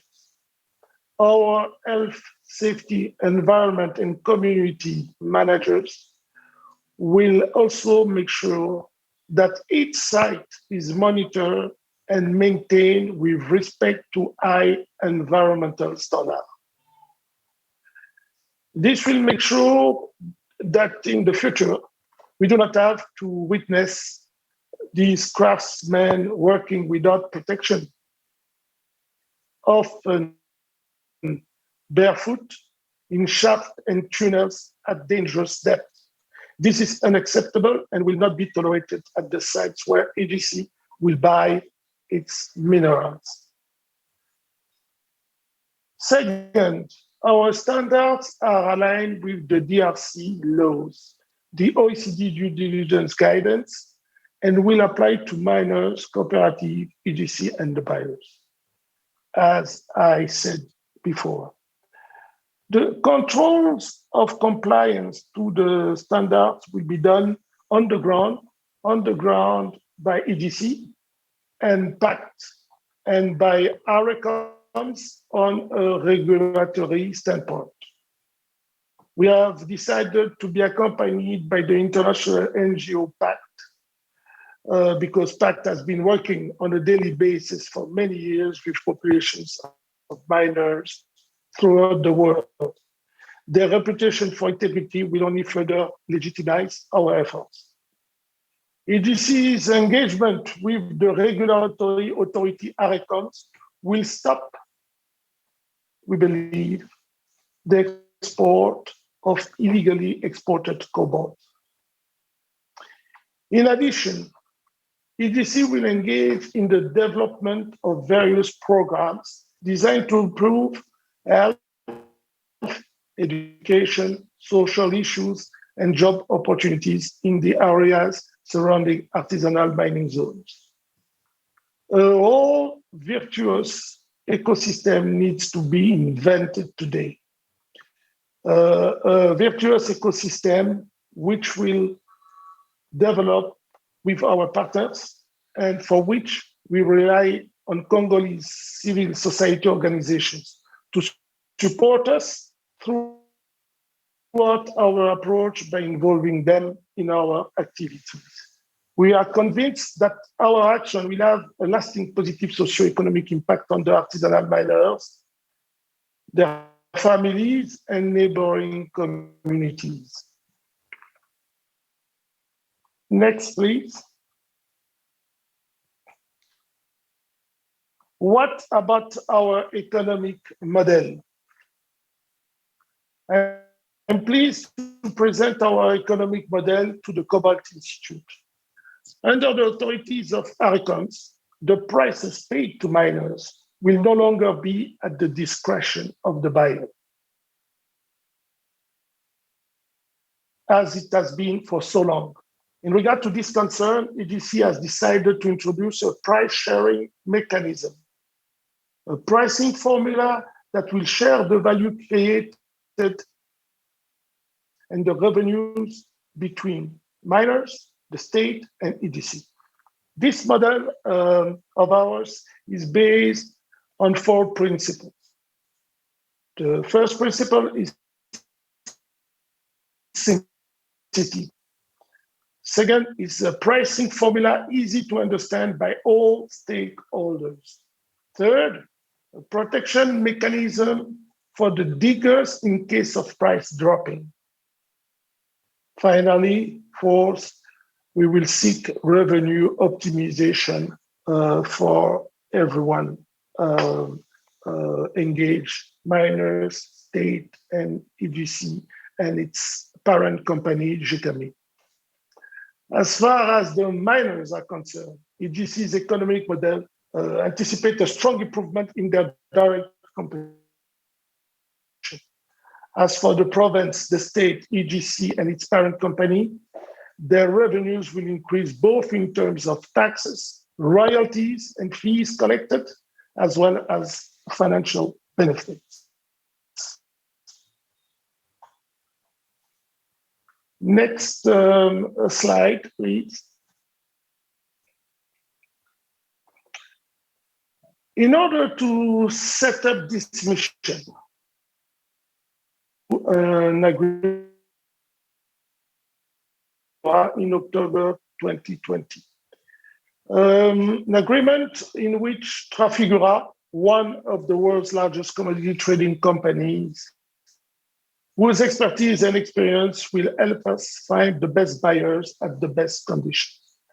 Trafigura will also assist us on developing a traceable and responsible sourcing chain, together with all technical stakeholders that I mentioned before.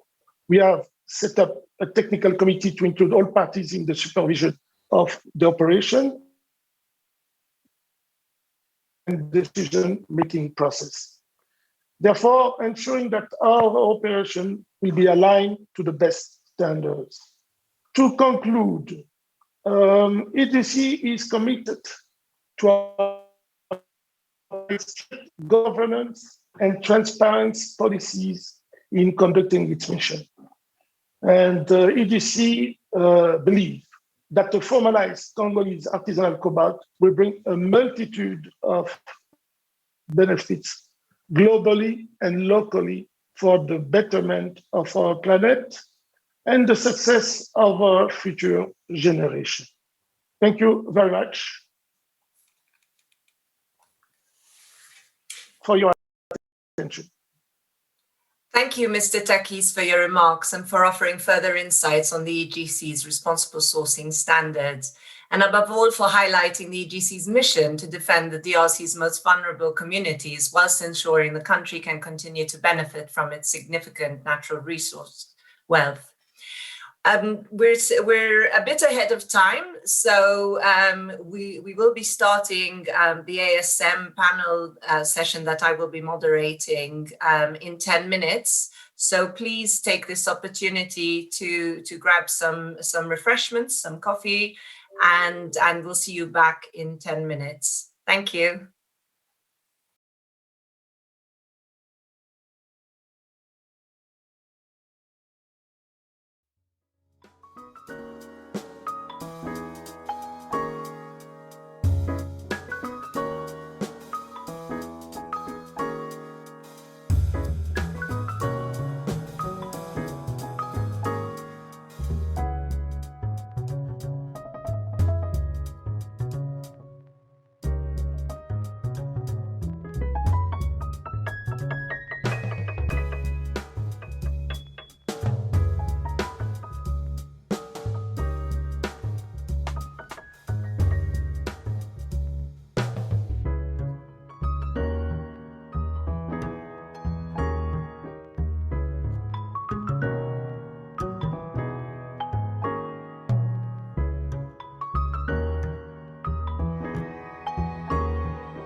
panel on the ASM contribution to sustainable development, which I have the privilege of moderating this afternoon.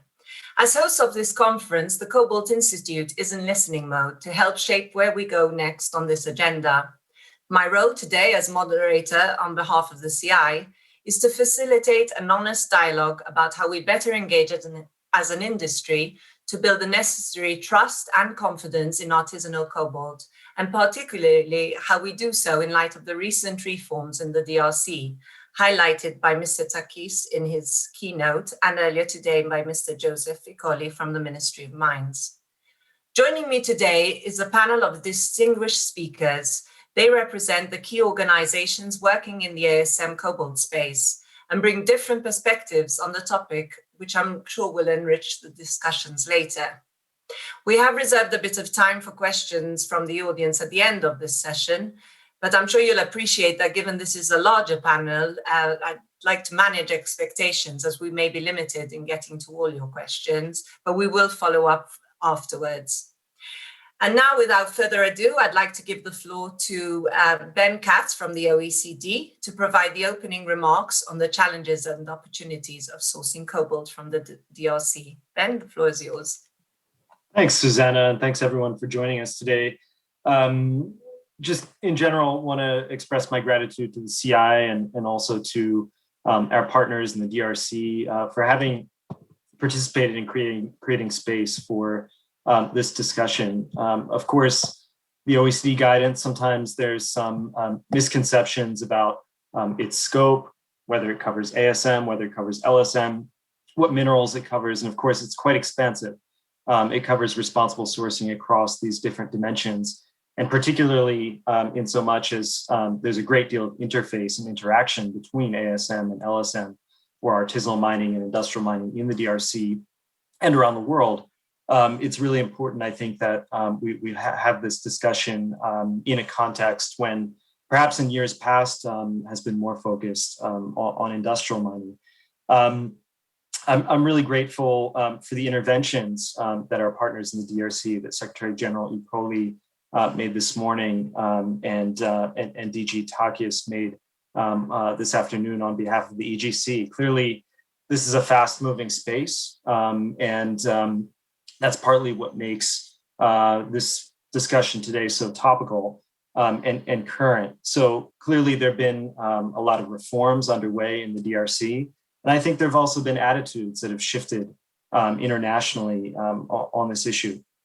So I'm gonna just try to set the scene briefly here before handing back over to Susanna and our other distinguished panelists. Just to revisit first, why is this so important? And then also to try to retrace our steps over the past few years.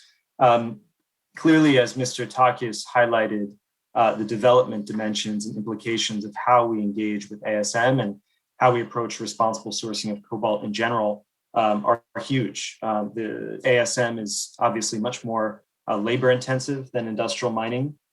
It's a very important livelihood in the region as it is around the world. And there's also, in terms of the logistical and physical nature of the commodity in the DRC, there's a great deal of blending between ASM and LSM. And so even if one has been perhaps focused in a company sourcing strategy on LSM, inevitably you're going to come into contact with ASM and the different implications around how we approach it. There's also been, I think, a great deal of misconceptions and weaknesses in terms of how companies carry out due diligence over the years. And this has been an issue that I think has been prevalent throughout the supply chain. So not just at the producing level, but also through the midstream to downstream. And I think this is an issue where, fortunately, we're seeing some progress, but at times slowly. And what do I mean by this? In particular, as we discussed at the recent OECD forum, we still see, in some cases, an impulse by companies, instead of to respond directly to risks that they identify in supply chains, they seek instead to avoid them. And of course, that runs counter to due diligence. It runs counter to the due diligence guidance. And as we see with the importance for development and the inevitability of the interface with ASM, it's really important that we get that right. And we seek to better understand and put a stop to this kind of behavior that we've been referring to as de-risking. So I want to just briefly retrace our steps over the past few years, I think, as a stakeholder community on this issue. As some of you are aware, the OECD with the DRC government convened an international Cobalt stakeholder meeting following on many such meetings we had at past OECD forums in Paris, but we held one in 2019 in Kolwezi, where we honed in on some of the recommendations that we made through our own research and stakeholder consultations that led to, I think, a great deal of consensus among stakeholders. So the recommendations covered more comprehensive due diligence, comprehensive in terms of the risk scope, so not only focusing on child labor, but also on issues related, for example, to corruption, to security contracting and the voluntary principles, to looking at how we can foster gender responsive due diligence, especially in the context of ASM formalization, to strengthen ASM engagement across the board. Of course, it's every company's commercial prerogative to source ASM or not, but in any case, we need to move from a posture of indifferent, sometimes hostile relationships with ASM to cooperative ones, whether companies are sourcing or engaging otherwise.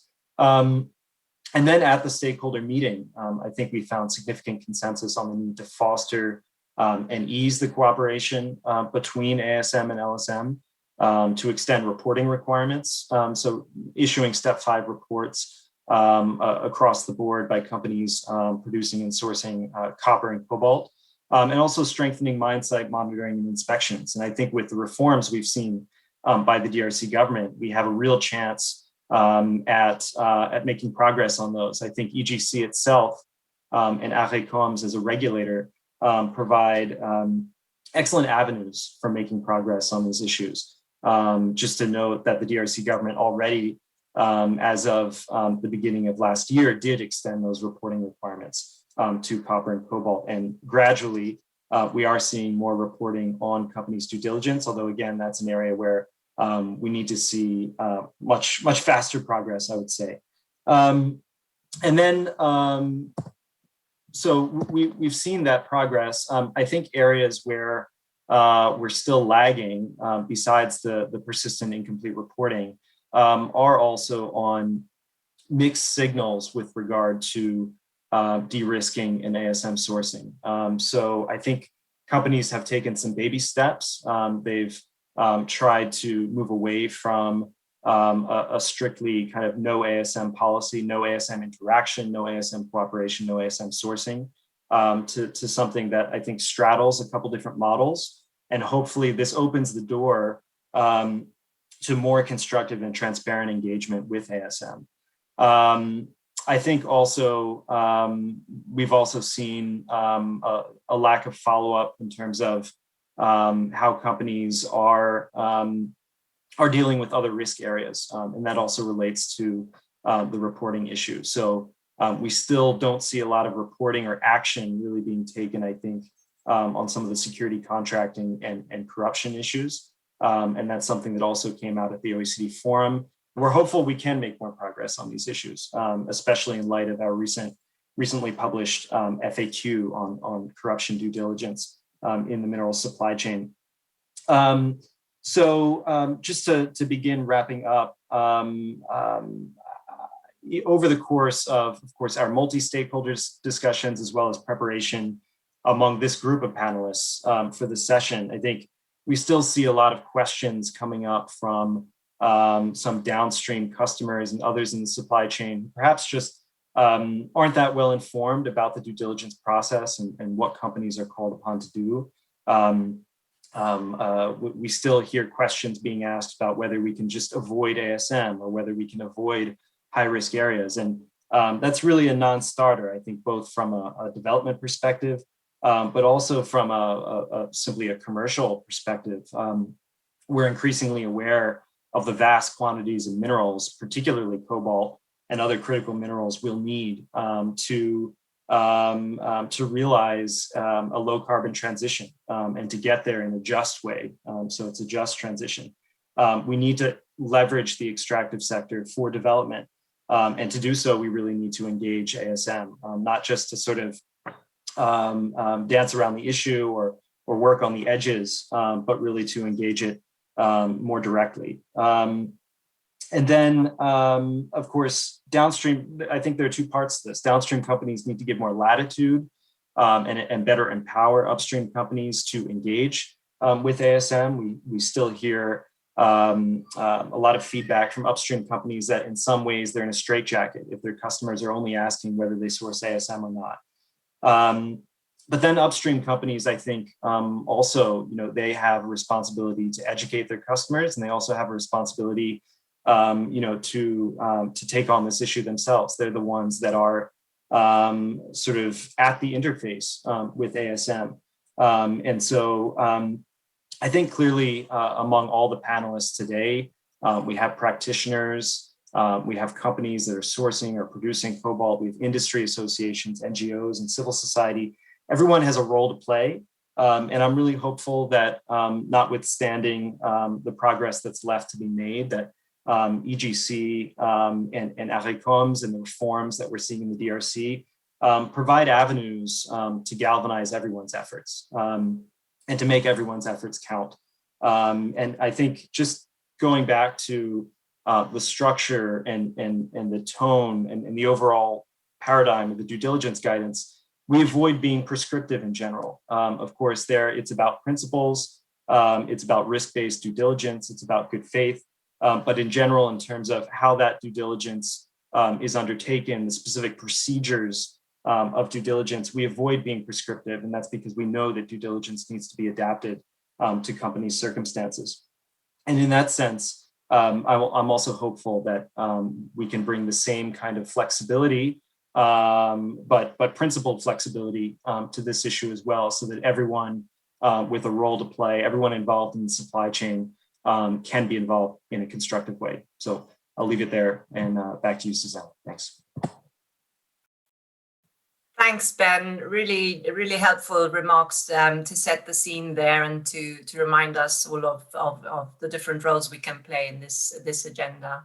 I'd now like to give the floor to Luca Sosa, who's the Program Director at PAC DRC, who joins us this afternoon from the DRC and will provide an on-the-ground perspective of the artisanal cobalt sector. Over to you, Luke.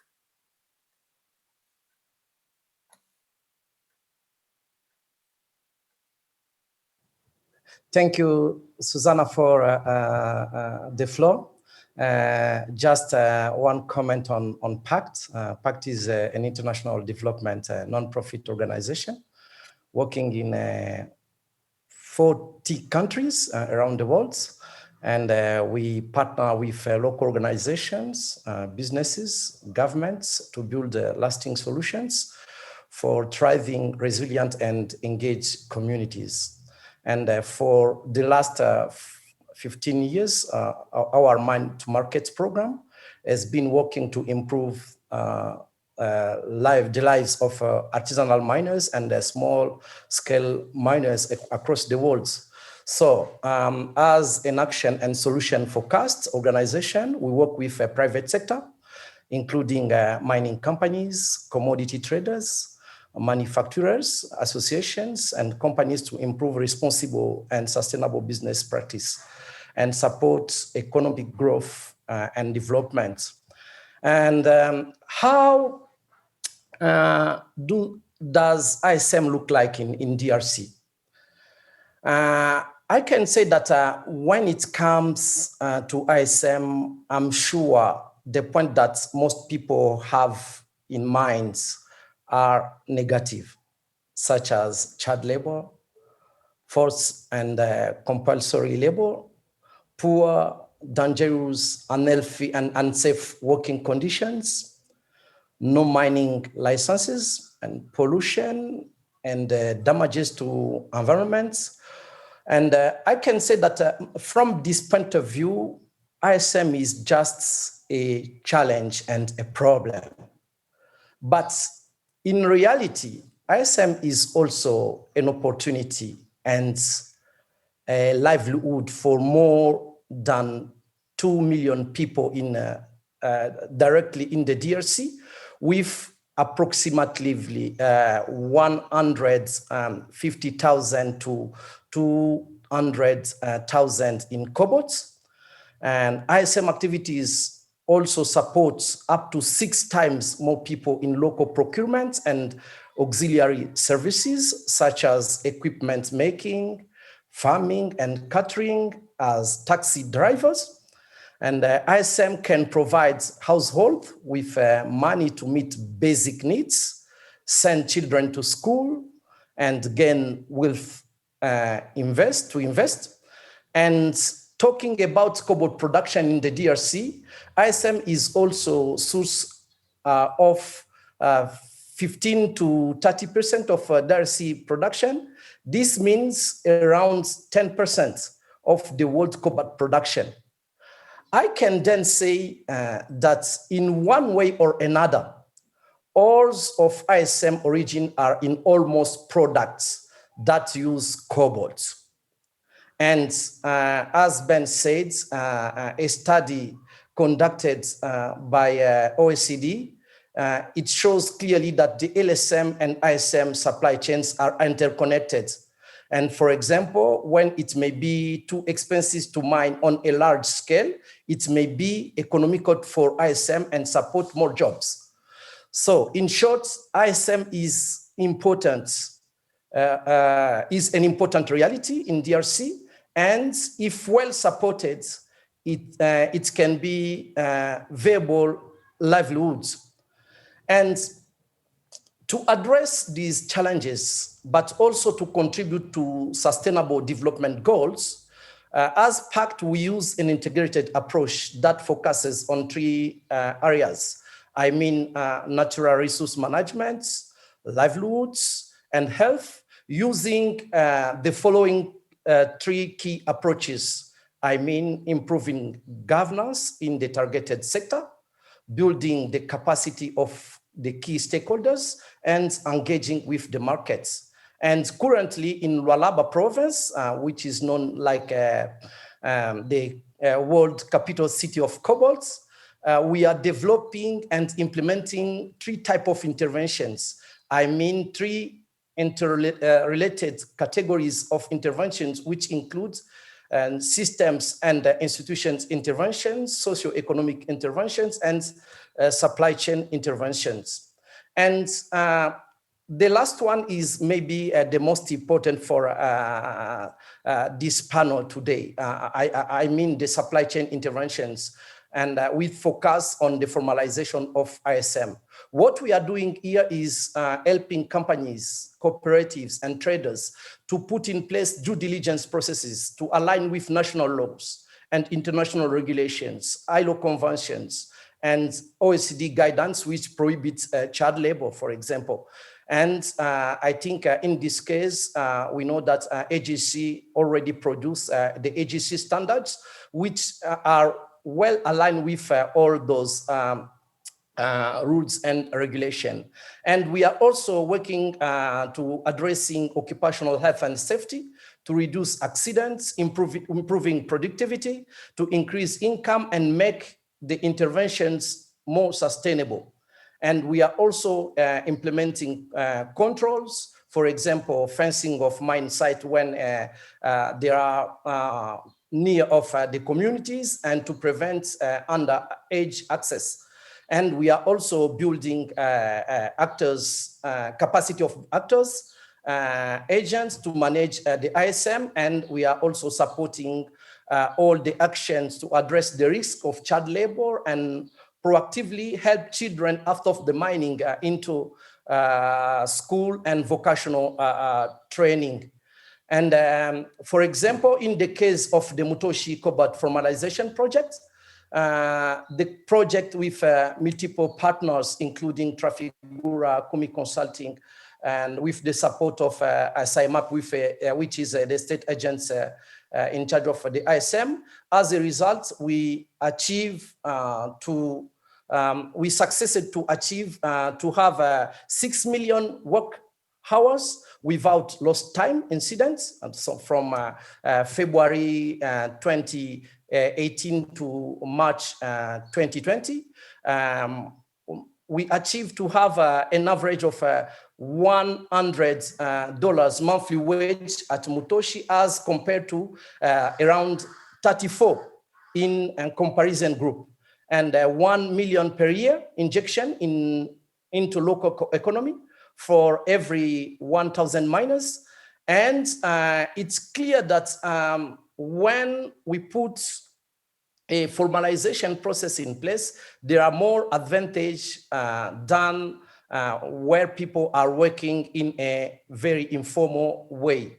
And on the AGC project, we are helping on the design of the process, but also will support all the traceability scheme. We'll be providing training, monitoring, and reporting. We'll also help the stakeholders and government engagements. And we will also support a continuous learning and expansion of the project. As a challenge, I can say that many of the initiatives here in the Lualaba province are developed in silo. So and we need to find a way to work together to avoid replication and to maximize the impact. And there is also a general lack of the engagement from the downstream companies because perception of too risky. However, by knowing supply chains and engaging with ISM formalization initiatives, it's possible to address and manage risks proactively and ensure meeting and exceeding international regulations and expectations of good sustainable business, which is important for continued and future growth and success. And it's also important to address issues for global image of the cobalt industry to ensure that DRC and my community also benefits too from the natural resource management. So as a conclusion, I can say that it's clear that there is a need of collective action, partnership, and coordination is essential. And as well as communication is essential to change the perception and the behaviors. So we need to avoid also some efforts led by a single issue or single mineral focus in this region, for example, just cobalt, which maybe distract as a what we call the issue du jour.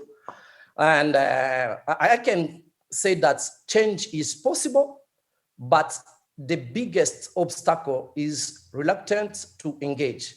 Thank you very much.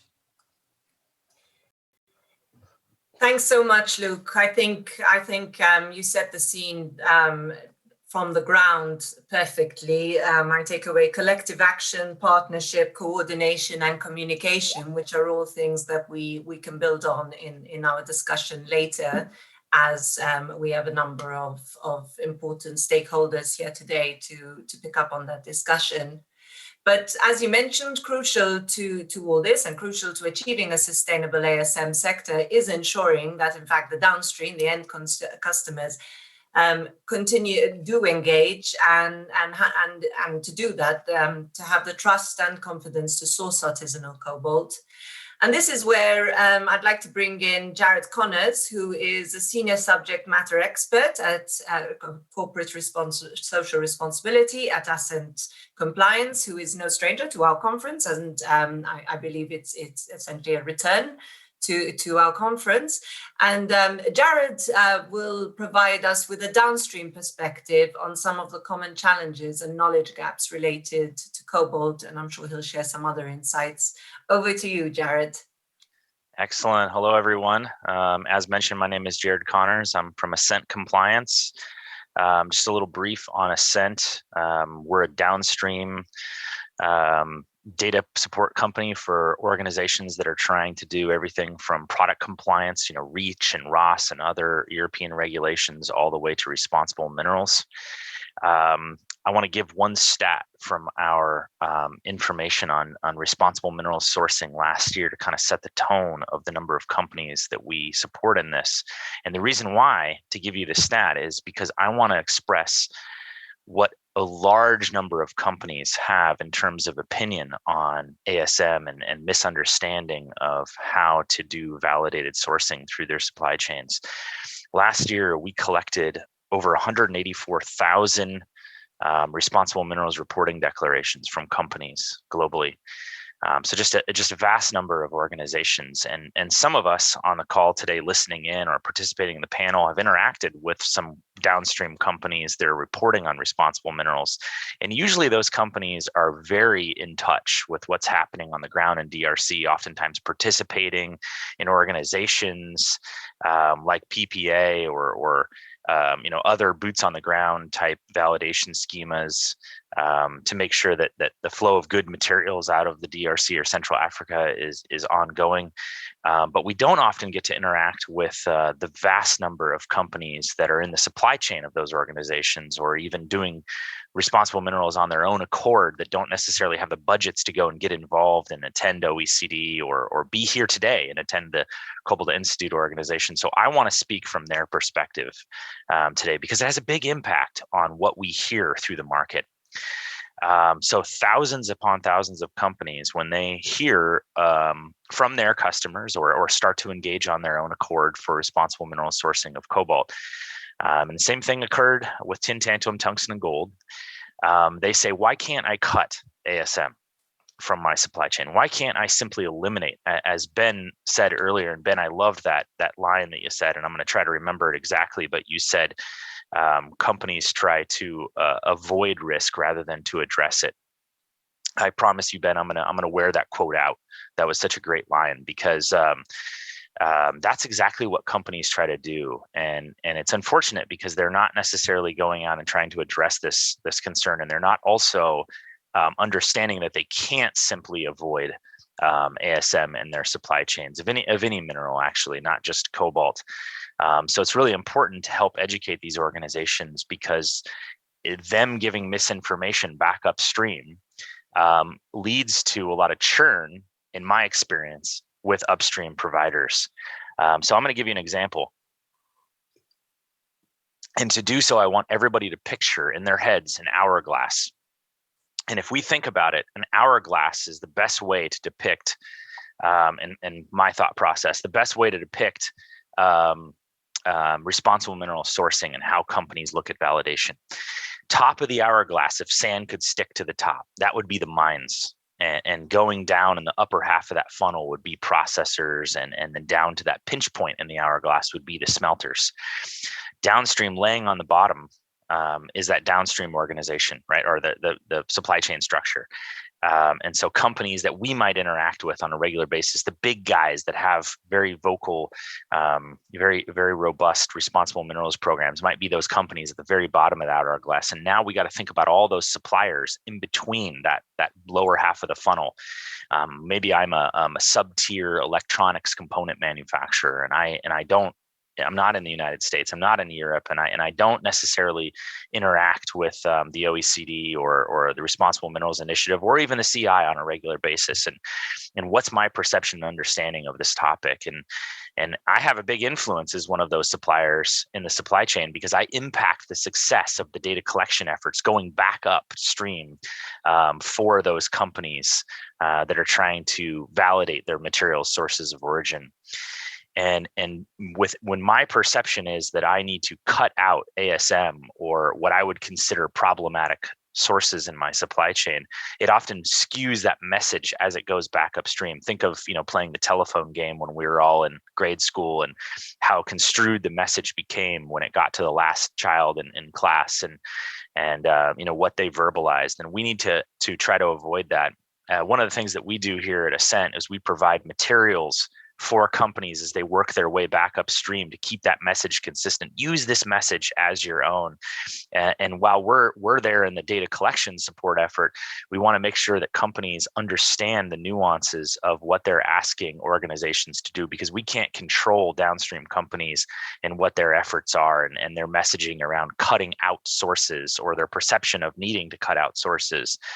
We're there to advise organizations and support their data collection efforts. And so collectively as a group here, we say, well, Jared, how are we going to solve this problem of misunderstanding of upstream sources? And that's helping keep the message consistent and provide education. I oftentimes refer organizations to go and read details from the OECD, from PACT, from Enough, from all sorts of different groups out there to make sure that they're getting education on what truly is the impact. And that's the final thing that I wanted to cover is their belief in impact. So if I'm a mid-tier supplier and I'm asking for budget because my customer is pressuring me to go out and get data collection on my Cobalt supply chain, and I'm getting pressure back again from my customer to say, well, these are the good sources, if you will, because they followed some sort of validation schema versus this group of unknown over here are not yet to be validated. Quoting Benjamin there is to avoid that risk rather than see it through. So I have the perception that I need to get rid of a certain number of sources in my supply chain, and it's really not feasible for me as I don't have a direct touch in the metals market and my ability to influence selectively who I'm getting material from, and nor do most of those companies truly understand that they have materials that are mixed as well from ASM and LSM sources. And so one of the things that they need to do in order to seek that budget, to get approval internally to go out and manage these programs and participate with OECD and other organizations to get that education, is they need to show an impact to what they're doing. And so I would encourage organizations to talk more openly, and I know some of my fellow panelists are going to be talking about this, is what is the impact on the ground to the ongoing efforts for validation? What happens when downstream companies start to request for validated sources? What happens when OECD and PAC get involved in validating upstream sources or looking at ways to support ASM in the supply chain?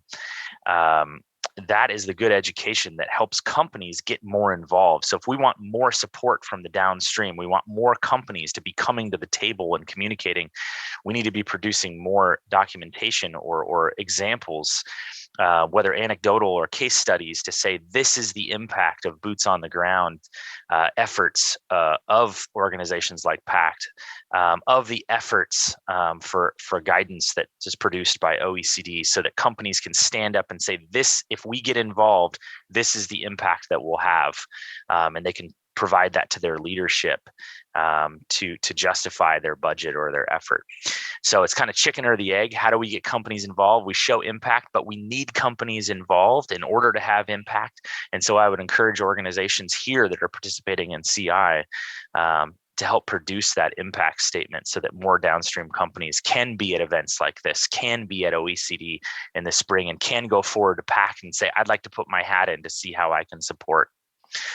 So thank you, and I'll pass it back to our host. Thanks, Jared. And I think you've offered a perspective of thousands of companies that we don't really hear from, and I think gives us a lot to reflect on, and also really important to think about that consistent messaging. So really good reflections there. Thanks for sharing.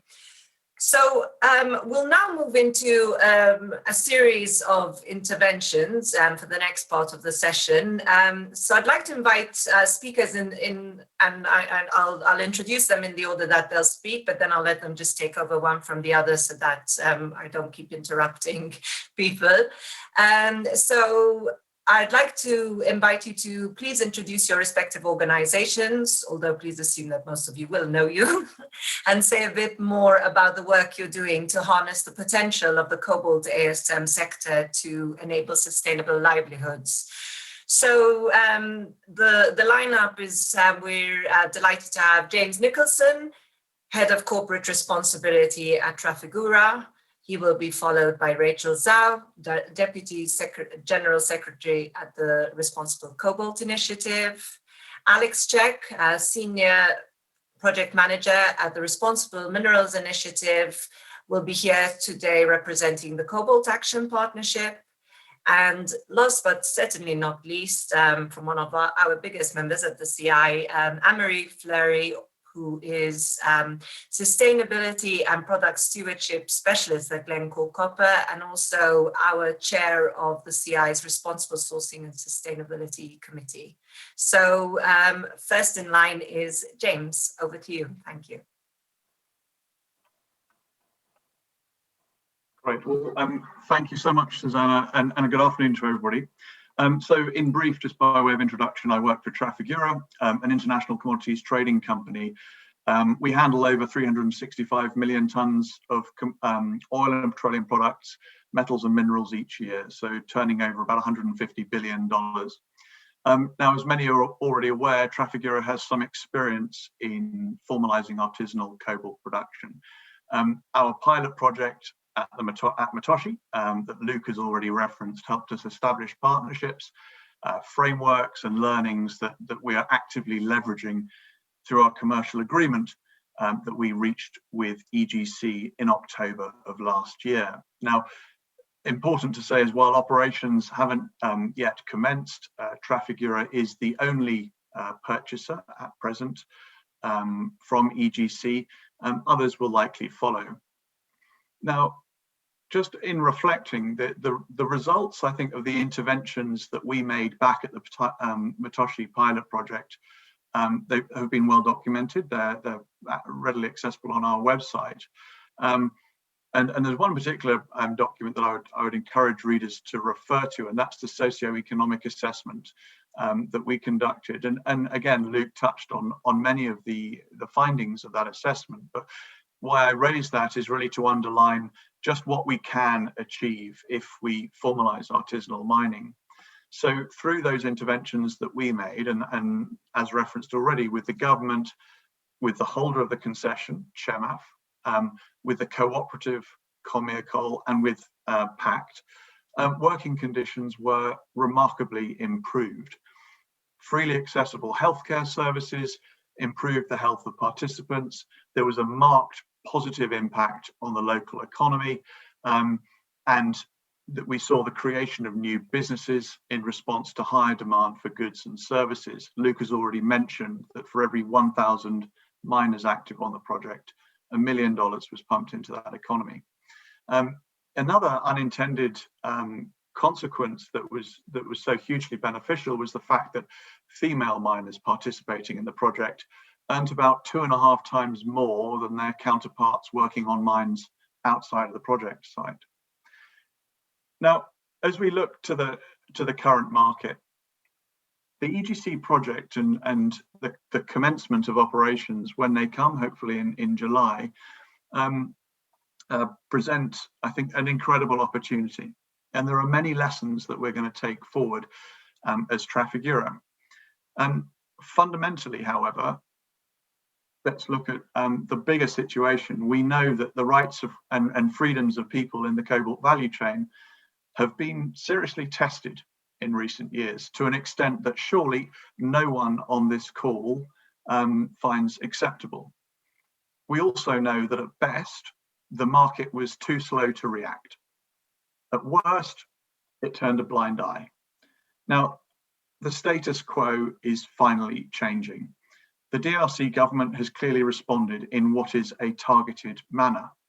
EGC's position as the only buyer of ASM cobalt could not be clearer. Also clear is that EGC's responsible sourcing standard provides a critical baseline for the market. It defines responsibly sourced in this context. It represents what EGC, PACT, and Trafigura believe to be a comfort level, effectively, that when reached and upheld, will ensure that EGC cobalt can be accepted into the legitimate value chain. Now, I'm delighted to say that Trafigura's views are directly informed both by prior experience, Matoshi, for example, but also, for instance, the perspectives of our considerable downstream client base. Now, in closing, I believe that as an industry, we must respect EGC's position and EGC's standard. We've got to get comfortable with latitude, as Ben said. Continuous improvement against that EGC standard in what is a really complex and frankly volatile environment. Project participants, so EGC, PACT, Trafigure and others, are committed to reporting on performance and how that plays out. And yes, we expect to be held to account. Clearly, we should not accept a lowering of EGC's standard, but there will be value in that standard adapting and improving over time, because obviously demands of the market will change. Understanding of the realities on the ground will surely grow. But lastly, and I just want to end with this point, some of you may have spotted a Reuters article just last week. It stated that the project could be a game changer for the cobalt market. It could be an even bigger game changer for the millions of people working globally in artisanal mines. Now, if we're actually to secure that success, we need the DRC government, companies from across the value chain, so that's you sitting at home or in your office if you're able, and civil society to actually get behind EGC Cobalt, get behind the EGC standard that they stand for, and bring this ambitious project to a reality. Thank you. Thanks, James. Over to you next, Rachel. Hello, everyone. I'm Rachel from Responsible Cobalt Initiative. So today, I'm so happy to attend the CI conference to discuss about the Cobalt SM issues with all of you. So firstly, I would like to briefly introduce the RCI. So as you may know, that the Responsible Cobalt Initiative is established by OECD and China Chamber of Commerce of metals, minerals, and chemicals importers and exporters, as well as the upstream and downstream stakeholders across the cobalt supply chain since 2016. And so we are calling for adoption of the systematic approaches to mitigate the risks of the cobalt supply chain and improve their community and livelihoods.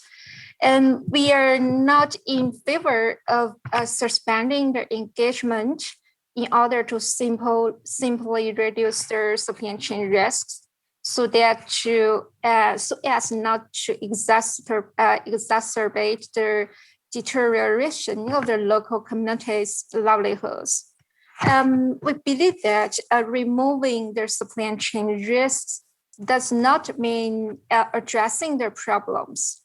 Only when all of the stakeholders in the up and downstream of the supply chain to bear the common but the differentiated responsibilities and actively cooperate communication and take the concerted actions can we build a really inclusive and sustainable cobalt supply chain. So that is our vision.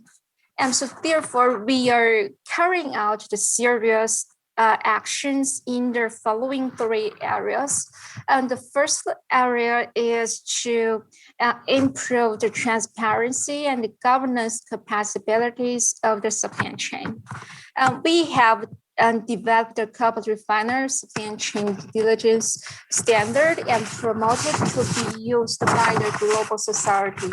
And through developing the accompanying assessment tools and conducting the trainings or the webinar together with the international partners to help the refiners and upstream actors to enhance their understanding of the standards and their implementation approaches.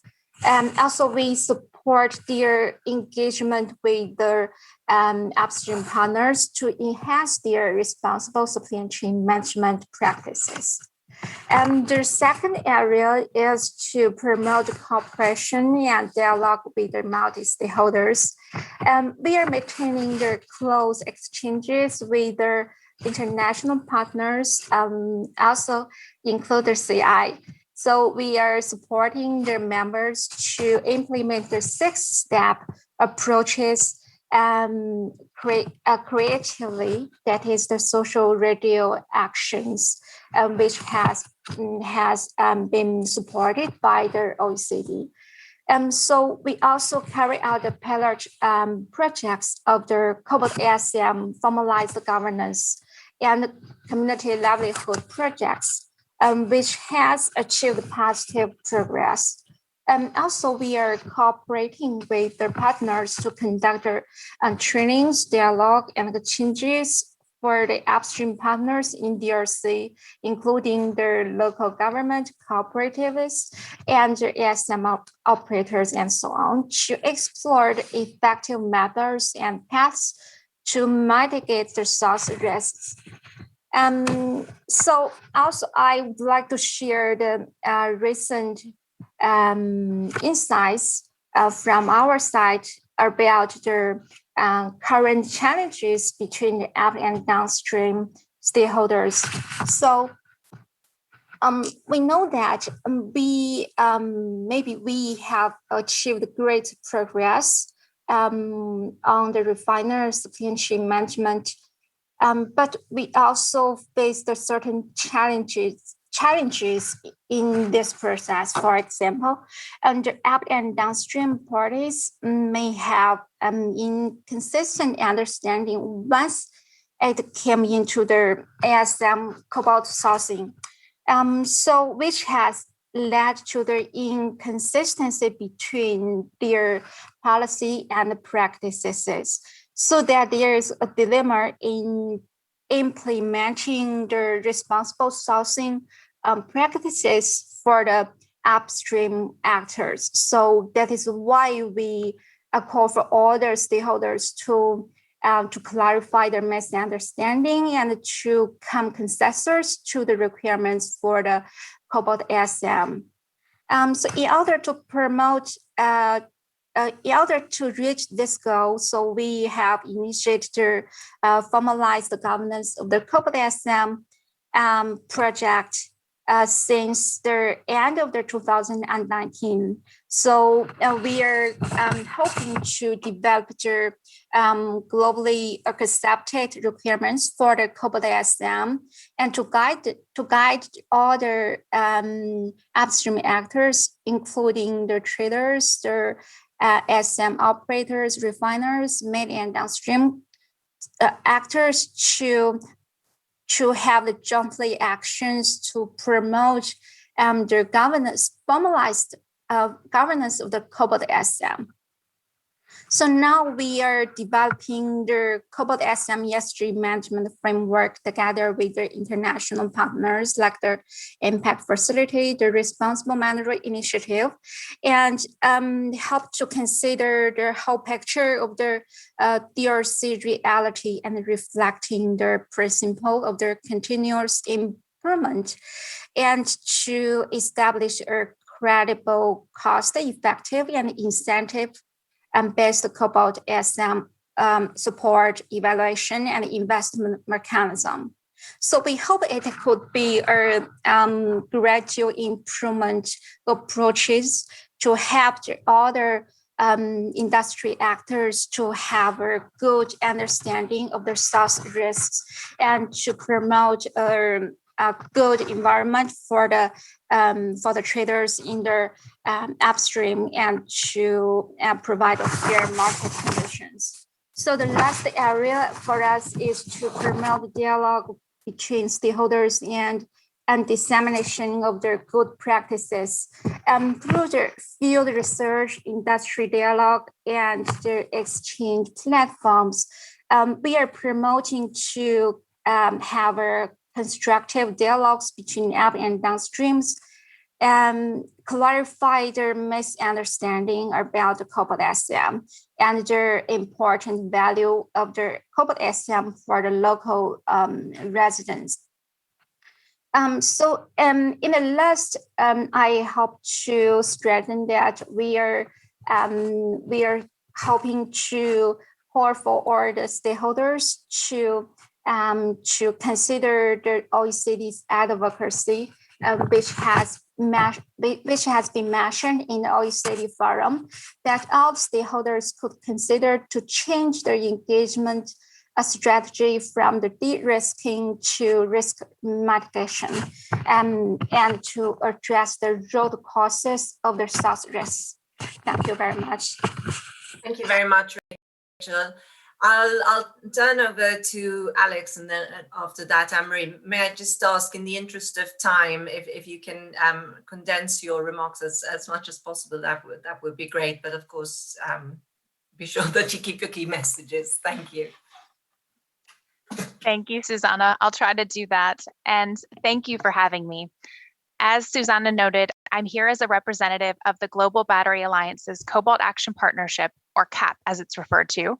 And specifically, I work for the Responsible Minerals Initiative, which serves as the CAP PMO Project Management Office. The CAP is a multi-stakeholder initiative that originated at the World Economic Forum, but was formally launched just last year in 2020. Through our members and initiatives, we collectively represent over 400 companies, governments, international organizations, academics, and NGOs, with the goal to immediately and urgently eliminate child and forced labor from the cobalt value chain, contribute to the sustainable development of communities, and respect the human rights of those affected by the value chain.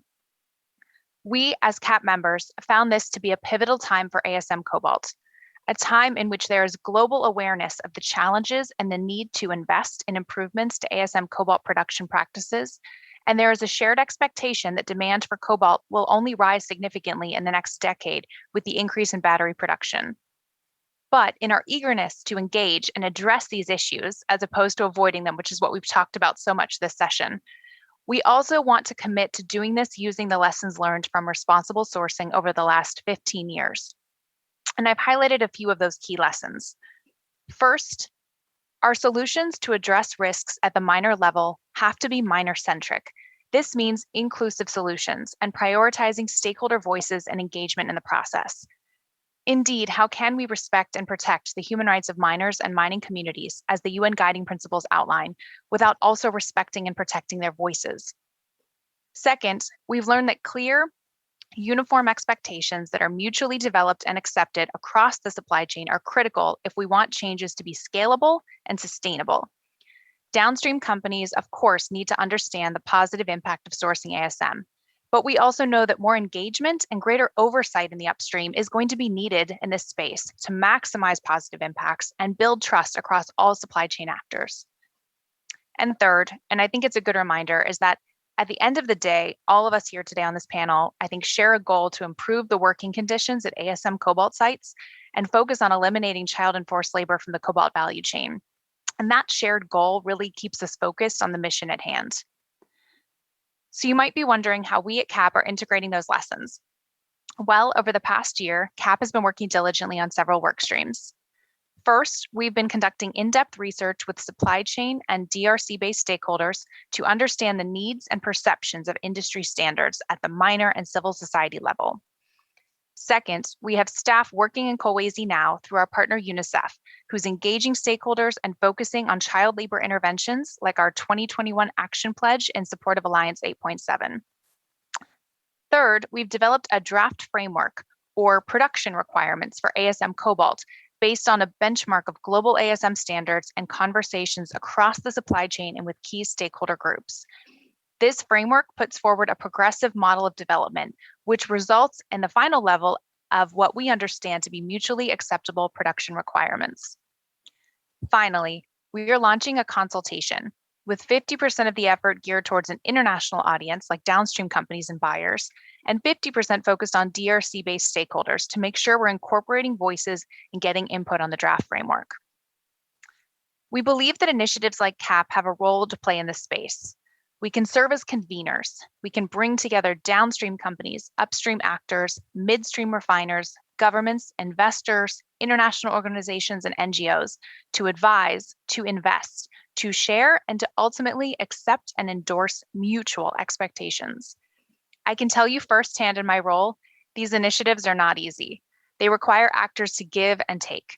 However, I do think they are critical if we're attempting to shift production and sourcing practices across a global industry. That's because at the end of the day, we come back to what brought us together initially. It's the goal to ensure global demand for cobalt can be met and to improve mine site conditions and livelihoods for the miners and the mining communities that depend on this income. And in order to do this risk is great, but this challenge and opportunity is even greater. And I think that's really what the panelists here are trying to highlight. This opportunity is incredible. We have a chance to really make an impact here, and we need as many parties at the table as possible to address this challenge, to engage, to invest, and to commit to responsible ASM sourcing. A larger supply of responsibly sourced ASM cobalt benefits us all. It provides a larger stream of material to refiners, a larger number of conformant refiners from whom downstream companies can source from, and ultimately provides greater income to and sustained sourcing from the DRC.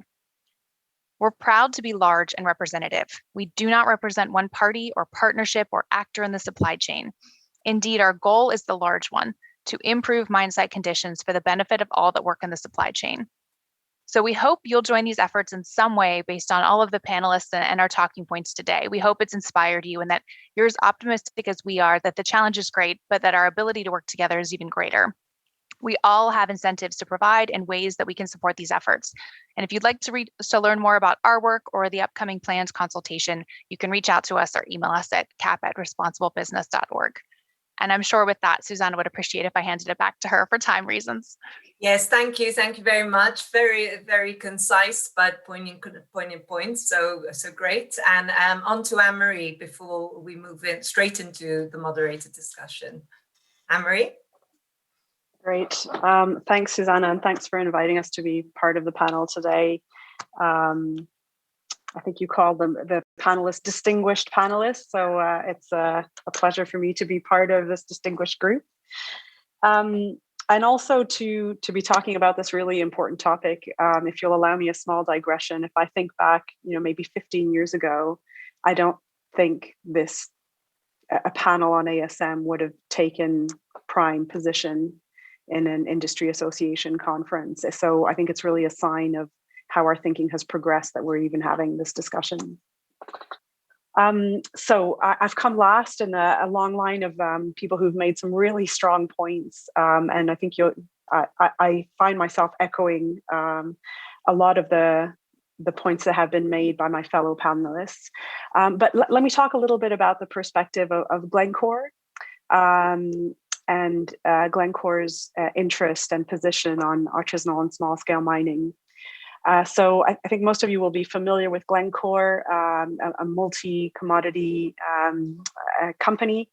Glencore is the world's largest cobalt producer. Of course, you'll all know cobalt is produced as a byproduct of copper in the DRC, but also a byproduct of nickel mining in Australia and Canada. It is worth mentioning Glencore is also one of the largest recyclers and processors of cobalt-bearing materials. In the DRC, which is the focus of our ASM panel today, Glencore has two sites, Kamato Copper Company, KCC, and Mutanda Mining, which is currently under care and maintenance. Both these operations are integrated mining and crude refining operations. So Glencore extracts the material and then produces crude refining, cobalt hydroxide for export. Glencore only processes its own material at these sites. That's the setup that Glencore has. So there's no purchasing of third-party material from anyone, and that includes no sourcing from artisanal and small-scale miners either. Just as a point of note, these operations are quite major operations in the Kolwezi area and in the DRC.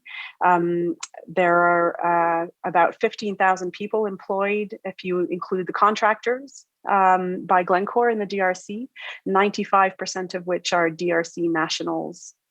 I really like what Luc talked about, the multiplication factor of people impacted, and of course that the same applies to employees of large-scale mining operations, where up to 12 dependents per person is one of the estimates that's given as to how many people are impacted. So I'm going to pick up the theme that I think almost everyone has touched on, which is de-risking and how it's perceived by Glencore. So Luc, I think, gave a really good summary of some of the issues associated with ASM on the ground. And I think we've all talked about how it's not the responsible approach to be de-risking, but in a sense, it's not surprising that this is a reaction that companies have. These are very serious issues. Nobody wants to be thinking that a product that they purchased has been produced by child labor. So they are very serious and significant issues. And it's not surprising that companies will think about de-risking. But echoing what my fellow panelists have said, Glencore also is of the position that this is not the responsible approach. And picking up on some of the points others have made, there is a very significant interest for Glencore here, because firstly, recognizing that the world will need more cobalt to meet its climate goals. There are many speakers we heard today during the course of the conference who made this point. And secondly, recognizing that the DRC is the world's main source of mined cobalt. Even if we consider that, according to the Cobalt Institute's market report, 90% of the DRC cobalt is from industrial mining. There is, and again, these numbers kind of fluctuate. I know, Luc, I think you had different numbers. But we know there is a source of ASM, and I think most importantly is the fact that it is a source of employment for up to 100,000 people. Luc said 150, maybe 200,000. So Glencore, like the ASM sector and like the DRC, has a real strategic interest in the long-term market of cobalt. If we do not address these issues, it's not just a question of de-risking from ASM or de-risking from the DRC. Frankly, what we're looking at is de-risking from cobalt entirely. So substituting cobalt out of products. And then picking up on a point that Alex made, and I think James made as well, there's the whole risk management dimension here, but in fact, there is really quite a significant potential opportunity. If we're looking to, we can actually have a really positive impact on populations that today are faced with having to send their children into mines, that are faced with having to engage in dangerous mining practices. There is an opportunity to help make cobalt mining and ASM work for development in the DRC in a way that helps to turn around that scenario. It's a very ambitious dream, but certainly it should be the one we're aiming for. So moving on now to Glencore's position on ASM, I think from what I've said, this is the logical kind of conclusion, but Glencore has taken firmly the position that ASM can be a responsible part of the cobalt supply chain. And also really central to that position is the need to work in partnerships with the DRC government, with companies from across the supply chain, both the upstream and the downstream, as Jared touched on, and with civil society, to realize this grandiose and ambitious vision that we want to be aiming for. Glencore is a member last year when we joined the Fair Cobalt Alliance, which is a multi-stakeholder initiative aiming to positively transform ASM in the DRC, and which is looking at three elements that are interconnected. The formalization of ASM, as many of my co-panelists have talked about, but also the elimination of child labor and forced labor, and then also looking at the socioeconomic context and alternative livelihoods. Glencore is also a member of the Global Battery Alliance that Alex just spoke about.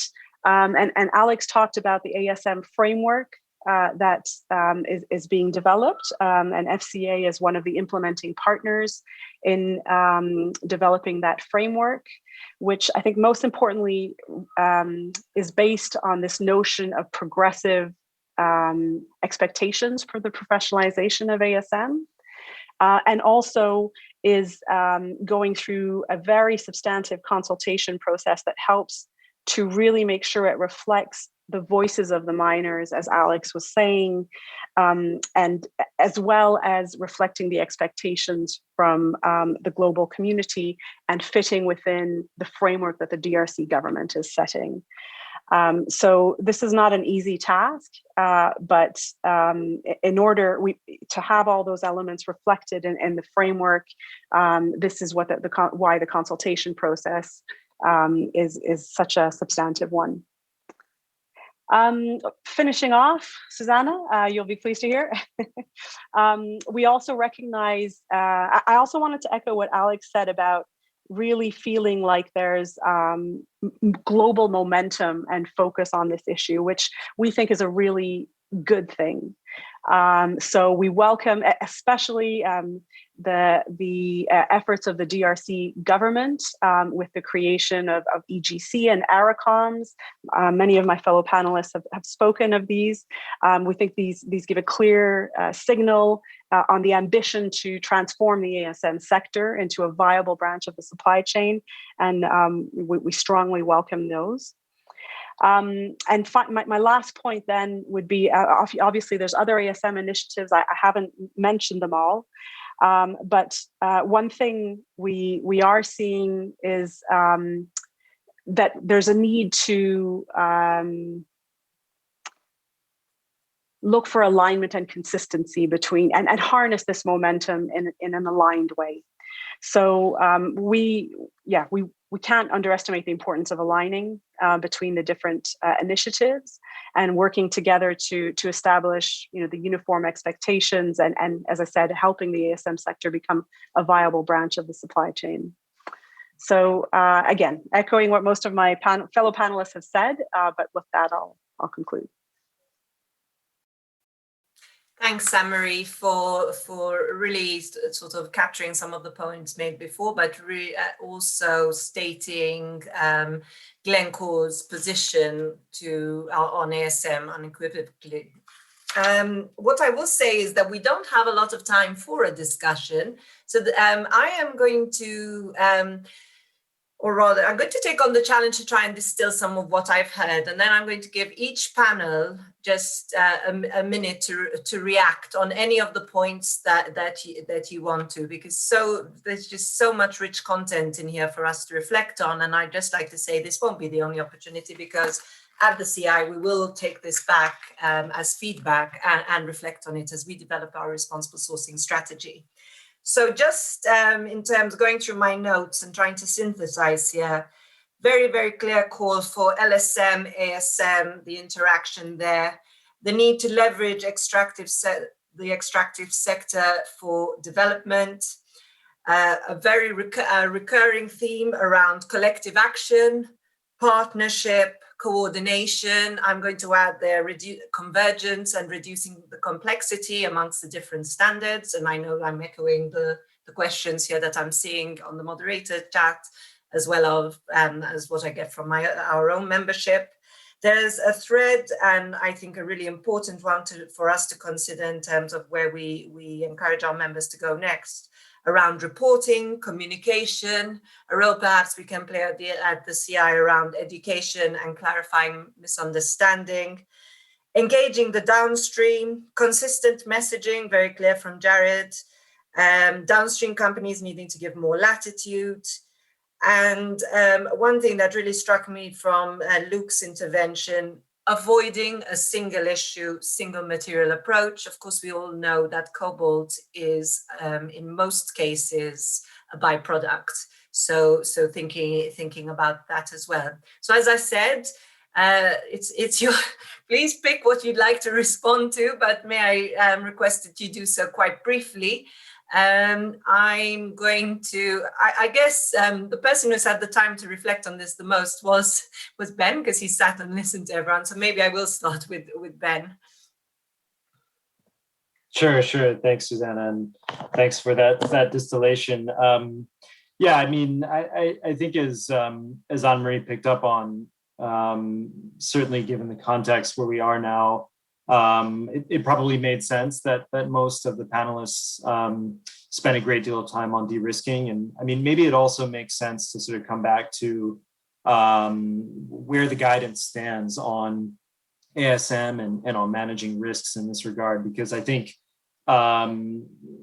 I think our attention has probably been on ASM's importance for livelihoods, and I think that's understandable, because that's really one of the most important reasons not to disengage categorically from any production type or region. But I think Anne-Marie also pointed out, rightfully so, that the sector has faced major problems that have needed to be addressed. Of course, staying engaged in high-risk areas doesn't mean ignoring risks. It does mean responding to them and managing them. And I think the larger point, or at least the more fundamental point, when it comes to the text of the due diligence guidance about de-risking and ASM engagement is perhaps even before thinking about livelihoods, is the fact that de-risking isn't only bad for local economies, it's actually, it makes it more difficult to respond to the risks that do exist.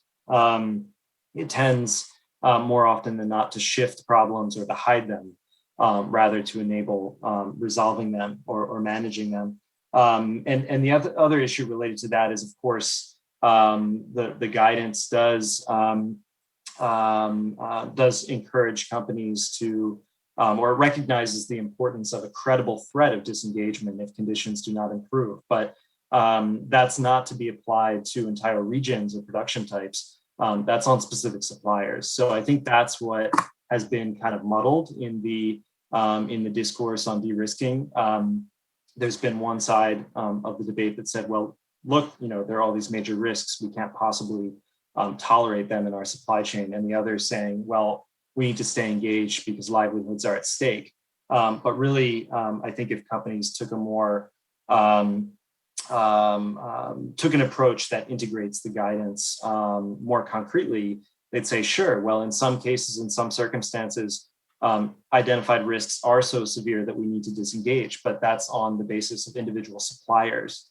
That's not ASM or entire regions categorically. So yeah, I'll end there and look forward, of course, to continuing this discussion at the next opportunities.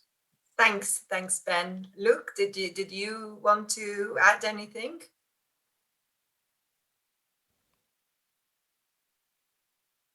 I believe you're on mute. Okay, thank you. And I strongly agree with what Ben says, but I think we are at the moment where the downstream need to make a choice to act as a someone who is waiting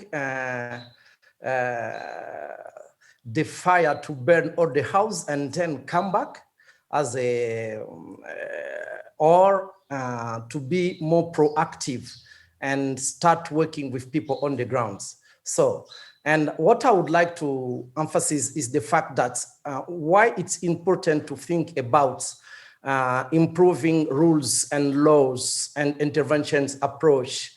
It is also important to strengthen the field work. So this is the place for me to invite the downstream industry to visit the fields and see concretely how and what needs to be done in an effective way. And another point is to see how to build on what already exists and thus to move forward and to avoid what I can say, reinventing the wheel and therefore wasting time and resources. This is something really important, and I say again, thank you for the invitation, and thank you to for all the panelists. Thank you. Is there anyone who's remaining of the panelists? I'm just conscious of time, who has a burning remark that they'd like to make? I'm sure, James, you might want to say something before. That's really kind, Susanna. It's really hard to follow what Luke just said. You know, we've just heard from a Congolese citizen. The start of the conversation, we heard from EGC. We have to stop talking around the sides, and we have to act. And as I said in my earlier intervention, we have to get behind EGC as an industry, and we need to move from ASM Cobalt to EGC Cobalt, because EGC Cobalt in this context means development Cobalt. That's what we need to achieve. Thank you. Thanks, James.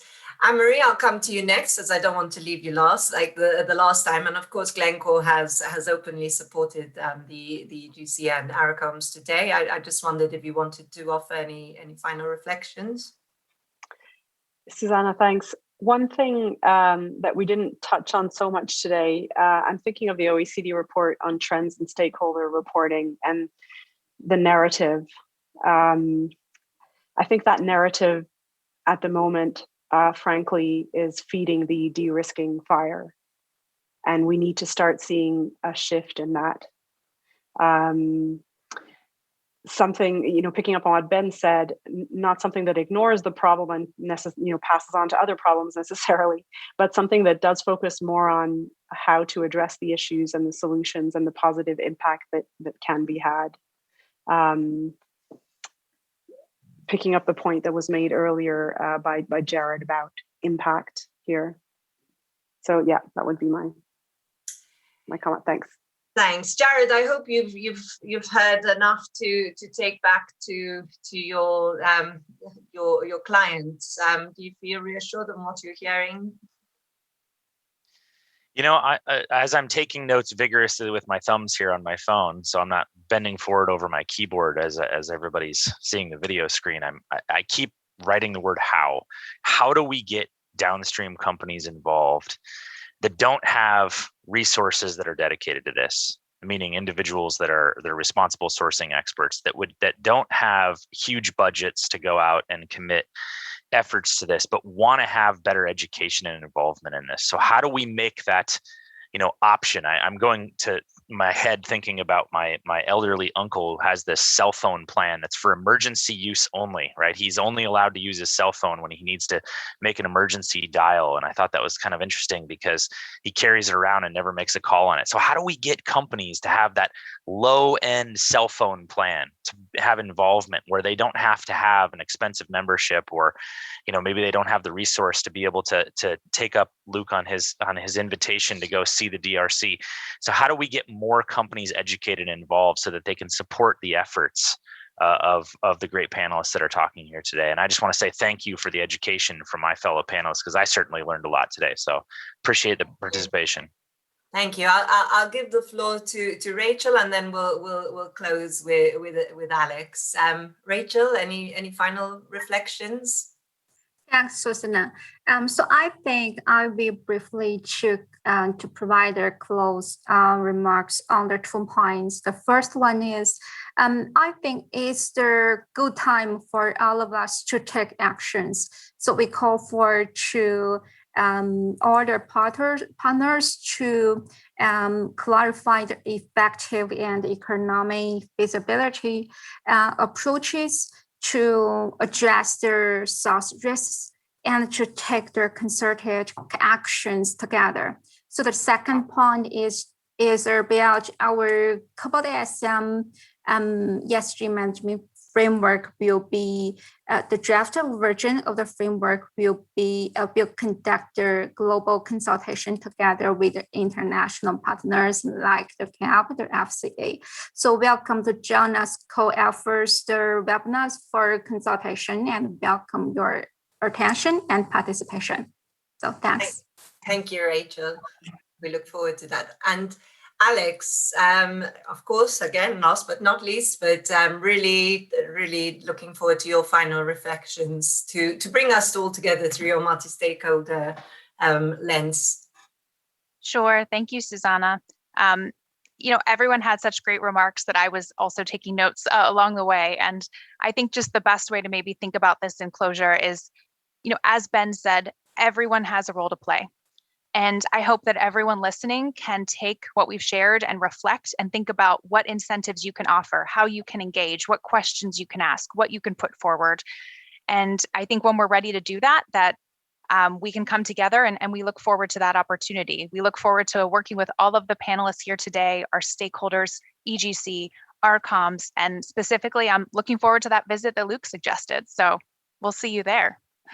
Thanks. Thanks, Alex. And I'd like to take the opportunity to thank everyone for their time today. You've provided some really rich inputs, I think, to our audience, but also to the CI, who we will be reflecting on the feedback you've provided. We will certainly take Luke up on the challenge to visit the DRC. I would more than happy to get on a plane, but just haven't had the opportunity with a little pandemic in the background. But definitely we will be visiting.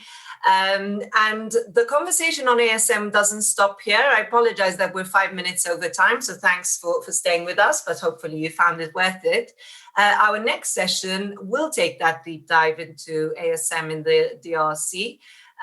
We will have a film screening. So yes, not there live, but I think many of us are accustomed to a virtual viewing at the moment.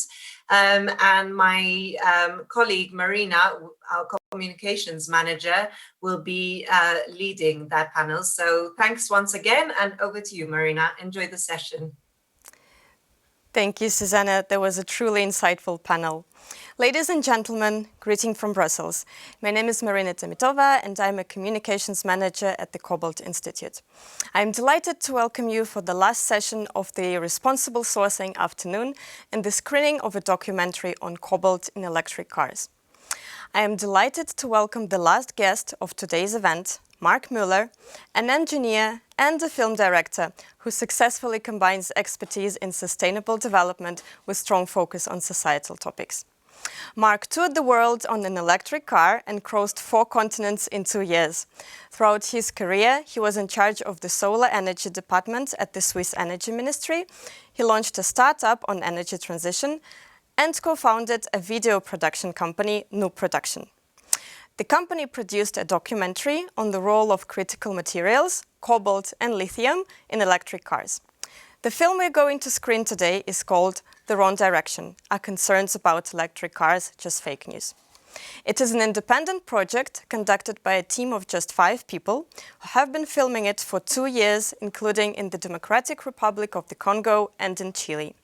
They interviewed local policymakers, industry representatives, and NGOs, including Luc Lange-Asosa, program director at PACT, who spoke at the conference right now. The documentary premiered in 2020, and the film was screened in Switzerland, France, Belgium, and Canada. It also won the Best Documentary Award at an international documentary film festival, Rajdok. Ladies and gentlemen, I'm delighted to introduce you to Mark Muller, who joins us from Switzerland today for a screening of an extract of his documentary and an interview. Hello, Mark. Hello, thank you for the invitation. It took you and your team 2 years to film a documentary on the role of critical materials in electric cars. And this sounds as a serious commitment. Perhaps the first question before we start the screening is, why did you dedicate 2 years of your life to this topic? Why did you decide to do that? Because the topic is very interesting. because there is no good information on the market. There is not enough journalism in this topic. And when we began our investigation, we realized that all the many articles in the media were simply wrong. And it was very difficult for us to know where is the verity, what is the truth, and we decided to investigate during 2 years until we were absolutely sure we have the right information. This sounds like a very interesting introduction to this screening. Ladies and gentlemen, I invite you to join us for the screening of Mark's documentary. And I encourage you to send questions to Mark, which he will answer right after the screening. Bon, je t'explique. Il y a les mines industrielles et les mines artisanales. Les mines industrielles, on creuse avec des grosses machines, avec des camions, des pelles mécaniques. Ça représente 80% de la production de cobalt du Congo. Et le 20%, c'est des mines artisanales. La moitié, apparemment, de ces mines artisanales sont légales. Donc il reste 10% de la production qui est faite par des mines artisanales illégales, qui échappent au contrôle. Et de ce qu'on me dit, c'est seulement là qu'il pourrait y avoir des enfants.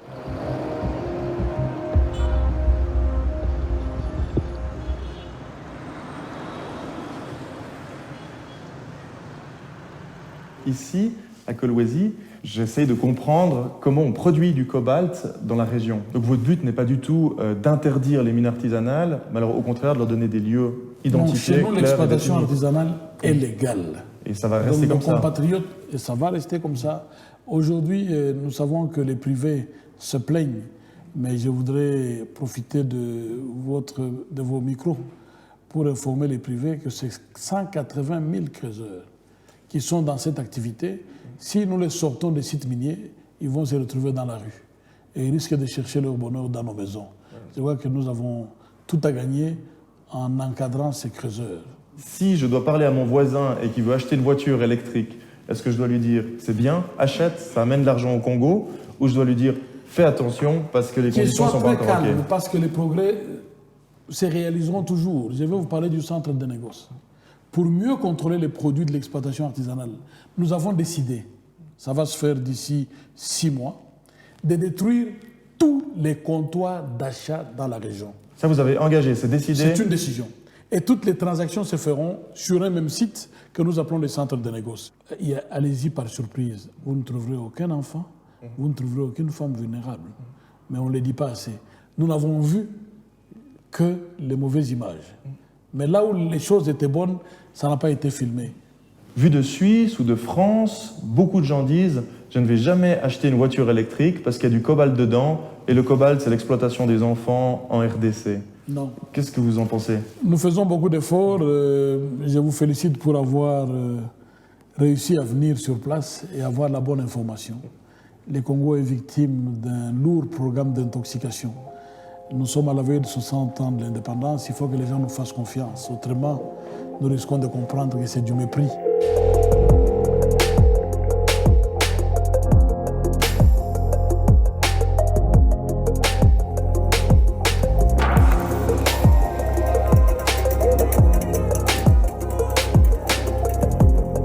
J'enchaîne, là j'ai rendez-vous avec Luc, le responsable d'une ONG qui va m'amener dans la mine de Mutoshi, qui est une mine artisanale légale. À tout à l'heure.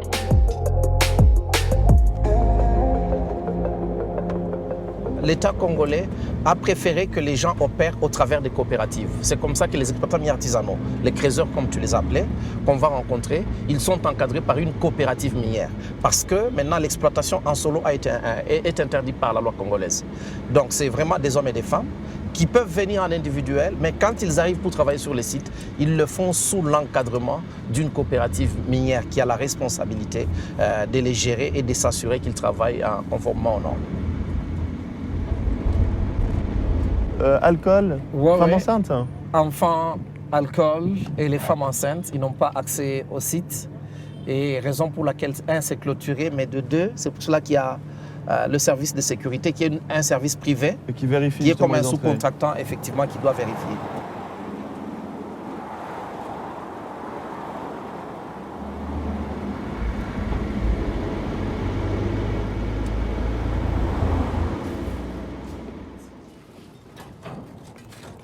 ici, on travaille en ciel ouvert. Oui. On ne veut pas travailler dans des puits pour éviter des risques. D'effondrement. D'effondrement, des éboulements. Raison pour laquelle ici, on préfère mieux travailler en ciel ouvert. D'accord. Vous venez de voir notre ami ici. Il est en train d'exploiter directement le cobalt en bloc. Ça, c'est le cobalt pur noir, là. C'est déjà du cobalt. D'accord. Il n'a pas besoin d'aller le faire laver. Il va prendre ça. Il l'amène là-bas. Il y a des transporteurs, il y a des vélos là-bas. On va transporter.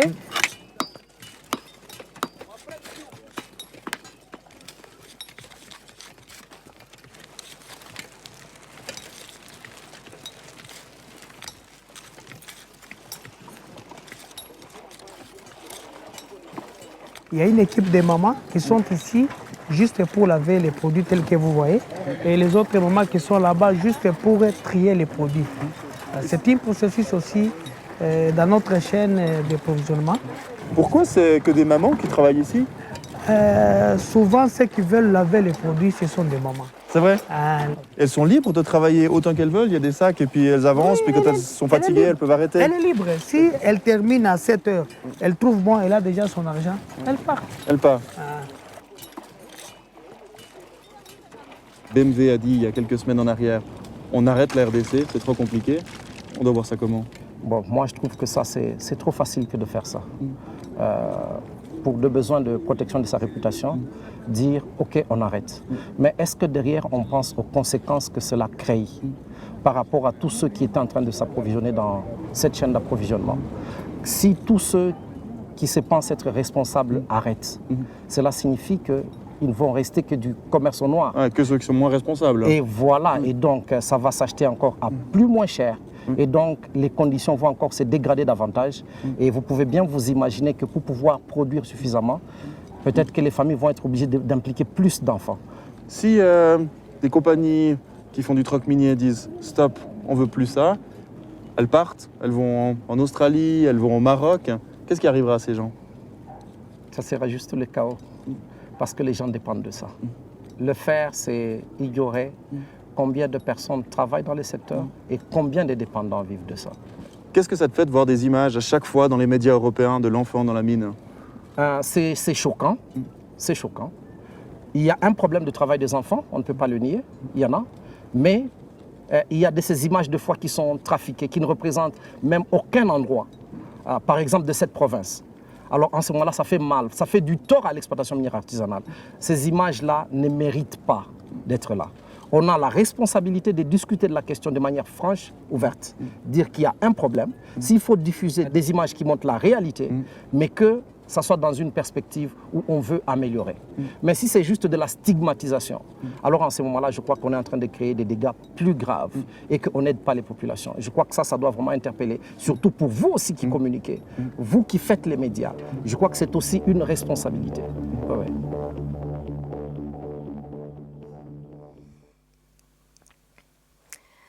Thank you, Mark. It sounds like a very powerful message that Luc sent to us, including through your film. Perhaps the first question to kickstart our Q&A session would come from me. Your documentary mentions a lot of facts and figures. There's lots of footage in there. I was wondering, how did you do your own research for this film, and what were the most striking findings? For me, I began this analysis and investigation because I'm working on sustainability since for 15 years right now.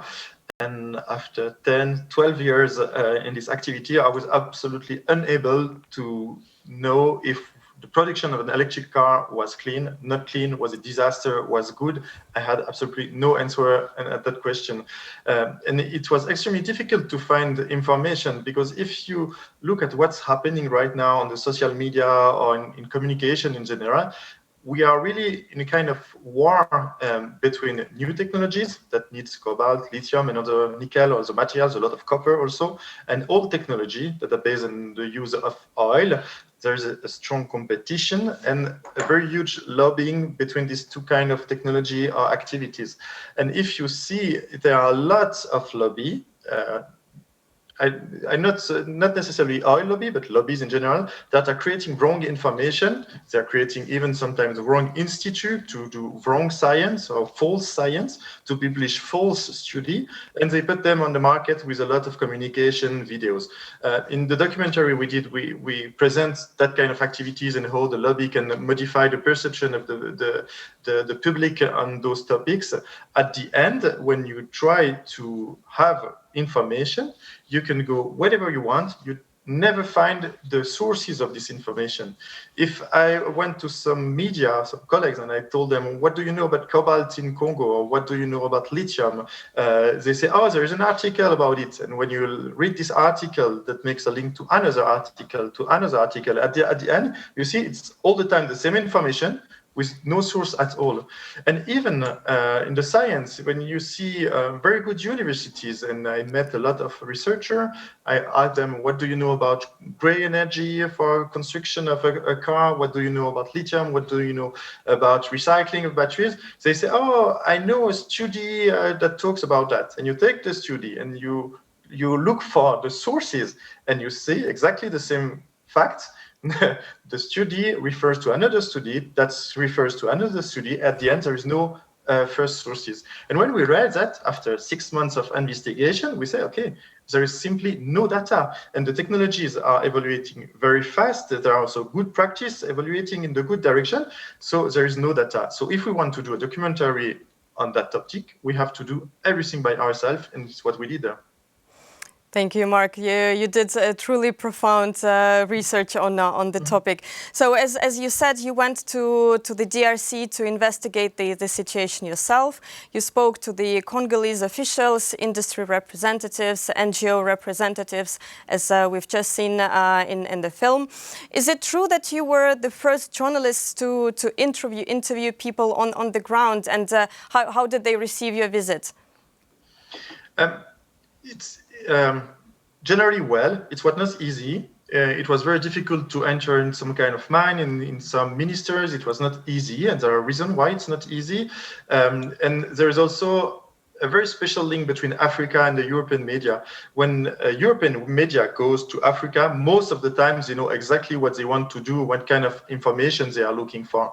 And most of the media in Europe right now have no money. There is no money for advertising. So the situation with media is really poor in Europe in general. And I think in all countries, because Facebook and Google are taking all the advertisement money, and there is no more money for the media. So there is really a lack of investigation, a lack of money for investigation. So we were nearly the only one to go to RDC with the time to ask the question to the people.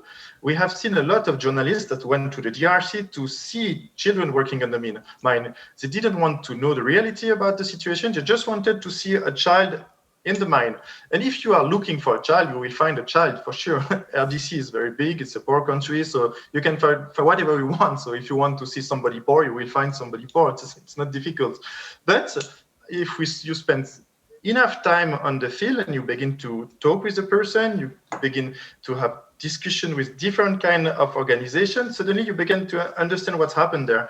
And for example, the governor you have seen in this small trailer, we were really the first European journalist to come to ask him what he thinks about the situation, what is his vision, what kind of legislation he wants to introduce. And we are the only one that gives him some minutes to talk to the European people. And I find that a bit crazy.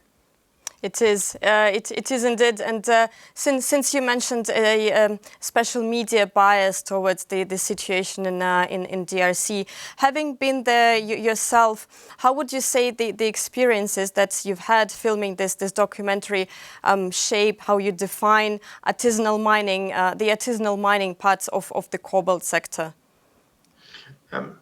My first reaction was to see how bad is the image of the mining activities. I mean, if I talk to somebody in Europe and say, what do you think about mining activity? What do you think about cobalt activity? Everybody in the street will say it's a disaster. There are children in the mine activity. It's extremely a bad kind of industry. So the image is really poor. There are reasons for that, but the image is extremely poor. So even if we get an information that shows that progress are going on, that some mining activities are okay, other ones are not okay, but some of them are okay. Nobody believed me here. If I did that kind of conference for a big, large publicum, I explained I had visited some mining activities, artisanal mining activities, which were perfectly fine, okay, sustainable in RDC. Nobody would believe me. So that means there is really a big problem of communication, of trust, and it's extremely difficult for the people to understand what's happening on the field. And the other thing, nobody knows anything about aluminium, nobody knows anything about copper, but everybody in Europe knows that the cobalt mining activities is the worst on the planet. Why is it like that? It's because some industry, the car maker industry, some oil companies, and also some NGOs knows exactly that nobody has the money to go on the field.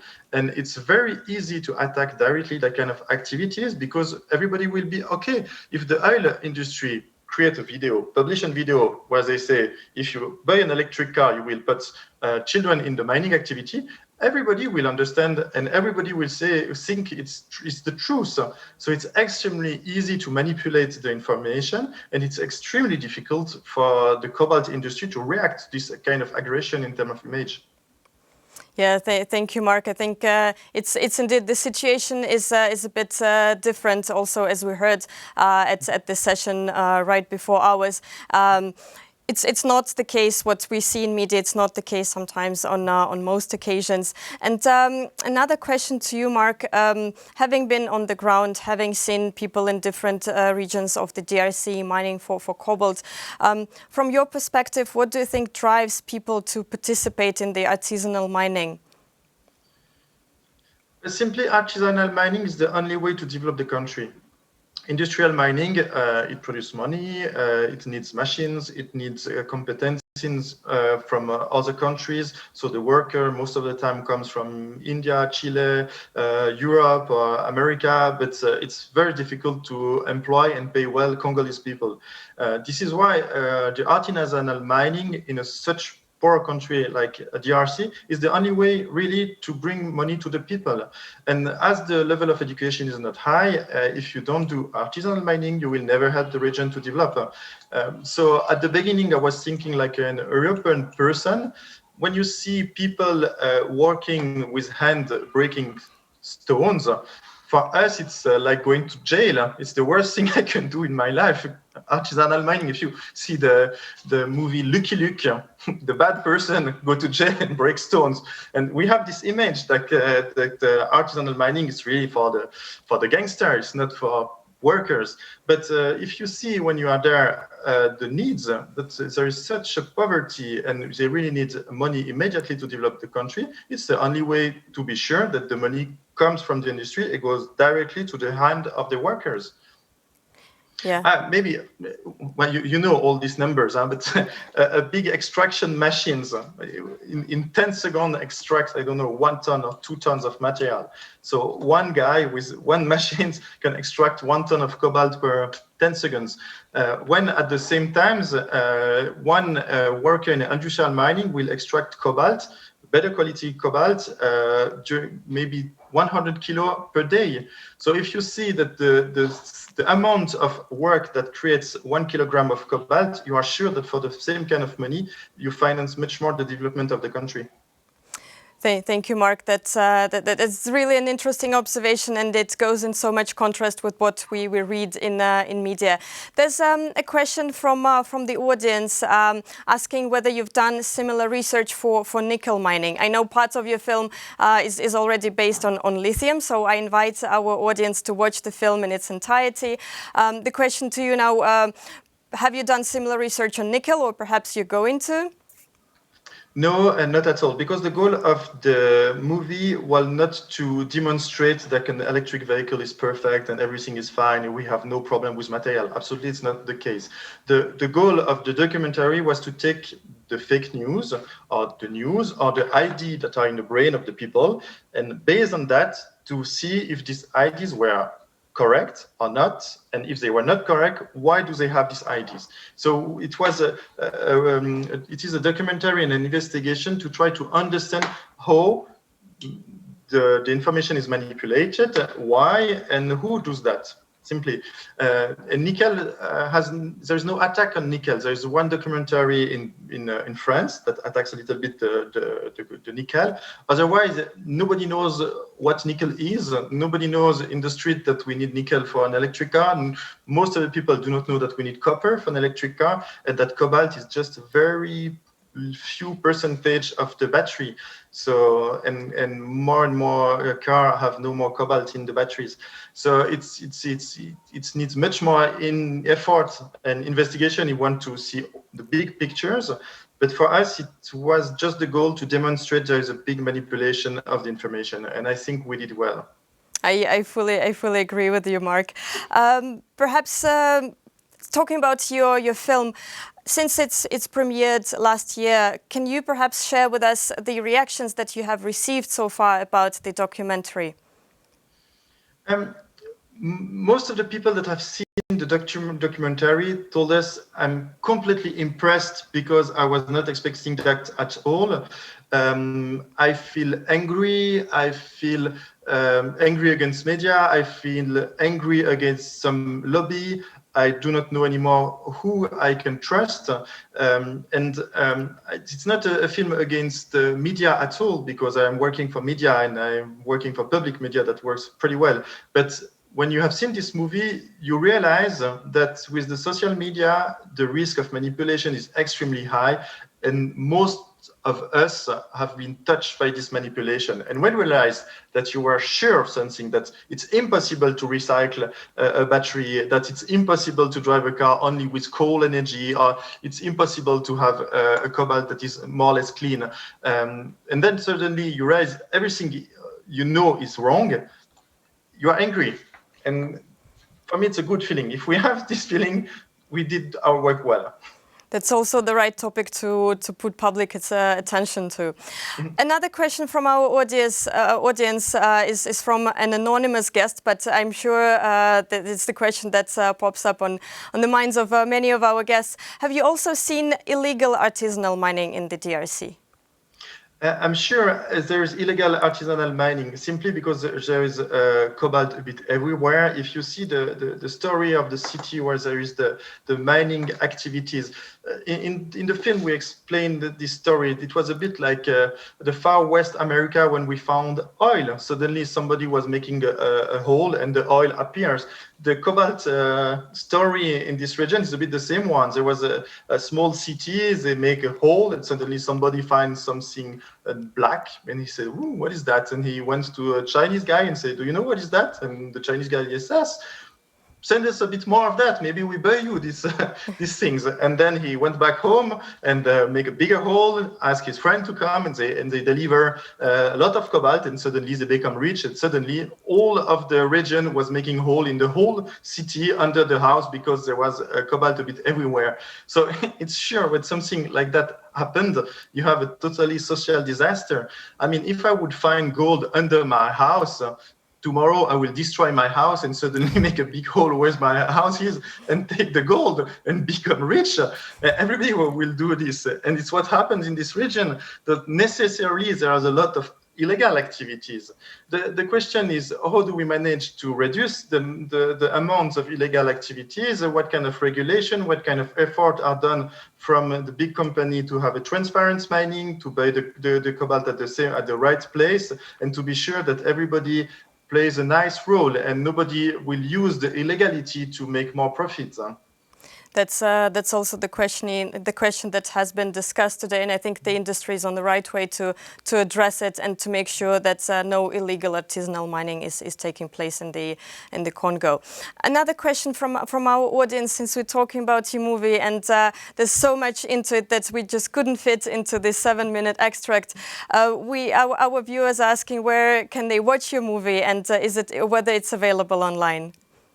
It's public on Vimeo. Maybe you can send the link to everybody, but you can buy it for, I think, 9 francs or €7 online. Yes, yes, excellent.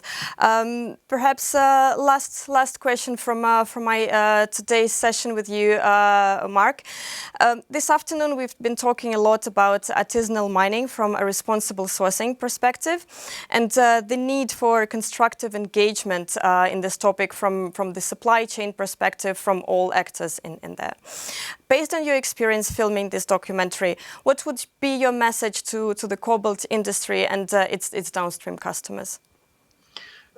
The mining activities acted during many years as B2B sectors. But suddenly, as we are building electric cars, mining activities are more or less a B2C activity. That means people realize that when they buy a car, you have to make holes in some place of the world, and that has an impact on the environment, that has an impact on the people. And suddenly, because of electric cars and a bit the smartphone also, the people realize that they have an impact. So it's important to begin to communicate. It's important to communicate on the difficulties. It's important to communicate that the difficulties are going to be bigger and bigger because we need more and more nickel, cobalt, lithium. That will be more and more important. Otherwise, there is a risk that we lose time in the energetical transition. There is a risk that the oil company continue to develop because the competition between the technology is not won yet. It goes in the right direction, but too slowly. And at the end, if the cobalt industry do not react, the technology will change and you will not have cobalt anymore in the cars. So the risk is that if you do not react fast, in 5 years, nobody will need cobalt anymore and the whole sector crash down. Thank you, Mark. That's a truly inspiring message from you, and I think this is the right call to action for the cobalt industry to take. Thank you so much for your time with us this afternoon. Thank you again for filming this documentary, which sheds an important light on the issue of cobalt mining. And what I think is most important is it shows different perspective on the issue that's so scrutinized in media. Thank you so much, Mark, and I invite everyone to watch the film online. We will share the link with you. Thank you very much. I will now pass the floor to Adam McCarthy, the president of the Cobalt Institute, for the last words and for thank you and to close the day for today. Thank you very much and goodbye. Marina, thank you, and Mark, thank you for a very interesting closing session to what I think has been a very interesting and perhaps thought-provoking day. I think we've certainly done a broad range of issues impacting cobalt today, looking at demand, looking at supply, and then really, I think, getting into some of the key and current debates around responsible sourcing, artisanal mining, and the role that some of the innovations that we've seen recently will play in supporting the potential development of that sector. Our session tomorrow, I think, moves to start looking at the key application for cobalt. As I think we've seen today and discovered today that batteries account for around 55+% of cobalt use today, and that number will increase.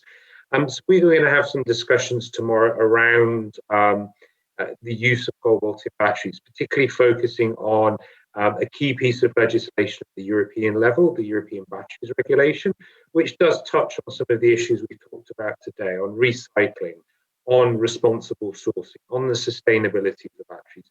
Then it will be a critical piece of legislation for the industry because of some of the extraterritorial nature of what is being proposed currently. And following that, we'll look at some of the other key challenges that cobalt faces, particularly around the chemicals management aspects of cobalt. This has been an area that the Cobalt Institute has worked on for a number of years as we've sought to comply with various pieces of chemicals management legislation.